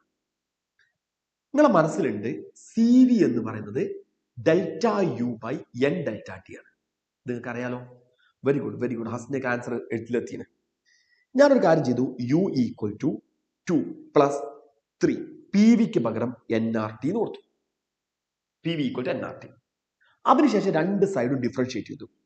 യുവിനെ ഡിഫറൻഷിയേറ്റ് ചെയ്താൽ ഡെൽറ്റ യു, 2 ഒരു കോൺസ്റ്റന്റ് ആണ്, അതിനെ ഡിഫറൻഷിയേറ്റ് ചെയ്താൽ 0 പ്ലസ് പ്ലസ് 3nr, ഇത് മൂന്നും കോൺസ്റ്റന്റ് ആണ്. ടീനെ ഡിഫറൻഷിയേറ്റ് ചെയ്താൽ ഡെൽറ്റ ടി. അപ്പൊ നിങ്ങൾ ആലോചിച്ച്, ഇപ്പൊ നിങ്ങൾക്ക് കിട്ടിയത് delta U equal to 3nr delta T. ശരിയല്ലേ? എടാ, delta U divided by N delta T equal to 3r. ശരിയായോ? Delta U by N delta T എന്ന് പറഞ്ഞാൽ സി വി ആണ്. സി വി 3r ആണ് നമുക്ക് കിട്ടിയത്. നിങ്ങൾക്ക് അറിയാം, മോണോറ്റമിക് ആണെങ്കിൽ സി വി 3/2r ആണ്, ഡാറ്റോമിക് ആണെങ്കിൽ സി വി 5/2r ആണ്, പോളിയറ്റോമിക് ആണെങ്കിൽ സി വി 3r ആണ്. Therefore the gas is polyatomic. Very good, very good, very good. Okay ഡാ. അപ്പോൾ നമുക്ക് തൽക്കാലം അവസാനിപ്പിക്കാം കേട്ടോ. ഓക്കെ, അപ്പൊ നമ്മൾ കുറെ ക്വസ്റ്റ്യൻസ് 3 ചാപ്റ്ററിനും കൂടെ ആയിട്ട് ചെയ്തു. കുറെ ക്വസ്റ്റ്യൻസ് ചെയ്തു. ഞാൻ മാക്സിമം ഒരു വെറൈറ്റി ക്വസ്റ്റ്യൻസ് ഒക്കെ സെലക്ട് ചെയ്യാൻ ശ്രമിക്കലുണ്ട്. മീൻസ് 1 മിനിറ്റിൽ നിൽക്കുന്ന, എന്നാൽ കൺഫ്യൂസിങ് ആക്കുന്ന, ഒരു ഡീവിയേറ്റ് ചെയ്ത് പോകുന്ന സാധനം കേട്ടോ. അപ്പൊ നിങ്ങൾ ഇത് എന്തായാലും ചെയ്ത് പഠിക്കുക. ചെയ്ത് പഠിച്ചിട്ട് ഡൗട്ട് ഒക്കെ ഉണ്ടെങ്കിൽ നിങ്ങൾ അടുത്ത ലൈവിനൊക്കെ വരുമ്പോൾ അറിയിക്കുക കേട്ടോ. നമുക്ക് തൽക്കാലം നിർത്തിയാലോടാ. തൽക്കാലം നിർത്തിയാലോ? നിങ്ങളെ മെസ്സേജ് കിട്ടിയാൽ ഞാൻ നിർത്തും. ഓക്കെ ഓക്കെ ഓക്കെ ഓക്കേടാ. Thank you. Good night, good night, good night. Okay, ഇനിയിപ്പോൾ ആരെങ്കിലും വീഡിയോ കാണാനൊക്കെ വിട്ടുപോയവരുണ്ടെങ്കിൽ കാണണം കേട്ടോ. ഓക്കെ, അപ്പം നമുക്ക് അടുത്ത ലൈവില് കൂടുതൽ നല്ല ക്വസ്റ്റ്യൻസ് ആയിട്ട്, ഒരു വെറൈറ്റി ക്വസ്റ്റ്യൻസ് ആയിട്ട് നമുക്ക് അടുത്ത ലൈവില് ഒന്നുകൂടെ ഒന്ന് ഉഷാറാക്കി നോക്കാം കേട്ടോ. ഓക്കേടാ, അപ്പൊ നിങ്ങൾ വീഡിയോ കണ്ടു വരണം. Okay, bye bye bye bye. Thank you. Good night, good night, good night, good night.